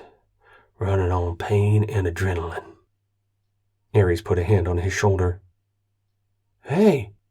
A voice from outside shouted through the opening. Is that you, Swing? Wheel 3, can you do anything about this last rock? We're not finding a crack. There's one out here. You have a sledge and pry bar? You guys have some serious ingenuity. Who's in there with you? Square passed the bar through the crack. P sent the sledgehammer through after it. We've got Ares, Wheel 2, and us, Swing 4 and 7. It's me and that reporter, Wheel 3 said. Stand clear. He turned away from the opening. Daryl, make yourself useful. Hold this. The clang of hard blows hitting the bar vibrated through the rock. Square and P crossed their arms and acted like they were reclining in comfort. Where's everyone else? Frodo asked. Getting the rest of the force and sending them into the bug army. The big fight might already be over, or it might not have happened yet. We'll find out. The final boulder blocking the entrance split and angled inward, threatening to roll over the 4 soldiers and a mob of skinnies. Square and P responded at the speed of those facing imminent death. They caught the rock and pushed, levering the full strength of their combat suits. The rock leaned back into position and then over the other way. They drove it forward until it rolled free. The 2 soldiers stumbled through the opening behind it. Ares didn't wait for an invitation. He pushed Frodo ahead of him, and the 2 burst into the open. Help him, Ares ordered. Sailorman stopped and brought up his rifle. Ares stepped in front of him. They helped us out. They're under my protection. Compliance, Sailorman replied. Daryl gestured wildly. Ares unlocked his suit. The faceplate rose. You suck, he screamed, stabbing an accusatory finger at the section leader. Because you didn't like the consequences of your actions? I told you to be quiet. You didn't. If you're going to insult me, I'll lock you up again. Is that what you want? No, Daryl replied. The experience of being trapped in his suit was far too fresh in his mind to argue. Punishment had been swift and merciless, except for the mercy of not abandoning Daryl. He had survived. What are we going to do now? We're going to find our people, so we can get medical help for these 3, and then we're going back into the fight. There are 2 of you. Daryl pointed at Ares and Sailorman. Yes, and? Daryl shook his head. Don't lock me up again. He panted with each breath until he lowered his visor and breathed the oxygen-heavy air generated by his armor. Testing, 1, 2, testing. We can hear you, unfortunately, Sailorman said. He half-carried Frodo. Daryl moved in on the other side. Together, they kept Frodo upright and moving. To their left, the valley had a great depression marking one end, the place where the roof had caved in on the Skinny's manufacturing facility. It didn't rate a second look. It marked the spot where a battle had taken place. A monument to humanity and the risks of building an army underground. I'll take point. Square and P. Flank this mob and keep them going in the same direction as us. If they want to run off, let them. Ares stepped off. The Skinnies were already suffering. They shivered in the cool air and panted for breath. There's help down there, Square told them. He called to Ares. We have to hurry. Ares nodded and increased his pace to lope down the hill. He wanted to find a vantage point to see if there were indications where the HFP had deployed and where the bug army had gone. Chapter 19. From Fire to Fire. Run for your lives. From battle to battle. Ares directed the remnants of his section toward a valley that led down the hill. It was the one the bugs had used to retreat up the mountain. It's how Ares had followed them. It wasn't the route the Scudagaran army used on their latest departure from the valley. They had crossed out of the valley and moved parallel to the mountains. The army and the doctors. Ares had lost nearly half his section. He didn't want to lose any more. They had traveled 10 kilometers before the swing soldiers called for a stop. The skinnies were turning blue from both the cold and from a lack of air. Although they were descending, it wasn't quick enough. "Do we let him go?" P asked. He wasn't moving well, and neither was Square. The blood stains on the suits were obvious. They were suffering, but without complaint. The prisoners were suffering worse, even though they weren't wounded. Ares scanned the area for scrub they could burn, to make a fire to keep the prisoners warm, but there wasn't anything. "Afraid they're going to have to make do. There is nothing we can provide that will help them. Stay here." Ares ran up a hill to gain a better vantage point. He climbed and climbed until only a goat could go farther. He saw movement and pointed. The HFP. Another 20 kilometers, not far from where they were when Ares left them. They had to have a reason for not maneuvering, even if the reason was flawed. In Ares' mind, the battle should have already been over with humanity's victory assured. How many million reinforcements had been denied joining the battle? Ares had delivered a finite number of enemy. His mission was complete. He could have rested on that, taken his section out of the battle, but that wasn't how he operated. Everyone would fight, if they were able, to the last soldier, even if that last soldier was Ares himself. They would fight until the battle was over. Attitude delivered victories as assuredly as good strategy and well-executed tactics. Ares returned to the group. The skinnies were in a miserable state. There were too many to carry them all, but they could carry some. "Here," he said, but they didn't understand. He found the worst among them and picked him up. Then a second. They sat on his arms and hunched over to hold his helmet. He gestured toward 2 more. It was clear what they had to do if they wanted to survive. Square and P tried to emulate Ares. They couldn't carry 4. They weren't big enough and were injured. Square managed 3, and P 2. The other skinnies followed. Ares picked 2 to be carried by Sailor Man. "Are you up for this, Daryl? Means the difference between life and death. If we're to ever talk with this race, it starts with this bunch." Daryl nodded and held out his arm. 2 skinnies climbed aboard. That left 5 aliens without a ride. The soldiers strode quickly, not running so they could maintain their balance. The skinnies getting rides didn't get any worse. Those trying to keep up did, but they kept at it. They seemed to understand that the humans were trying to help as best they could, and that safety wasn't far away. The group moved in silence, each to his own thoughts. Ares wanted to see Battle Planner Dante. Daryl wanted to get his story down. Frodo wanted to live. He had made it this far, as much as it hurt. He didn't want that effort to go to waste. The little things that made life worth living. The efforts of his comrades in arms to kill when necessary and to save lives when that was the right thing to do. "You guys are the best pals anyone could ever have," Frodo muttered. "Save the schmoopiness for someone who won't punch you," Sailor Man replied, and bounced his helmet off Frodo's. Ares walked faster until he was nearly running. The HFP was in sight. He slowed to let the others catch up when he realized they were falling back. "Ares section coming in," he shouted to the sentries, "with injured and prisoners." The group straightened to walk through the lines with their heads held high, loaded with skinnies and carrying Frodo too. "Get a stretcher. Get the security detail," Ares ordered the soldiers. They passed the orders down the line to the consolidated landing area where a shuttle was parked. Battle Planner Dante walked out of it and looked in disbelief at Ares. The skinnies and the injured came with him. Ares was going to see it through to the end.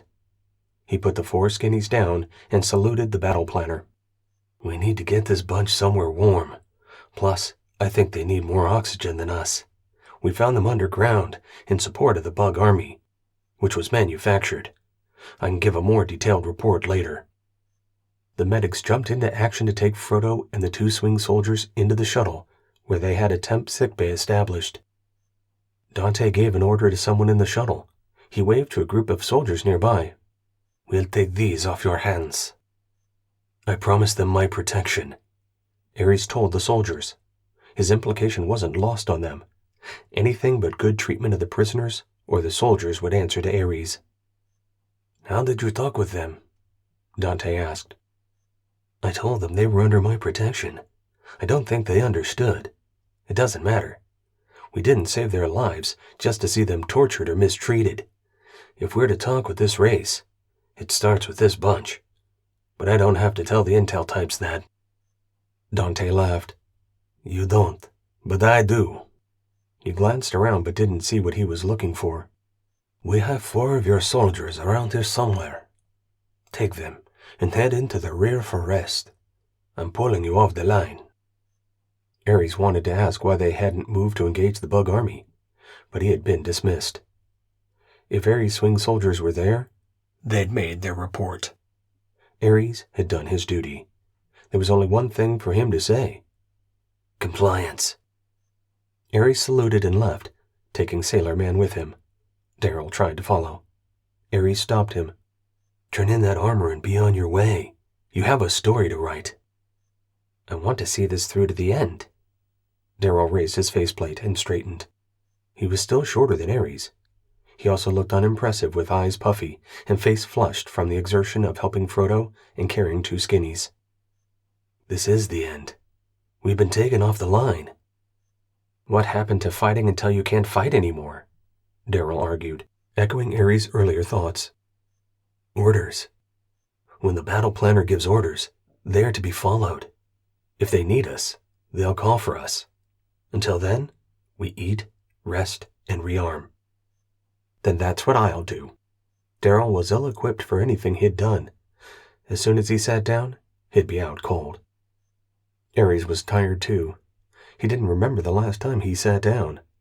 But tired and done were 2 completely different things. "Let's find the rest of our section." Sailor Man joined him. Daryl followed.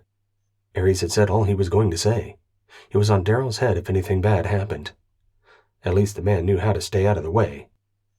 The 2 went to the collection area, where broken soldiers convalesced. They were in between needing to be medevaced to the ship or returning to the line. Ares felt like he didn't belong. He wasn't a casualty. Not as far as they knew. He should probably get his injury looked at. He wasn't sure if he remembered where it was. The soldiers stood as Ares entered the area. They stood, even if they were just barely able, and saluted as he passed. He saluted back. "What's that about?" Daryl asked Sailor Man. "He's a 4-time Star of Valor winner.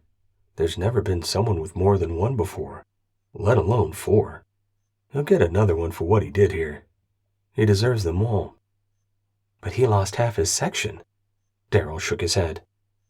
Sailor Man stepped in front of the reporter, pulled his arm to drag him off balance, and then threw him over his hip, lifting him while yanking down to body slam him. He crashed to the stony ground with a grunt. "You don't ever talk like that. Tell me what Ares could have done to save those men. Tell me that he did less himself than anyone else on the team. You know what we did when he was underground fighting. Do you think he sat down or took a nap? None of that. He eliminated Bug Central by himself, while Frodo, I guess that's his name now, destroyed the control rooms. Those men are heroes. I won't hear you say anything different." "Easy." Ares' voice resonated from behind them. "Get your armor off and get a shower. Get any blisters or sores taken care of. Then meet me at the comm tent." He waved the 2 away. He needed to find his swing soldiers.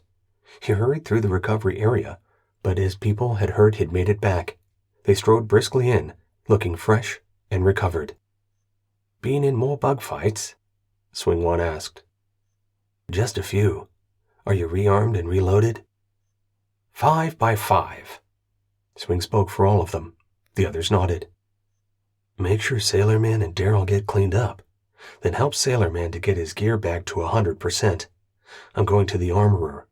Frodo gave me this weapon the skinnies used to kill Point 2. Who's Sailorman? And Point 2 is dead? Wheel 3 has a name. Something about circumnavigation. He brought it on himself. Ares laughed with his section. It was good to have his team back together, even if it wasn't all of them. Who's Frodo? Wheel 2. Something about him needing to be carried. I don't know. I wasn't there. They were inside the mountain at the time. Get Sailorman to bring you up to speed. Who are the skinnies? Swing 8 asked. He was the youngest member of the team since 9 and 10 had been killed. A race of beings that are controlling the bogs. Guys, so many questions. Get Sailorman and Daryl talking. They'll never stop. I need to see the armorers about a gun. He walked away before they could ask more questions. He wanted a shower and a refurb on his combat suit. He had a feeling that he would need it soon. He found the rearm point where weapons from dead soldiers had been stacked for cleaning and reissue. The armorers jumped to their feet when he walked in. This thing fires a sabot round that can penetrate our suits. The skinny soldiers are using them. Take a look and see what we need to protect ourselves from this stuff. It's loaded. I ran out of places to store stuff. Yes, sir. They took the weapon that Ares had liberated from Frodo. They pointed the barrel skyward while they worked out how to open the breech and clear the weapon.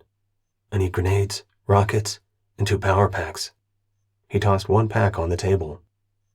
Sir, you know it's a 1-for-1 swap. The armorer put 1 pack on the table as he slid the used one toward him. Lost it. In combat. Along with a Mark 71. Put it on my tab. I lost the rocket launcher too. That came from my Wheel 4, who perished during first contact, so I'll need another launcher. Sir, that's not a TO weapon for a section lead, the armorer argued. Table of Organization, that then defined the TE, Table of Equipment, so each soldier was given exactly what they were supposed to be given and nothing more. The others in the tent sucked air through their teeth. The senior armorer, the one who had taken the skinny weapon, pushed the younger soldier aside. Start cleaning those weapons. The younger soldier crossed his arms. The senior armorer grabbed him by the wrists where he couldn't unfold his arms and threw him to the ground. I gave you an order. The younger soldier stood. Compliance is a violation, he started. Doesn't apply to section leaders. We're given latitude over weaponry. I'll sign for it all. I don't want anything under the table. Ares needed the armorer to learn. He didn't want to see him get beaten into next week. The weapons and power packs are under the table, the senior armorer pointed. He faced the younger soldier. Until you know the regs, don't try quoting them. And you never argue with a section lead. You give them whatever they think they need. That's it. The senior armorer dug under the table where crates were stored. Mortar/rocket launcher, Delta TAC-19er, 1 each. High explosive rockets, 4 each. He looked up to see Ares with his thumbs up, thrusting it higher. I meant 8 each. 8 grenades too? Ares nodded. A second power pack. You want a clean Mark 71? Ares checked his weapon. No. This one has served me well. It'll see me to the end. Ares tucked the ammunition into his small pack and slung the 2 weapons. Much obliged, soldier. Always a pleasure to serve you, Ares. The senior armorer snapped to attention and saluted. He didn't have to do that. This was his tent. Ares returned his salute and headed out. A shower and clean armor. That sounded like what the doctor ordered. A volley of beam rifles woke the camp. Soldiers were running toward the perimeter. Ares was supposed to be stood down. That wasn't his way. He ran for the shower tent to find Sailorman already putting his armor on, without it getting a quick cleaning. The swing soldiers refreshed the water pack and gave him rations too. Daryl was still taking a shower. Wheel 4's armor hung on a rack, looking lonely and unloved. Leave him. I need to talk to Dante. Ares section with me. Ares pounded away, invigorated by having a full combat load of arms and ammunition, along with a purpose. Swing 8, get me 2 bladders of water, please, and a supplemental ration pack. Swing 8 sprinted away from the group like his hair was on fire. The rest of them ran to where they had last seen Dante. 2 familiar soldiers walked stiffly out of the shuttle. "Square. P. Fall in." He nodded toward the section. They had everyone they were going to have. No point soldiers, and only 1 wheel soldier. Swing soldiers were going to have to do all heavy lifting. "Load them up." Ares went inside looking for Dante, but he wasn't there. He was out, managing the battle, something he was supposed to do. Why hadn't he moved the force to a better position was lost on Ares. He found the 4 outside. "Did you deliver the message on the bug army's location?" "Yes. We packed up and we moved out, but then we came back here. Seems this is the only place with suitable landing sites for our orbital resupply," Swing 1 replied. Ares didn't have to like the plan. He only had to comply. Knowing why was important if he were to offer assistance in a way that the battle planner couldn't refuse. "And we've been up there. We've seen the areas in between. We need to go where the bugs aren't to hit them from the flank or rear. That's their greatest vulnerability. Exploit it. And we can't do that from here." He delivered the arm signal for them to follow, and they fell in behind him. It wasn't difficult to locate Dante. He had a parade of people who ran to him, and then ran off. Ares trooped the line to better understand where the bugs were coming from. A broad front, wider than they were deep, to get the most from their numbers. Hit the line simultaneously with overwhelming power, like a phalanx of old. Bring the most firepower to bear at one time. 20 million energy weapons delivering their charge at one time. It would wither the force like a fresh flower placed under a blazing sun. The front line was a shadow of its former self. The force had lost more soldiers in the first engagement than Ares estimated. The injuries had piled up, and the soldiers had been evacuated. That left an army that was half what it had been when a smaller bug army attacked in the first engagement of the 2 main forces. Ares returned to battle planner Dante, waiting impatiently for others to deliver their tidbits of information.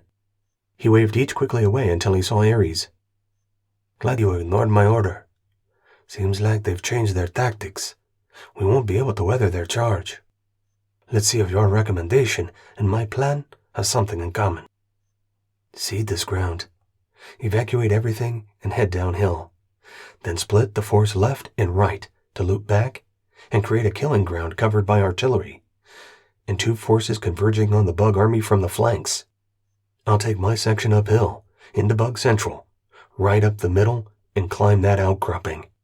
My section will hit them from behind and drive them into your pincers." He raised his binoculars. "You think you can get up that rock?" "Yes. It's the only place where we have command, but not for very much longer.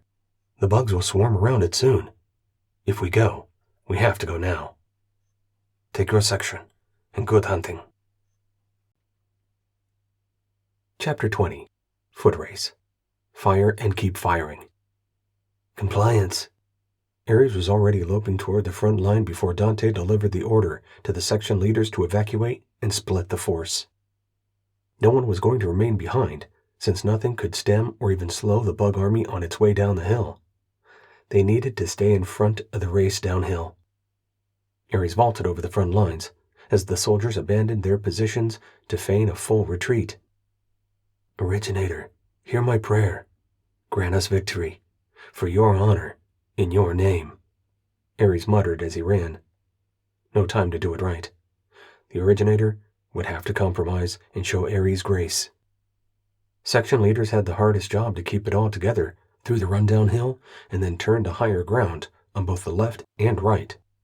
It was incumbent upon Ares' section to attrite the bug numbers to a manageable level for the remainder of the force. Ares sprinted up the hill. It was a foot race to get to the hillside and start climbing before the Scudagarans could shoot them. Limited intelligence following orders issued before the underground complex caved in. Would they be able to adjust based on the ebb and flow of combat? The battle plan didn't suggest they were going to do anything other than use their numbers to act like an ocean's tide and cleanse the beach of refuse, leaving nothing but smooth sand in their wake. Ares didn't want to have anything to do with that. The only way to defeat an unstoppable force was to avoid being the immovable object. Distraction and disarray would change the dynamics. Mines were another forbidden weapon by the treaty. Not that the HFP could have dug holes to emplace them. The topsoil was no more than a few centimeters at its deepest. Maneuver warfare. Dante had come to the same conclusion, but with a diminished force. He needed to draw the bugs into a single place for a single combat. He had used the location to resupply and refresh the force as they shone like a beacon to the bug army. Now that they had drawn them in, he could spring his trap. It would have sprung the same whether Ares defied death or not. He thought he was needed. Ares always knew that this was the final battle. There was no way he was going to miss it. No one fought his battles. Ever. The four-swing soldiers that had been resting with the force kept up with Ares' mad rush toward the rocky outcropping. P and Square were falling back. They had been injured and were still injured, but they showed up when called.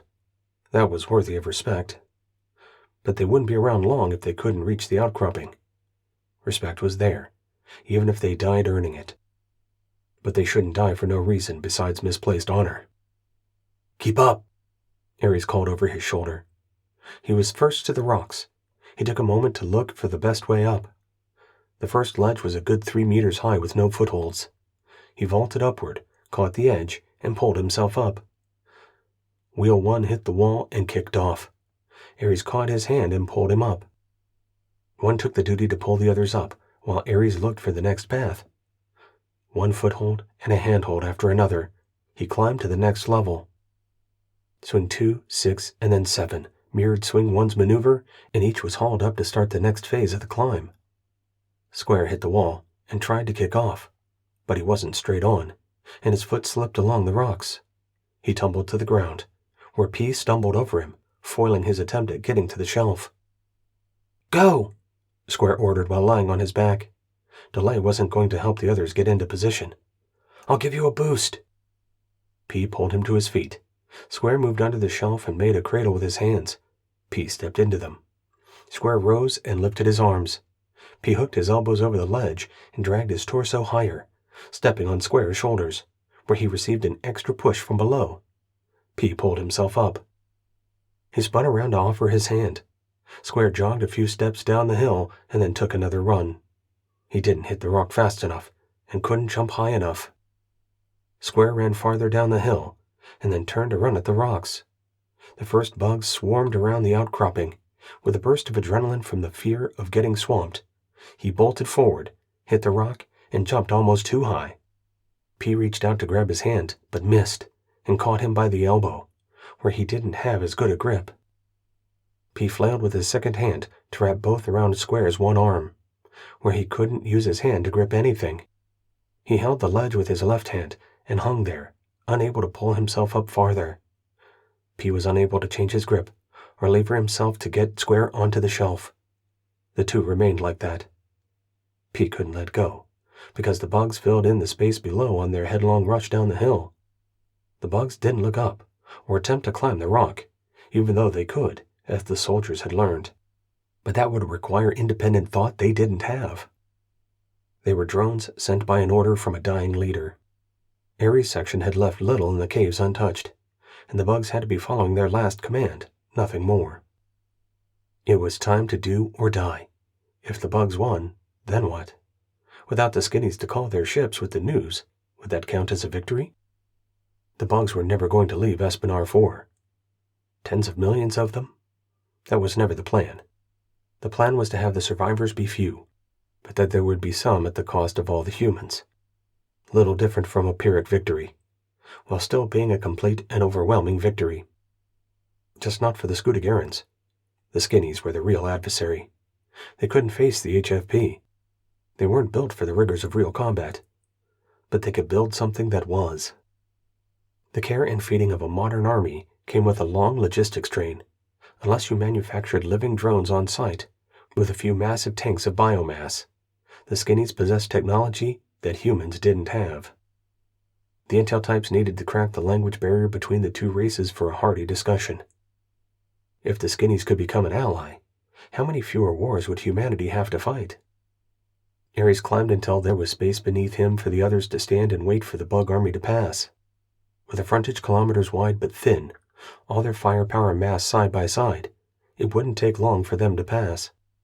Ares watched the enemy, looking for a weakness, but they presented as a single force flowing toward the HFP positions.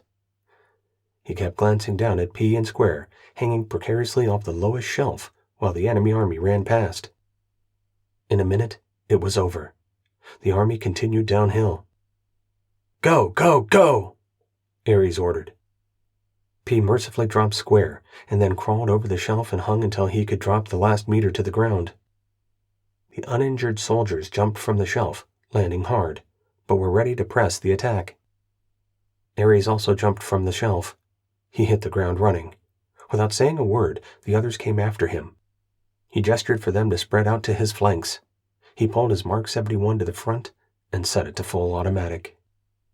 "Fire the FPF!" he roared. The final protective fire. His beam rifle spit energy into the back ranks, exploding their weapons or missing and hitting a bug instead. One dead and many. Sailorman was to the left, with Square and P. The 4 other swing soldiers were to the right. They opened up on line and en masse. The soldiers spread farther apart, creating more space to limit overlap. They didn't need to kill the bugs twice. They just needed to kill as many as possible. This wasn't a time to do anything but hose down the bugs with maximum lethality. Wheel 3, Sailorman, and Ares rotated their mortars up front and pumped 4 high-explosive rockets halfway into the enemy formation. They rotated back to Mark 71s and fired. The bugs fell in droves before the onslaught, and not a single enemy beam reached back to touch the human soldiers. Deliver death without risk. It was the epitome of tactics. Ares might have felt bad not giving the enemy a chance, but they weren't to be given such consideration.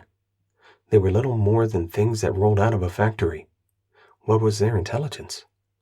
They knew enough to bite at the joints on the combat armor. Rudimentary intelligence. Enough to create a limited perception. An enemy like any other, with both strengths and shortcomings. Ares fired until the barrel on his weapon glowed. Then he dropped the spent energy pack and put the new one in. He rotated to the mortar and lobbed his last 4 rounds toward the front of the formation. "Hey!" Sailorman groused. He fired them and returned to his rifle, but Ares shot 2 more rockets. He carried the standard load of 6 for a wheel soldier. You should have known that Ares didn't do anything to the standard. The soldiers continued the bug slaughter. The mob slowed after it passed well beyond the HFP camp. Tents had been left standing during the hasty departure. The bugs left them alone.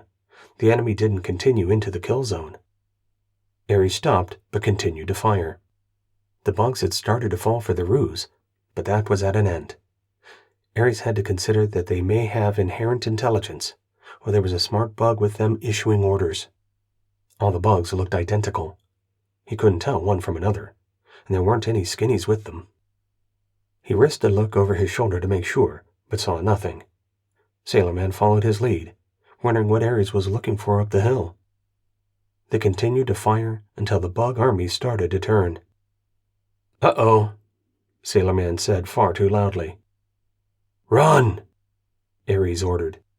The soldiers hesitated because they weren't sure where Ares wanted them to go, but he didn't wait. He bolted straight into the bug army, firing to his side, halfway between straight ahead and straight right. The other soldiers ran after him like their feet were on fire. This was the turning point. It would make or break the battle. "Would you look at that?" Square shouted. "Ares section alone in the company of 1 billion bugs." "Sounds familiar," Sailorman shouted back. He whooped and fired as bug weapons made their slow turn in his direction. The soldiers cleared a path for themselves by shooting and stomping, but it slowed their progress. Losing their footing would be a death sentence. Everything ended with either them dying or the bugs dying. That was the way of the final battle in any war. All in, or all dead. Humanity had tried to bluff and gotten called. Ares would keep going if he reached the other side. Keep going until he ran into friendly forces. Until then, they had a lot of fighting in front of them. The first Scudagaran energy beam slashed through the air near Ares' head.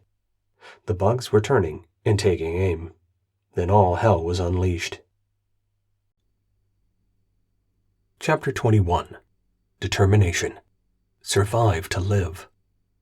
Ares ducked as low as he could go. taking himself out of the immediate target lines of the bug beam weapons. He held his weapon low and fired at bug height. It blasted a swath through the creatures. He waved the barrel back and forth as he moved forward at an agonizingly slow pace. He clicked over to the semi-automatic firing mode and pulled the trigger quickly, but not like full auto. He needed the energy pack to power his weapon for a while longer. It wasn't time to waste it. "Tactical fire! Tactical fire!" Ares shouted left and then right. He could no longer see his entire section. "Keep moving! Downhill! Go!" He couldn't hear the Mark 71s over the noise of the bug weapons. Energy weapons crackled, and the beam weapons cracked with each capacitor discharge. The sounds were distinct and different, but this was battle, and there was a flood of noise. The combat helmet filtered out what didn't matter and lessened the impact of that which did. None of it was deafening. It was too much sound competing for attention and limited to what the suit let through. What Ares wanted to hear was the reports from his soldiers. He wanted to know they were still with him. Energy weapons scorched and skipped off his armor. He wondered if his backpack was still on. He expected it wasn't, but he had used all his spare ammunition and energy. The only thing he had lost was food and water. This engagement wasn't going to drag out long enough for that to matter. He'd be back on the ship before he had to eat something. He had the nasty suit water for an emergency. For now, the only thing that mattered was executing the new plan. Kill bugs while recovering to the HFP for however they were determined to address the change in the bug tactics. "Report!" Ares bellowed, maintaining as low a profile as possible. He was making agonizingly slow progress, keeping his fire from 10 to 2, using the old clockhand method for directing fire. He kept the closest bugs from shooting him while clearing the way for him to pass. Downhill. Always downhill. "Wheel 3, Sailorman called out. Positions were more important than nicknames.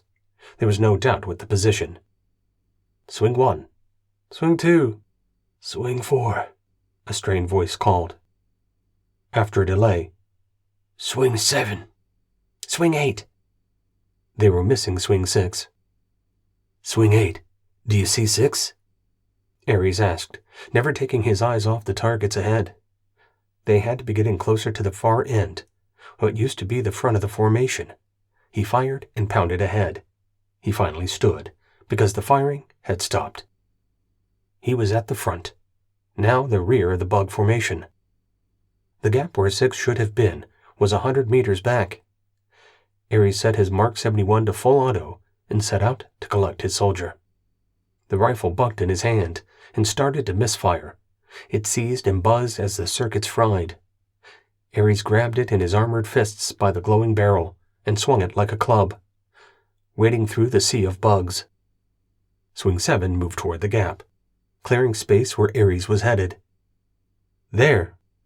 Swing 4 stood upright and pointed at a spot at least 100 meters from where they were. Ares couldn't run in front of the bugs. He couldn't expose his back to a barrage of energy weapons.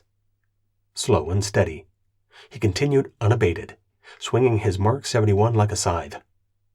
The others changed direction to coverage on the motionless pile of armor. Swing 7 fired into the bug mob behind Ares to keep his 6 o'clock clear of enemies. Swing 4 fired in front of Ares, getting rewarded by a barrage of fire that washed over the injured swing soldier. He staggered and went down. Ares roared in fury and redoubled his efforts, swinging his rifle and motoring toward Swing 6. Wheel 3 headed toward Swing 4. His rifle continued to belch energy beams at a weakening foe. Having made it to the other side, with few rows of enemy remaining, they found the bugs stopping once more. The flood they were happy to be past was beginning to turn once more. Ares abandoned his efforts to bludgeon the bugs between him and Swing 6. He sprinted, jinking left and right, ducking and jumping to make himself a harder target. Swing 7 sprayed the area behind, but there were too many bugs. They focused their fire on Ares. Energy beams lashed the leader's armor. Ares went down, but by choice. He low-crawled toward the downed swing soldier, grabbing his collar to drag him out of the bug army. but energy weapons had cut through his neck joint and nearly taken his head off. Swing 6 was long dead. Ares had lost too many soldiers, but if he wanted to die and take the rest of his section with him, he could continue his efforts to carry the lifeless body of Swing 6 off the battlefield. "He's dead," Ares announced. The pain throughout his body screamed at him that he had not come through unscathed. Swing 7 had cleared a path behind him. Ares lurched to his feet and hatcheted his arm down the hill. "Run," he ordered, "before they turn back." Swing 4 crawled ahead and pushed off to get to his feet. He staggered toward the edge of the bug army. His arms hung loosely by his side. His rifle dangled from his hand until it fell. Ares plowed through the last rank of bugs toward his injured soldier. He ducked in front of him and let Swing 4 fall over his shoulder. Ares hoisted him up and loped downhill. The other soldiers ran free of the bug army and ran after him. Not a single soldier had made it through unscathed.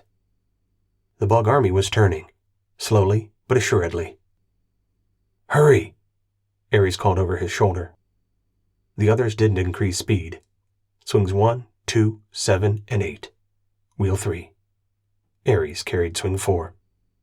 7 survivors of the final battle. 7 targets of a massive bug army. A depression in the ground ahead with a small, rocky outcropping. A place where only a few bugs at a time could come over the top at them. "Here! Get in here!" Ares shouted. He vaulted the small rise of stone and landed beyond it. He placed Swing 4 against the rocks. He rotated his mortar tube forward, gripped it like a baseball bat, and waited. One by one, the others jumped into the depression and lined up next to Ares, aiming their rifles at the space where the bugs would come over. "It was a good run, Ares," Square muttered. "Sorry I held you up." "For those about to die," Sailorman started. "Screw that. I want to know how you got 8 rockets from those twisted panty armorers. Standard load is 6. Swing 8 backhanded him across the chest. "We've got minutes to live, and you're complaining about the armorers?" "Sure. 2 rockets would have come in real handy about now, don't you think?" "Grenades," Ares said. He had not forgotten about them, but they would have been as much a threat to the soldiers as the bugs had they used them in the open. "We have minutes left to win this fight.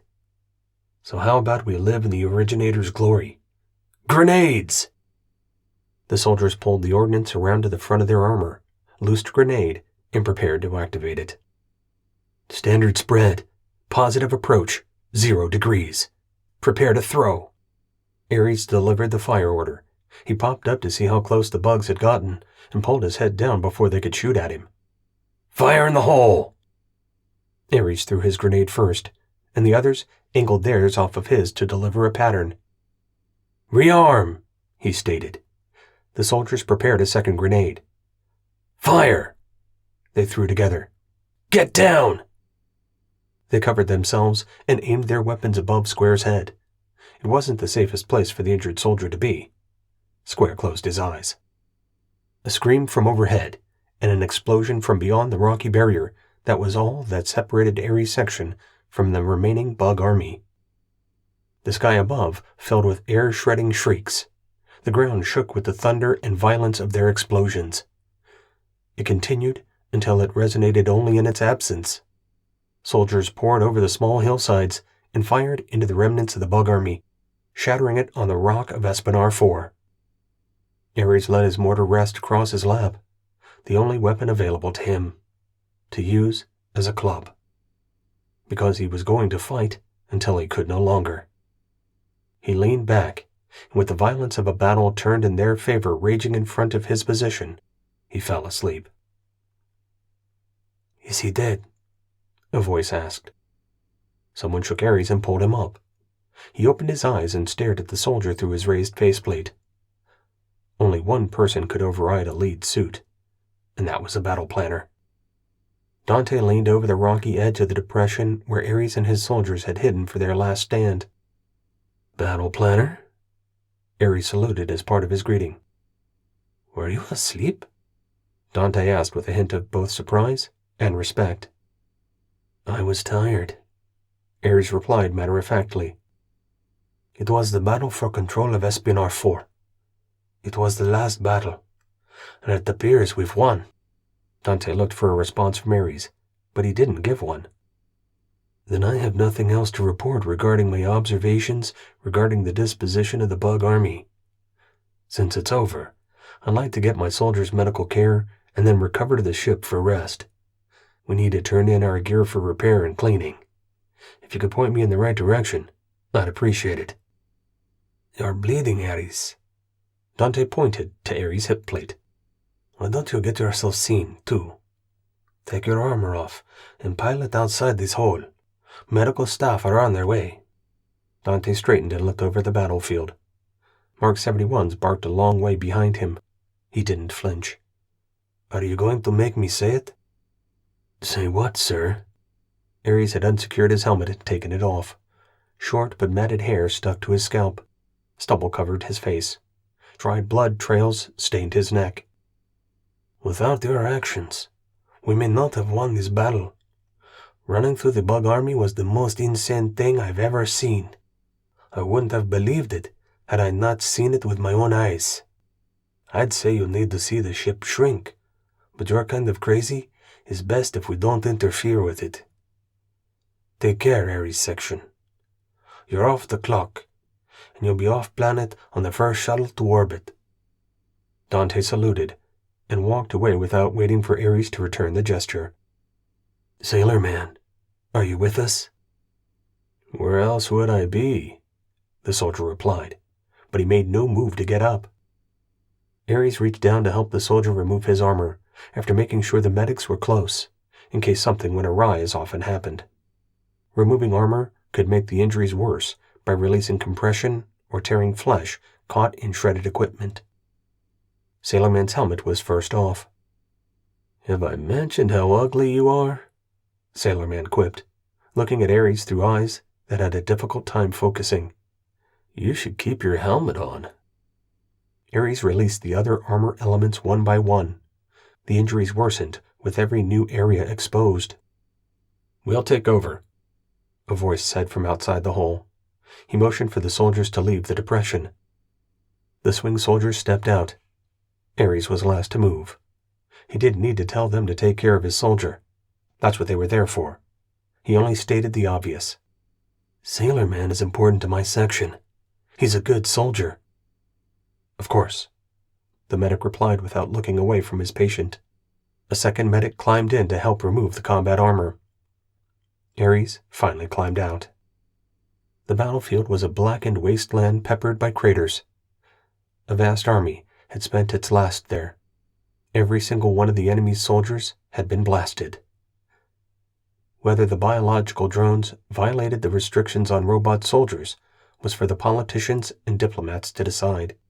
The real enemy had a face, and it wasn't the bugs. The skinnies. Ares dropped his chest plate to the ground. He removed the padded undershirt, heavily stained with sweat and blood.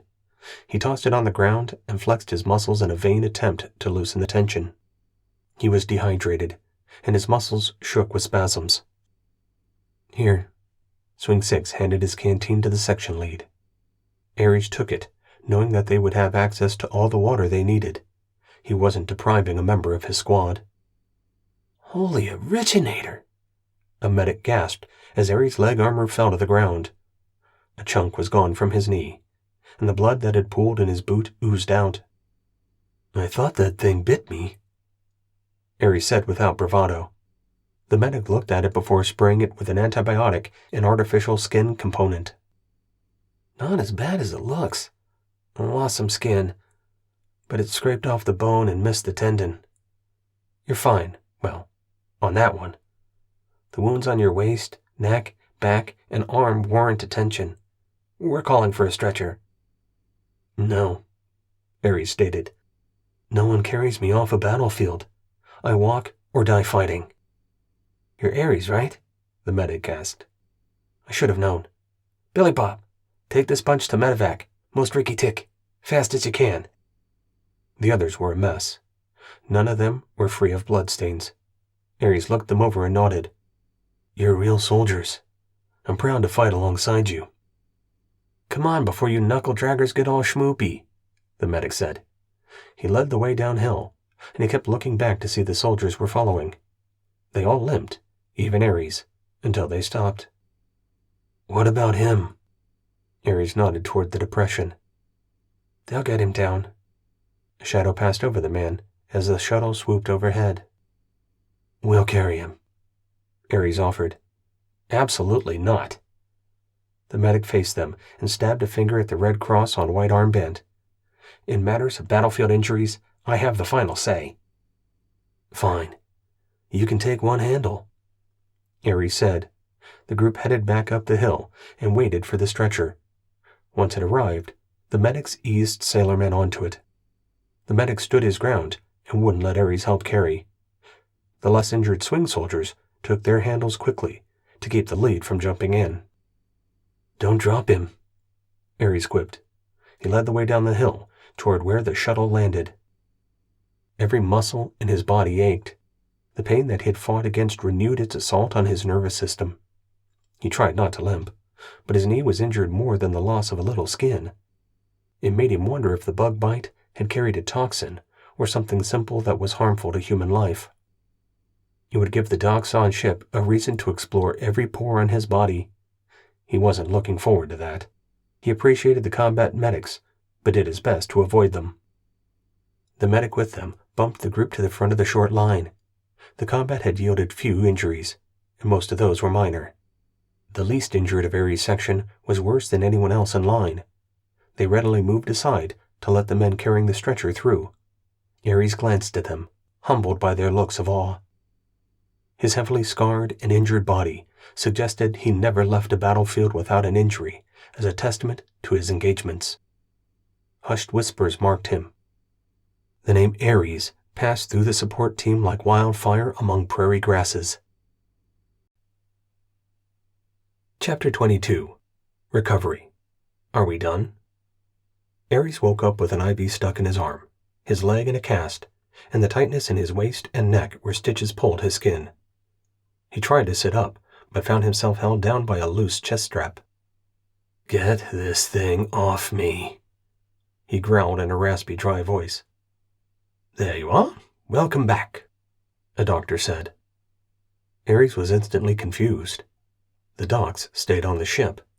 They were a commodity that was too hard to replace for the HFP to casually put them in harm's way. They were in a tent, and not on a ship, if Ares' eyes weren't deceiving him.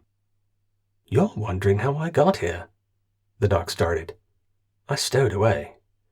Made myself useful until they dragged me back to the ship and threw me in the brig.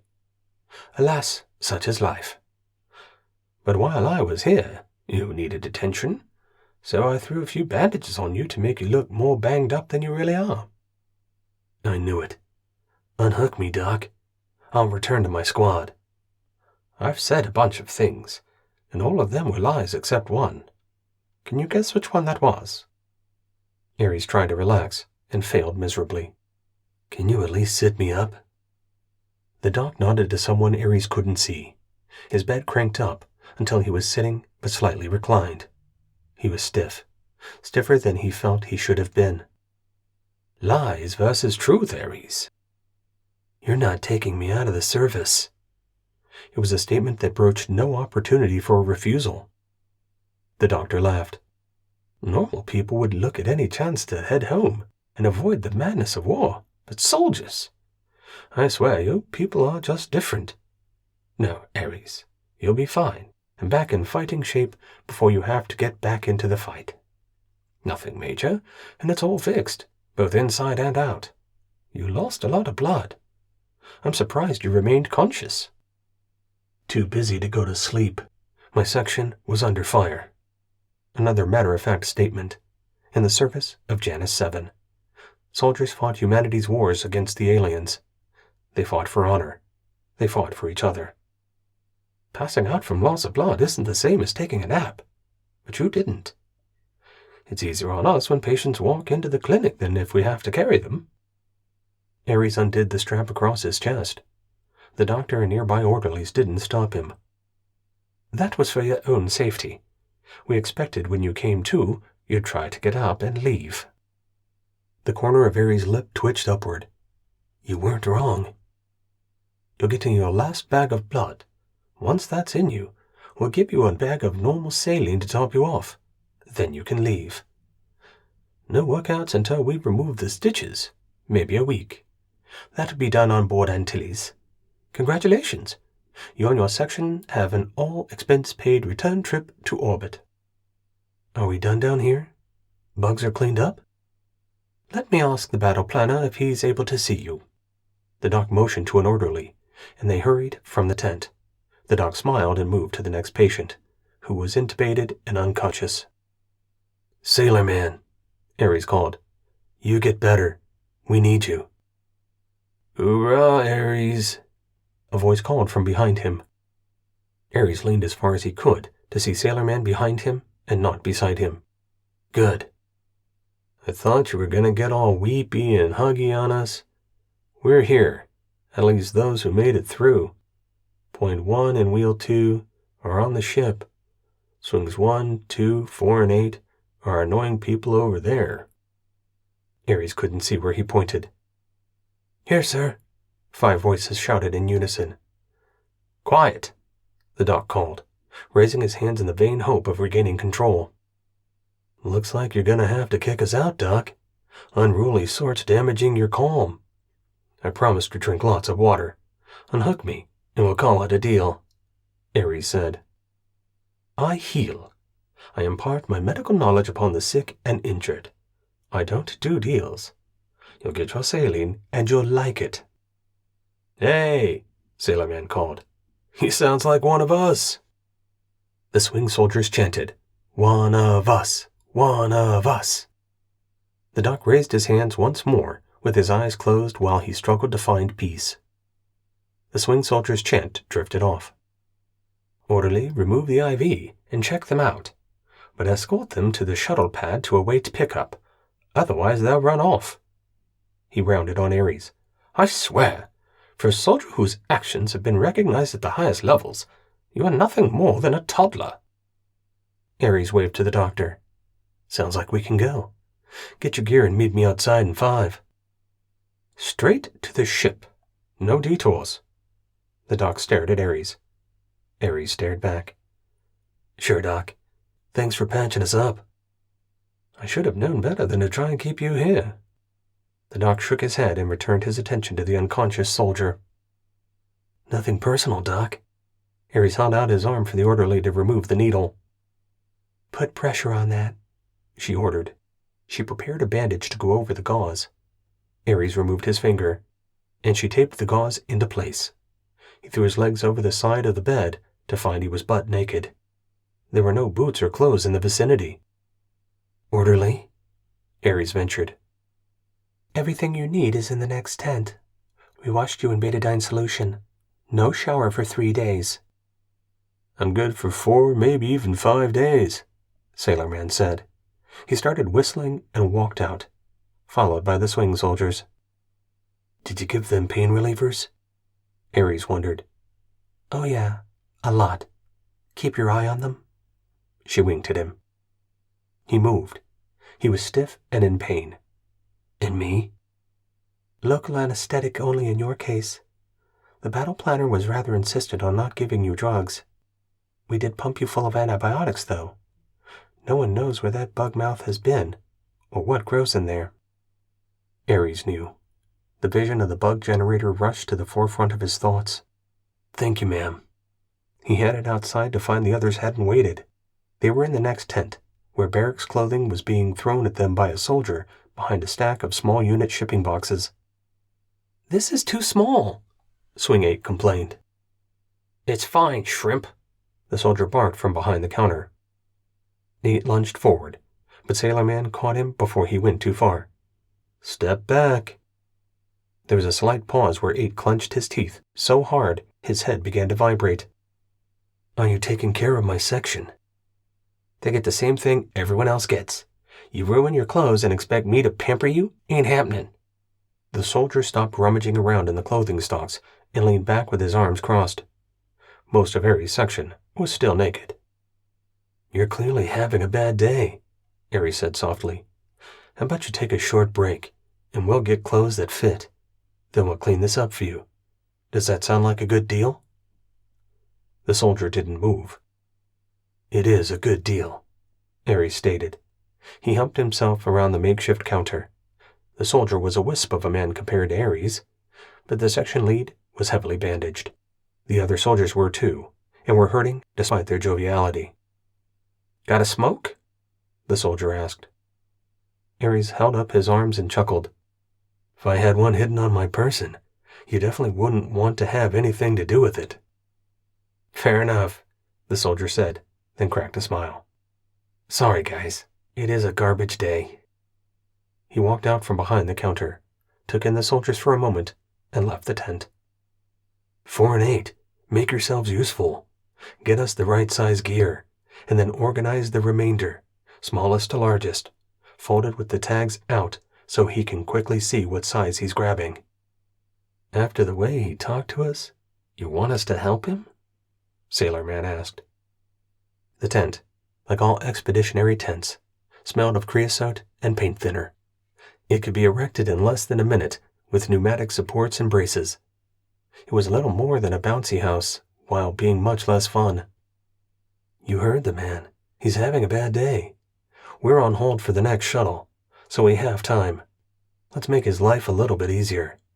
And then later, when we mess up, maybe he'll hook us up so we don't look so bad to the head shed." "Like you would ever look bad," Sailorman said. He worked his way around the counter to help the others organize and arrange the restocks.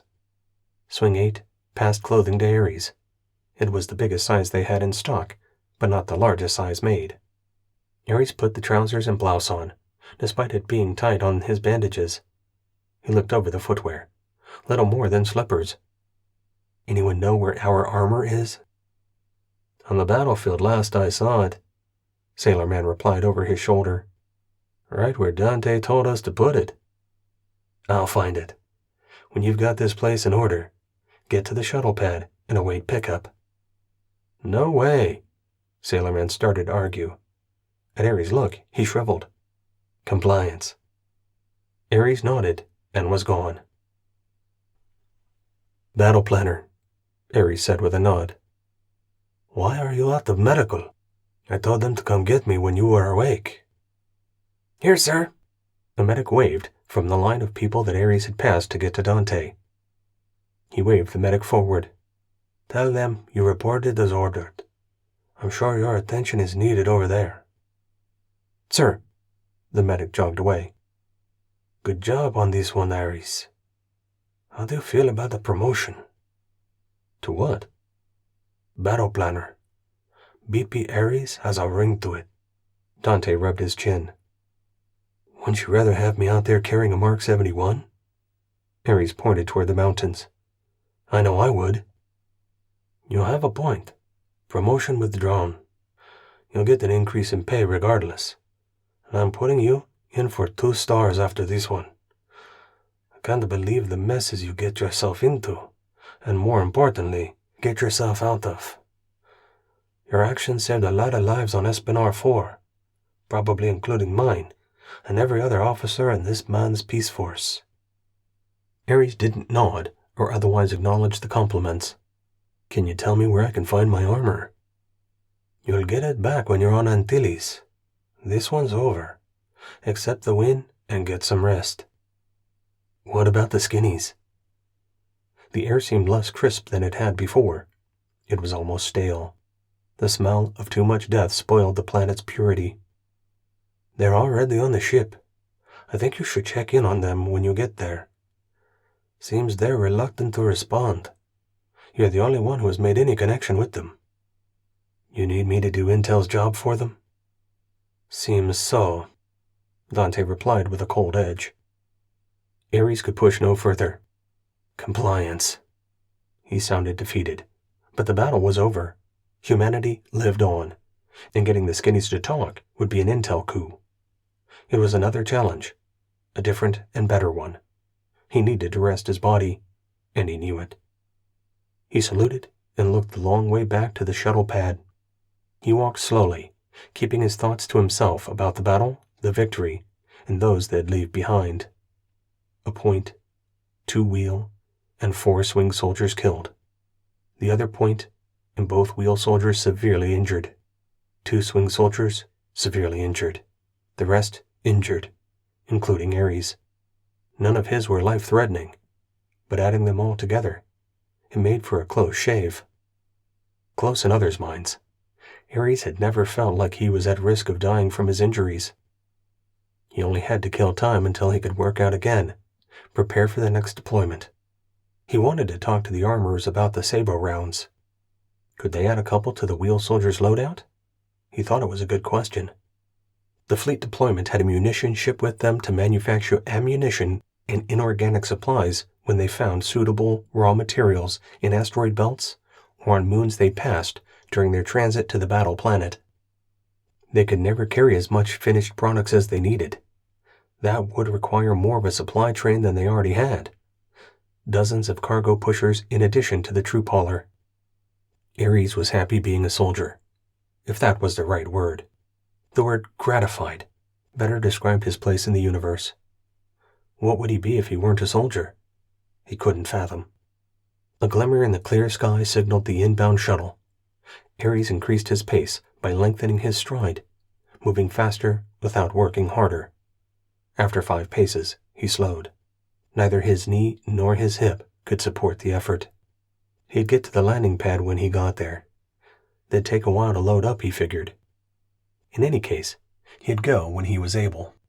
He'd been summoned to see Battle Planner Dante. That's how he remembered it. The shuttle arrived, nearly silent anti-gravity drives bringing it in the last 100 meters to the ground.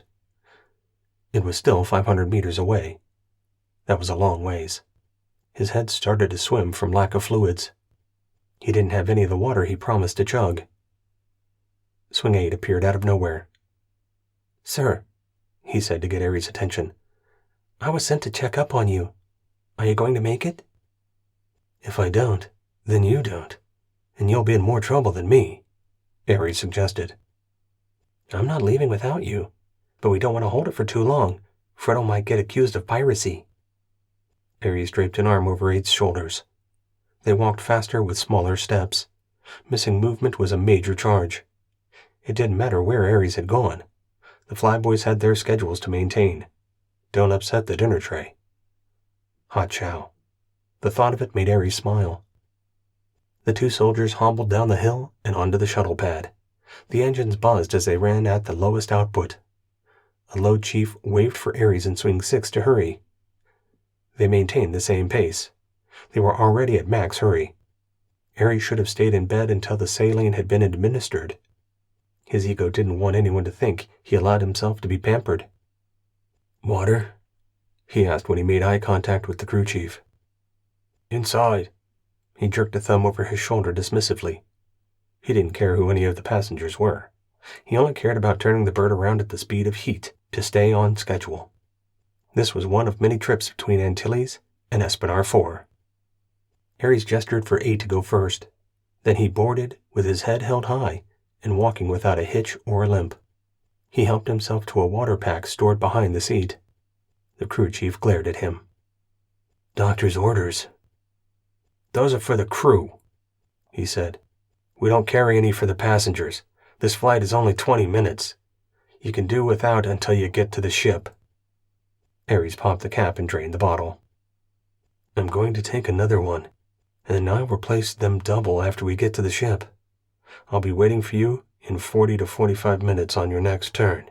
You have my word." "Is the word of a soldier any good?" Ares and his soldiers were in nondescript outfits without ranks displayed. "They call me Ares." The crew chief nodded tersely. "Your word is good with me. Sorry for giving you a hard time. Take what you need. We have more than enough. But no one else. We don't have enough for all the packs." "I understand." Ares finished 2 bottles and took 2 to the only open seat. He strapped in. The crew chief checked the passengers over before banging on the hatch to the cockpit. The rear door sealed, and the crew chief took his place in the jump seat. Ares leaned back and was further pressed into his seat as they accelerated skyward. fast enough to break free of the planet's atmosphere. The ride might have been rough. It could have been smooth. Ares didn't know. He slept through it. The next thing he knew, they were touching down in Antilles' hangar. The landing skids magnetically locked to the deck, and the rear door unsealed. "You're home. Don't take this the wrong way, but get the hell off my shuttle." Ares handed the 2 bottles he had taken but not drank.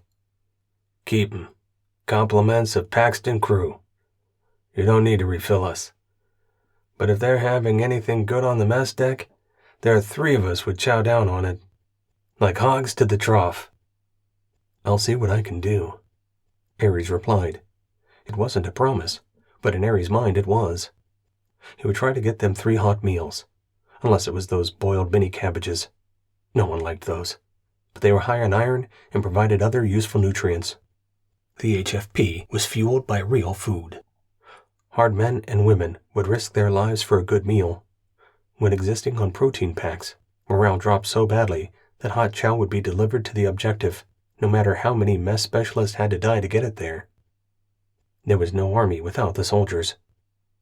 Ares stalked off the hangar bay deck and made a beeline for the mess deck. Talk and thoughts of hot chow made him realize it had been a long time since he had last eaten. The soldiers of Ares' section followed him into the bowels of the ship. He'd been on board Antilles from the beginning of his service and knew it like it was his home.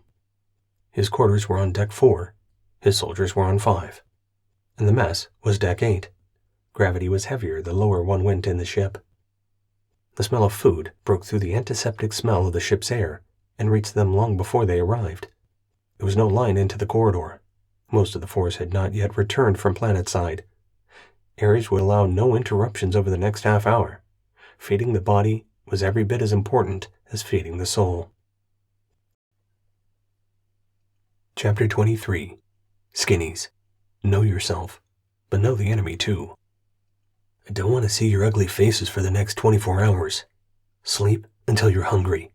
Eat until you're tired. Repeat.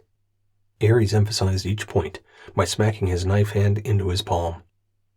Compliance, the section replied with vigor. He waited until they were out of sight before heading to the 3rd deck, where Intel hid their affairs. Would he be welcome? Not until they realized he might be able to break the skinnies, get them to open up. That stop wouldn't be first. He had injured soldiers being treated. Ares headed back to the hangar deck. The medical spaces were adjacent, since the injured were always transported by shuttle to the ship. From the shuttle to surgery in mere seconds, when a minute could mean a life. In the recovery ward, which was filled nearly to capacity, he had to ask for help in finding his people. Point 1, wheel 2, and swings 4 and 5. 4 of his people, but at least they were alive.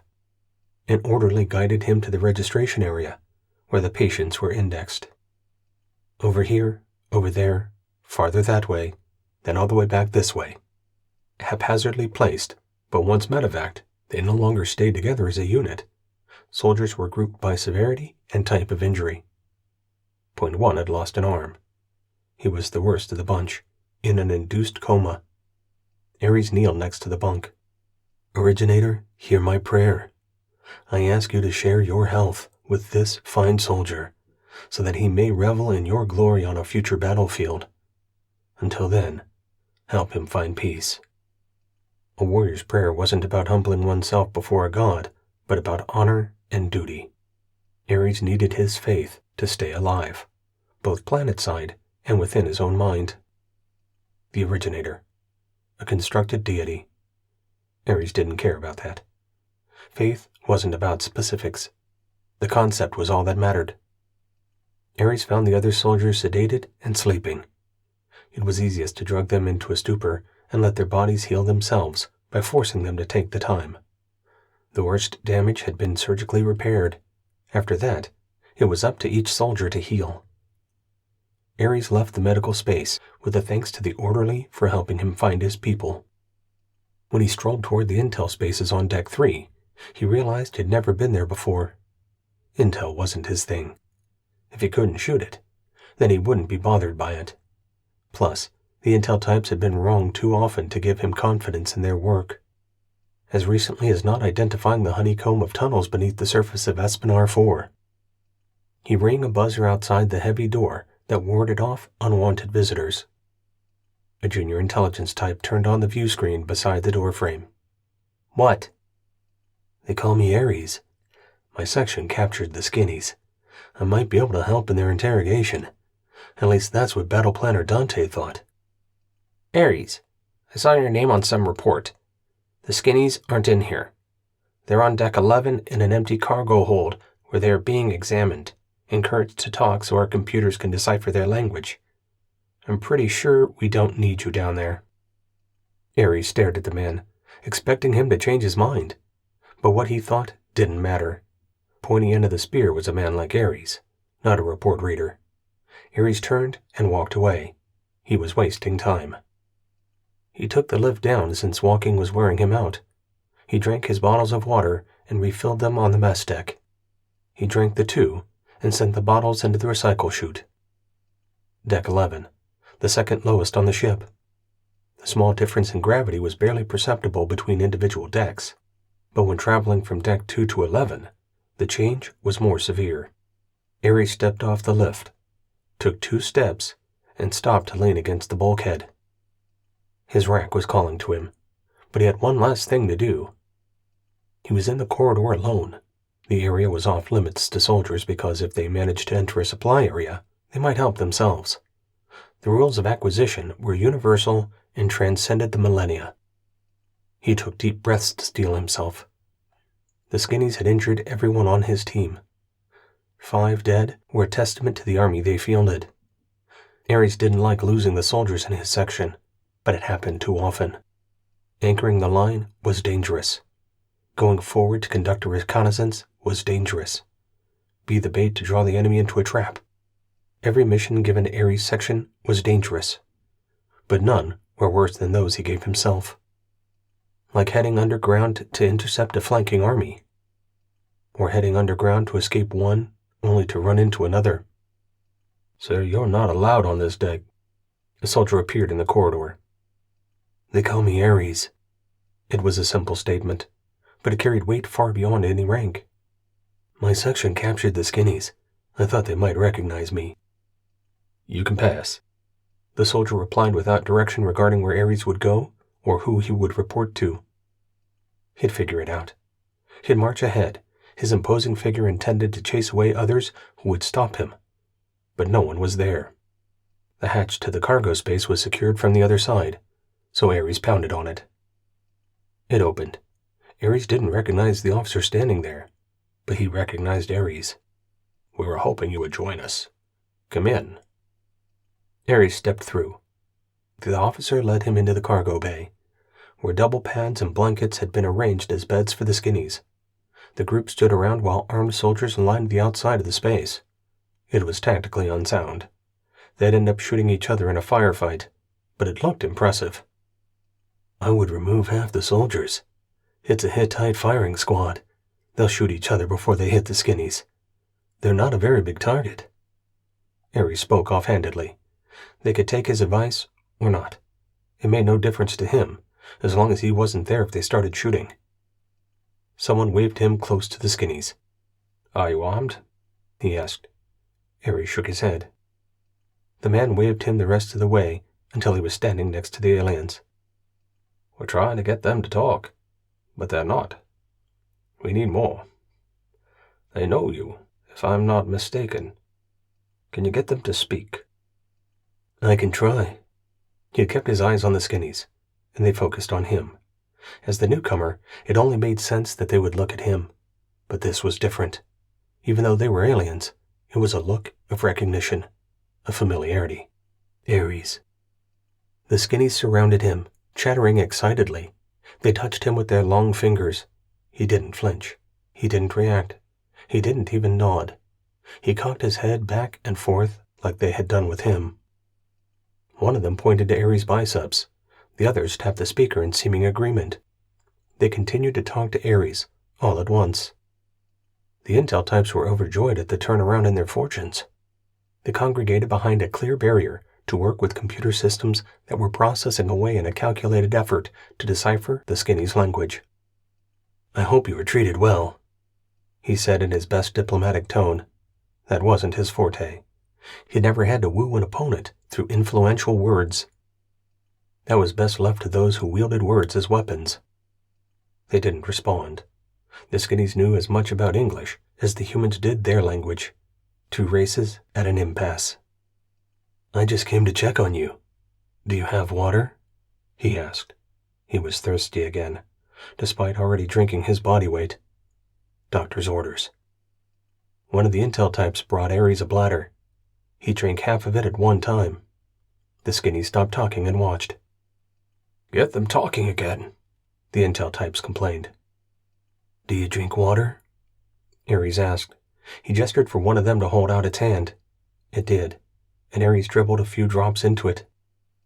The alien sniffed at it before a long, thin tongue darted out to slap the water before retreating into the skinny's mouth. That was something. You're probably a lot of fun at parties, Ares quipped. They started talking again. The skinnies reached for the bladder. Ares gave it to them.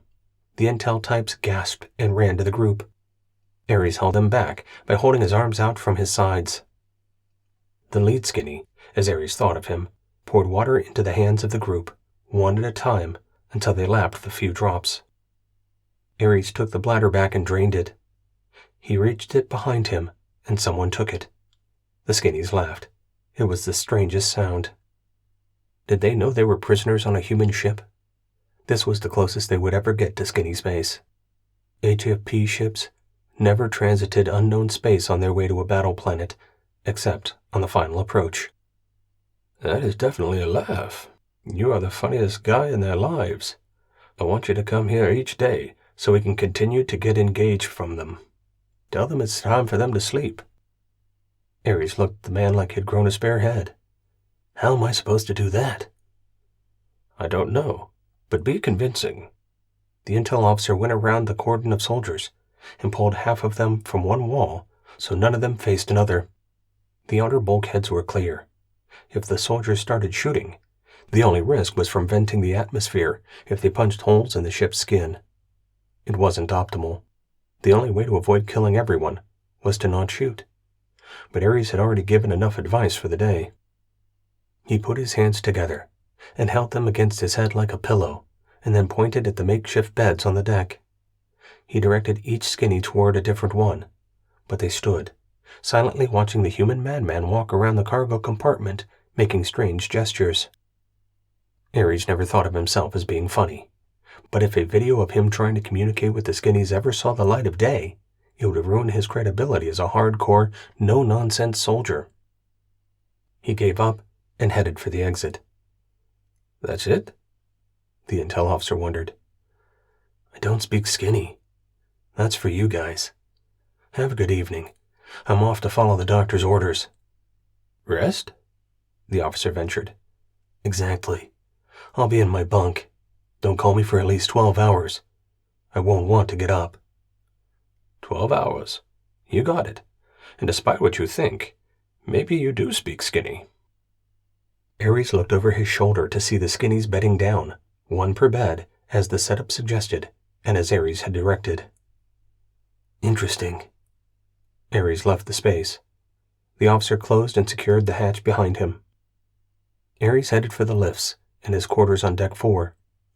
He shared the quarters with another section leader who had not returned from the planet's surface. He had the room to himself for the time being. He took off the temporary clothing and crawled into his rack. He pulled up the rails so he wouldn't get thrown out of the bed if the ship hit any turbulence. Within seconds, the good soldier that he was sound asleep. When he woke up, it was 13 hours later. He felt rested, but his body ached and was stiff from the wounds. He drank more water, relieved himself, and went back to bed. By his estimate, he had gone nearly 72 hours in high-energy combat without a break. He was owed the rest. Rejuvenation through core concepts like sleep and healthy eating. He was hungry, but he'd eaten enough. On the table by his bed, he found a food pack and spare water bottles. Someone had entered and delivered them without him waking. Ares questioned his awareness, but then again, he was on ship. Nothing required him to be on high alert. Sleep in combat armor was easier. He could set proximity sensors to wake him. There was no such thing on board ship. He argued with himself about whether he was losing his edge, and he lost the argument to common sense. He was fine. 72 hours was too long. He should have found time to grab more than a cat nap while planetside. No combat required soldiers to be on 100% of the time. Any army that counted on that wouldn't survive later battles. The army that committed its reserves last would most likely win a battle. The army that slept and ate would be more able to stand at the end of a hard fight. Tired soldiers made mistakes. In battle, those tended to be deadly. 72 hours. Hard stop. The world would keep turning without Ares, the god of war. He needed to remember that. Unlike the next 8 hours, no one woke him. The food and water waited patiently for his attention. When he sat up, even his injuries felt less stiff. Ares was on the mend. His roommate had never returned. A pair of soldiers collected his personal belongings, which amounted to one small bag. Ares took stock of his own gear. He had a pad with the ship's library downloaded onto it. Whenever he wasn't engaged in a physical activity, he was reading. He didn't engage in small talk of any sort. No one knew where he was from. He hadn't told them because it didn't change anything about him. Ares paced inside his room. He wanted a real uniform to check in on his section soldiers and to check in on the skinnies. The third in his priority list ended up being the first thing he did. A soldier knocked on his hatch. "You've been summoned," the soldier said with a laugh. "I guess I better go then." Ares was in his too small casual wear, the set he'd received on the planet. "Are we moving?" "On to the next, bigger and better fight," the soldier said. "Where? And against who?" "Antares sector. Ships have been lost in that area, I heard." "Rumors like that sap the morale of any army fresh off a victory. You shouldn't be spreading them." "I heard it from the weenies on deck 11. Ares examined the soldier. His uniform was in poor shape, wrinkled and stained. "You should replace that uniform." The soldier looked Ares up and down but didn't comment. Ares vowed to pick up a new uniform before returning to his room. He didn't wait for the soldier to escort him. He strode briskly down the corridor on his way to the central lift and took it down to the second lowest level on the ship, where he continued his pace to the cargo bay. The intel officer looked the same. He was getting enough sleep in between his team's attempts to teach the computer the skinny's language. The intellectual chess match was underway. They passed Ares through the gauntlet and into the cargo bay, where the skinnies were being held. The prisoners were different, highly agitated. Ares strode in, carrying the aura of confidence and strength that made him a great soldier. The skinnies rushed up to him. The soldiers lined half the walls.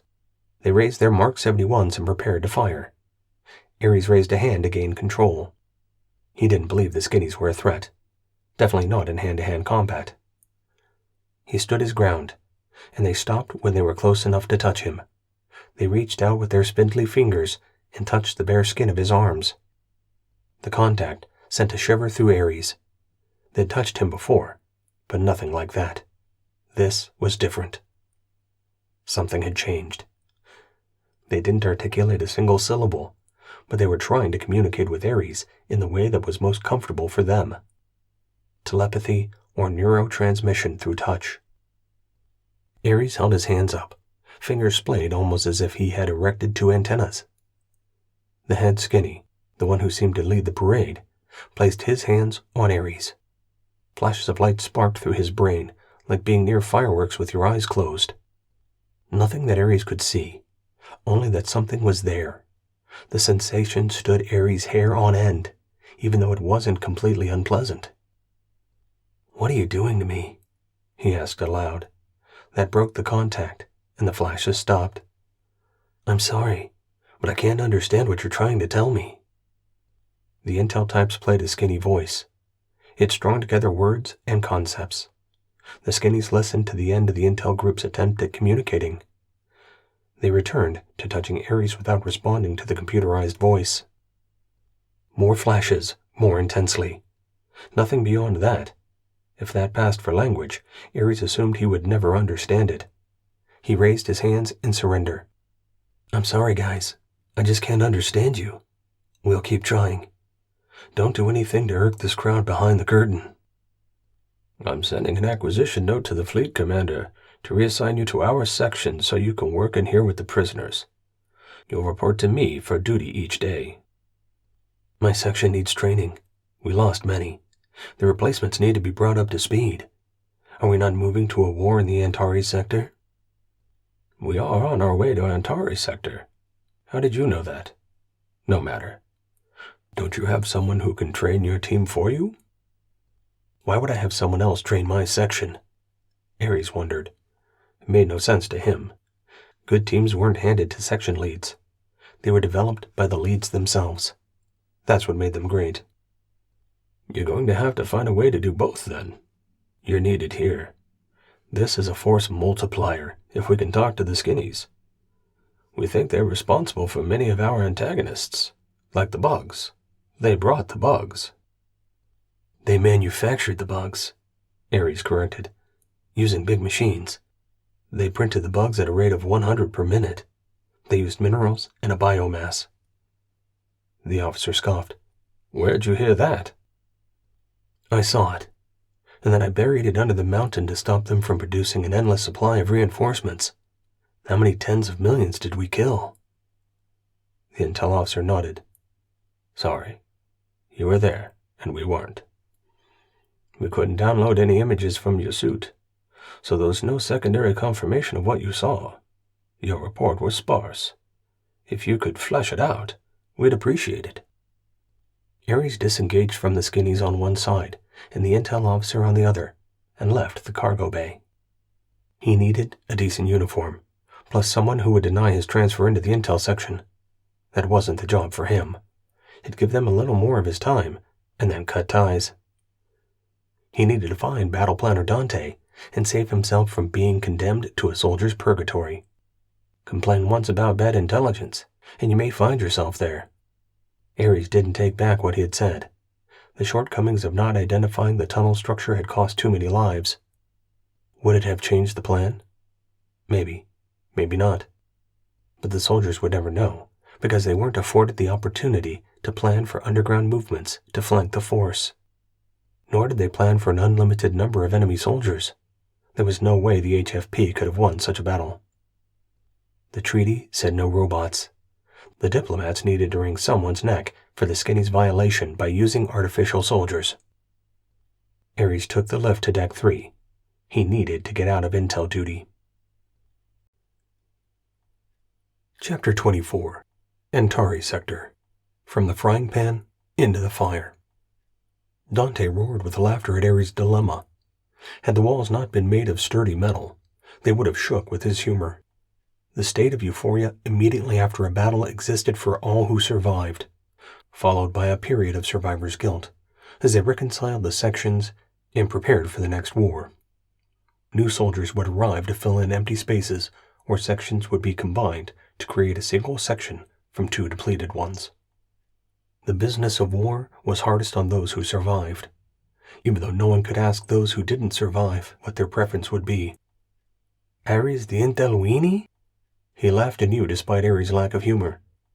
You know they outrank me, so what do you think I can do for you? Convince someone who outranks them that I'm needed elsewhere as a higher priority. I'll do whatever job I'm given, but you know what I'm good at. I do. We have a formation today where the commander will deliver our next orders. We don't have any time between these two wars, but we're starting to believe that this is one war. Us and the skinnies. Where they're using both proxies and drones, since they can't fight us directly. We'd snap them in half. He kicked at the deck and blew out a long breath. I'll make a power play at the formation. It probably will keep me from getting promoted, but like you, I'm happy where I am. The two men looked at each other and held their gazes, each with their own thoughts about the other. Thanks for what you do, Ares. We won that battle because of you, and you alone. He waved his hand. Stop shaking your head. You know it's true. In any case, I'll go out on a limb for you. See you this afternoon. Compliance, Ares replied while saluting. Dante returned the gesture. Ares disappeared into the recesses of the ship, where he could sulk in private. But only briefly. He wanted to put on his combat armor for the formation. He was a soldier first, and to him, that was his dress uniform. He might be the only one who showed up wearing his suit, but no one would take exception. He'd keep his faceplate raised. The official designation was Armor Support Services, but those who worked there hated the acronym that the soldiers so glibly threw about. They called themselves Tech Support, and gave priority to those who didn't joke about the ASS. No soldiers were there. The battle was too fresh in their minds, and they were repulsed by the idea of climbing into their armor. Not Ares. It was a cocoon of warmth and security. It had saved his life, over and over. Ladies and gentlemen, he announced when he walked in, I would like my armor for a detail this afternoon. Thank you. Only one technician was within hearing. He looked up from the armor on his workbench. "Who are you?" he asked, looking over the nondescript clothing Ares wore. Call me Ares. The man nodded and disappeared behind a rack. In moments, another tech hurried to the counter and thrust his hand forward. Ares shook it. What an honor to meet the man called Ares, he blurted. We've worked on your suit but haven't completed the waist joint repairs. If you wait, we'll put a priority on it. I'll wait, Ares confirmed. He looked for a seat, but there weren't any. Come on back. See the magic behind the curtain. It's really my pleasure to show you what we do. The first soldier looked at his supervisor oddly, shaking his head when they made eye contact. The second tech explained. He's the first ever full-time winner of the Star of Valor. Ares nodded politely. My armor? He said into the silence. Right this way. The tech hurried into the back, which was a vast space, impossible to discern from the entry. It was filled with armor on a sinuous rack that moved constantly. It led through multiple wash stations to remove everything that didn't belong, from the largest filth down to the smallest bacteria. Here's yours, he said after walking right to it. Ares recognized it instantly. It had his rank. There was also the scarring from multiple campaigns. They strengthened the areas to make sure the scars didn't compromise the suit's integrity. But the battle scars were more important than medals when identifying experienced soldiers. No one came out of a battle unscathed, except those who hadn't participated in it. Modern battlefields hearken to the distant past of extreme violence, of blood and gore. Your armor was pretty banged up. How much energy did it absorb? It would have to be some kind of record. I've never seen a suit scorched like that before. Don't take this the wrong way, but how in the heck did you survive? Ares checked over his armor. It had been through a lot. He rested his hand on a pauldron. I hunch over to limit exposure to my elbows, knees, abs, and hips. Face the enemy and fight him head on. Keep the enemy in front of you. That's how these suits perform best. Although, I prefer when I'm not getting shot. The tech nodded, biting his lip. He hadn't thought through such things, but Ares' words made sense. I don't think you spent very much time on Espinal where you weren't getting shot. Not by how this armor looked when it arrived. Ares would have explained that even with the amount of combat Ares had been in on Espinar 4, he spent the majority of his time not being shot at. Let's get this back to the bench. The tech diverted it off the track and to the bench, where the system stretched it horizontally. No man could carry combat armor in one piece. Broken down, the individual parts were manageable to both put on and take off by a lone soldier. When the pieces were in place, the armor was at its best and most functional. It was what made a soldier effective on the modern battlefield. The tech's practiced hands removed the joint pieces and used a carbon fiber repair system to lace new metallicized threads into place. It didn't take long, but he was meticulous about the work. Taking a shortcut or missing a thread could be the difference between life and death. Ares appreciated his attention to detail. When he finished, He checked the other joints. 2 had been repaired. The bite out of his knee was 1. The last was an elbow that Ares hadn't realized was damaged. It was minimal, but every thread had its place. It was fixed in 2 minutes. I can customize the top panel across your back, between the pauldrons. He was excited about the prospect. He had the stand rotated. The tech admired the scars that crisscrossed the suit. Right here. He pointed and prepared his equipment. Ares stared. Why would I want that? So anyone behind you would know who they're following. You give them confidence. You give them comfort in the turmoil of battle. He waved at the rack of combat armor. Many of those are empty. The assigned soldier buried on the planet of his or her demise. I followed the wrong people into combat. Ares shook his head. Sometimes people die.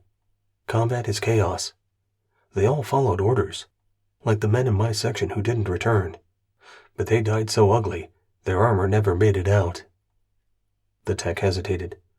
I understand, but if soldiers have a choice, wouldn't they rather follow a survivor? He started welding, adding layers deftly through the use of a machine that kept the line straight through the buildup.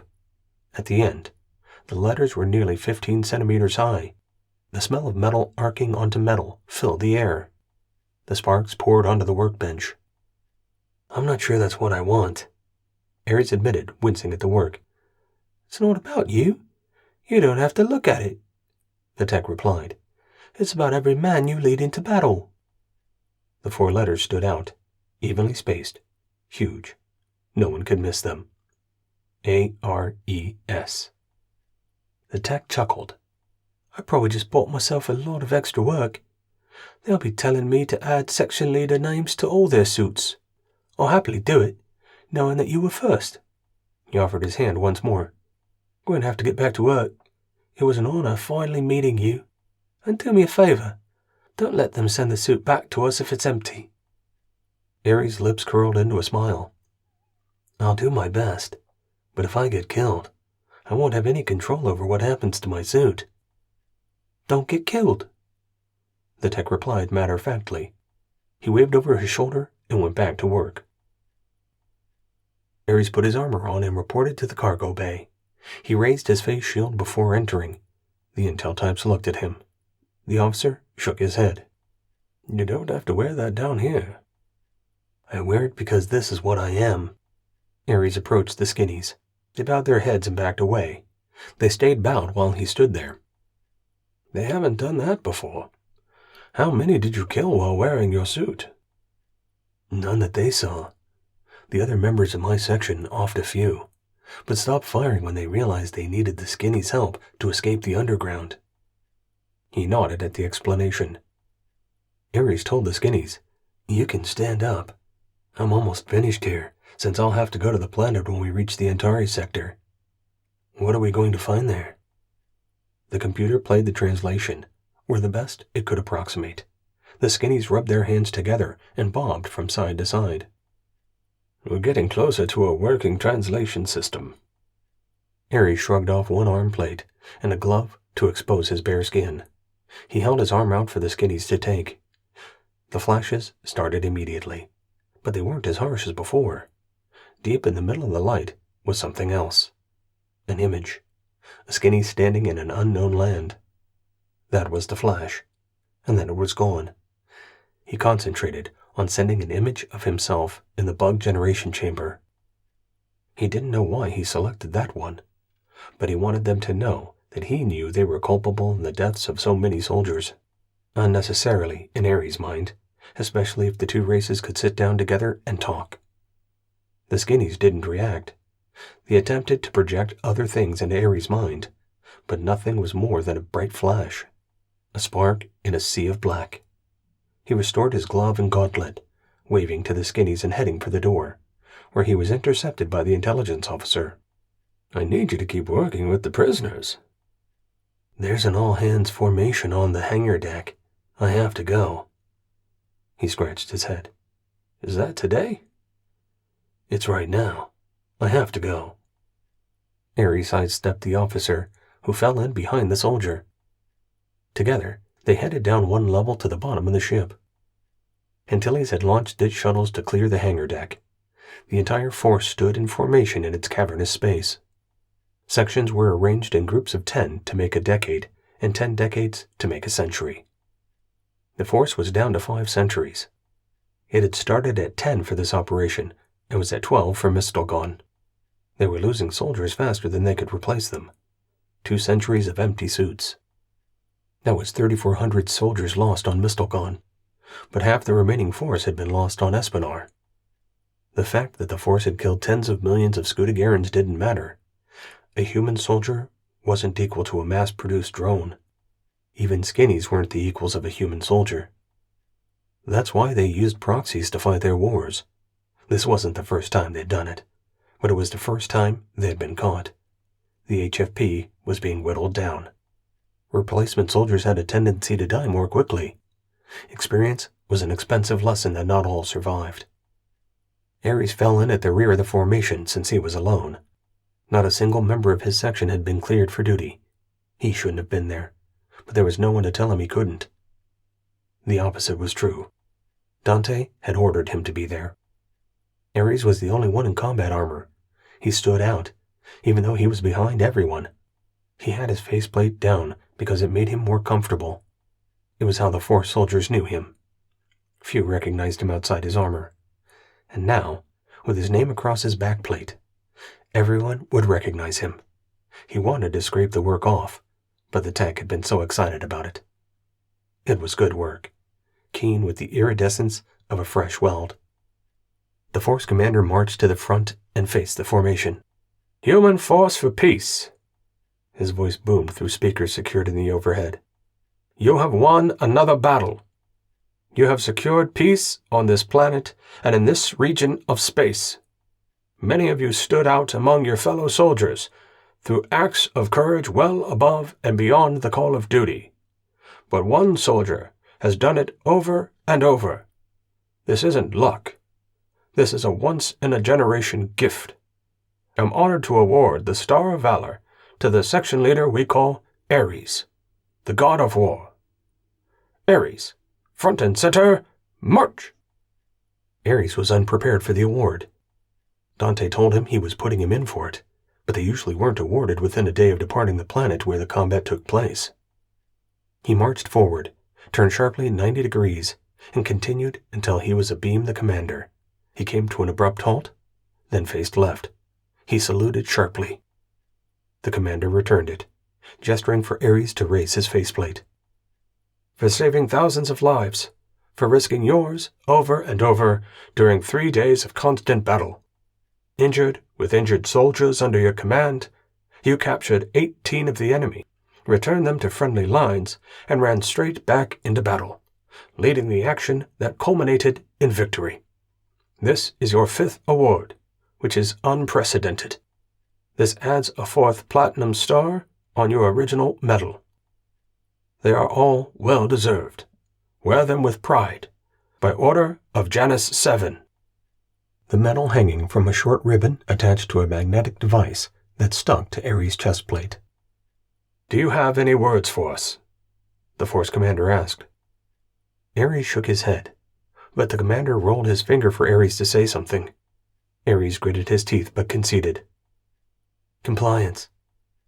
Facing the enemy in battle is an honor that few humans are offered. We fight for the originator's glory and the humanity that we protect. We stand as a barrier to the hostile races of this universe, keeping them well away from Earth. That is our calling. That is our duty." The commander smiled. "Well stated, Section Leader Ares." He raised his voice. "Hear, hear!" The Force cheered. It was controlled and measured, nothing more than a response to a command. But then it changed to thousands of voices saying his name. "Ares! Ares!" "Dismissed," the commander said softly, saluting first, as was protocol. Star of Valor winners rated a salute when wearing the star, no matter that the winner wore less rank. There was no higher honor than the star. Ares saluted, turned right, and marched away. The commander's eyes locked on the name welded on Ares' armor. It could have been gaudy or arrogant, but it wasn't. It said, "Follow me," in the boldest way. I will lead you into battle. The commander continued. We are on our way to Antares sector, where we will face a race of six-legged creatures, violent and hostile to humanity. We will be resupplied and reinforced en route. We will be employing tanks and armor, as the spiders have tanks. Transit will take 3 weeks. Prepare yourselves by resting. No duty for 1 week. Then we train. Rock and fire. He stepped aside. One final word from battle planner Dante. Dante had been behind the commander the whole time, and now stepped into the open. We have yet to determine our plan of attack, but that is coming. And Ares will be instrumental to the plan and the combat effort on the planet. Despite what you may have heard, he is not working with the intelligence section. The commander gave him a hard side-eye. Dante bowed his head and stepped back. Dismissed, the commander told the formation. He marched away and was off the hangar deck before any soldier moved. The reporter stepped out of the shadows and waited for Ares. Over the past few days on board Antilles, he had written the first draft of his article. Images from the award ceremony would accompany his transmission, but he wanted more. He wanted a personal quote. They'd been in the fight together, shoulder to shoulder, so to speak. The reporter never finished the 15 minutes he was guaranteed at the outset of hostilities. He wanted that time. Ares, can I get 8 minutes of your time? Darrell asked when he intercepted the soldier. I prefer not, Ares replied. He looked around, which was a mistake. Dante watched him closely. The battle planner pointed and nodded. But yes, 8 minutes.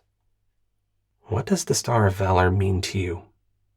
Darrell asked, then waved his hand as if brushing off a whiteboard. Scratch that. That was a stupid question. Which of your men did you put in for medals? All of them. They are good soldiers. They've been wounded, so they'll get the Battle Scar medal. But their combat armor is scarred as well. That says more than any ribbon. Yours is scarred? You'd think you'd want something more intact, new. No. Ares glanced beyond the reporter. Soldiers watched him and listened intently. The interview was no longer about Ares. It was the words they needed to hear before starting a new war, entering battle. What would a time without war look like? Ares had thought about that. I grew up on Earth, had a hard life. Joining the HFP seemed natural, since I'd known nothing but fighting. Out here, it's different. We fight for our lives, but there are rules. There are soldiers standing by your side, taking incoming fire meant for you, killing your enemies for you. It's the family many of us never had. It's hard but fair. What would life be like without it? That's why we're here, so the rest of humanity can live their lives without ever experiencing what we do. I hope it stays that way.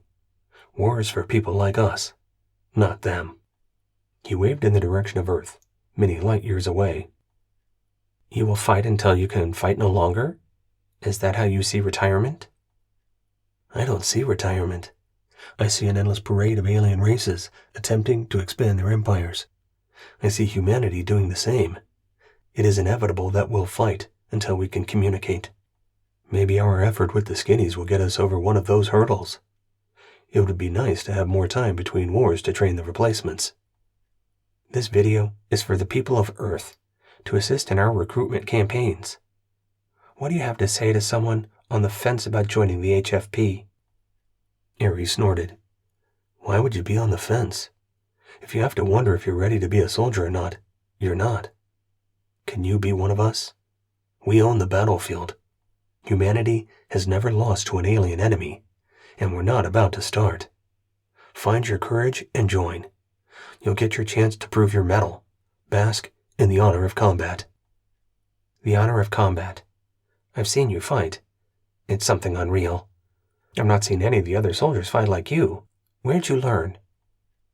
Ares pointed again, this time in the opposite direction. Out there. The only training for war is war. Your senses come alive. Your body revels in the challenge. Ares could have continued, but didn't want to come off as a psycho. War just is. We evolve with it, or become victims of it. Daryl's time had run out. He knew enough about Ares to respect that. That's all the time we have. Thank you. Ares nodded and hurried past the reporter. Ares had things to think about. Antares sector. 6-legged alien enemies. They would be bigger targets than the skinnies, easier to shoot. But if they had tanks, they'd be lethal from a long range. It would be a new and different battle, one with added complexity. It would be more of the same while being completely different. Ares wasn't working with intelligence, couldn't make the battle plan a liar. Ares was pleased to see his short career with the spooky types come to an end, although he appreciated their efforts more than he had before the time he spent with them and the skinny prisoners. He couldn't help but think the skinnies were responsible for Antares sector. It was on the edge of their space. Were the spiders creatures the skinnies could control, or maybe even created? Time would tell. How easy would the spiders die? That's what Ares wanted to know. Until then, he'd work to fill his section with the best recruits and train them as much as possible between the newcomers' arrival and deployment on the combat planet in Antares sector. War. It was never ending. War. The place Ares called home. You've been listening to Call Me Ares, the first book in the I Soldier series by Craig Martelle. Narrated by Bryan Douglas.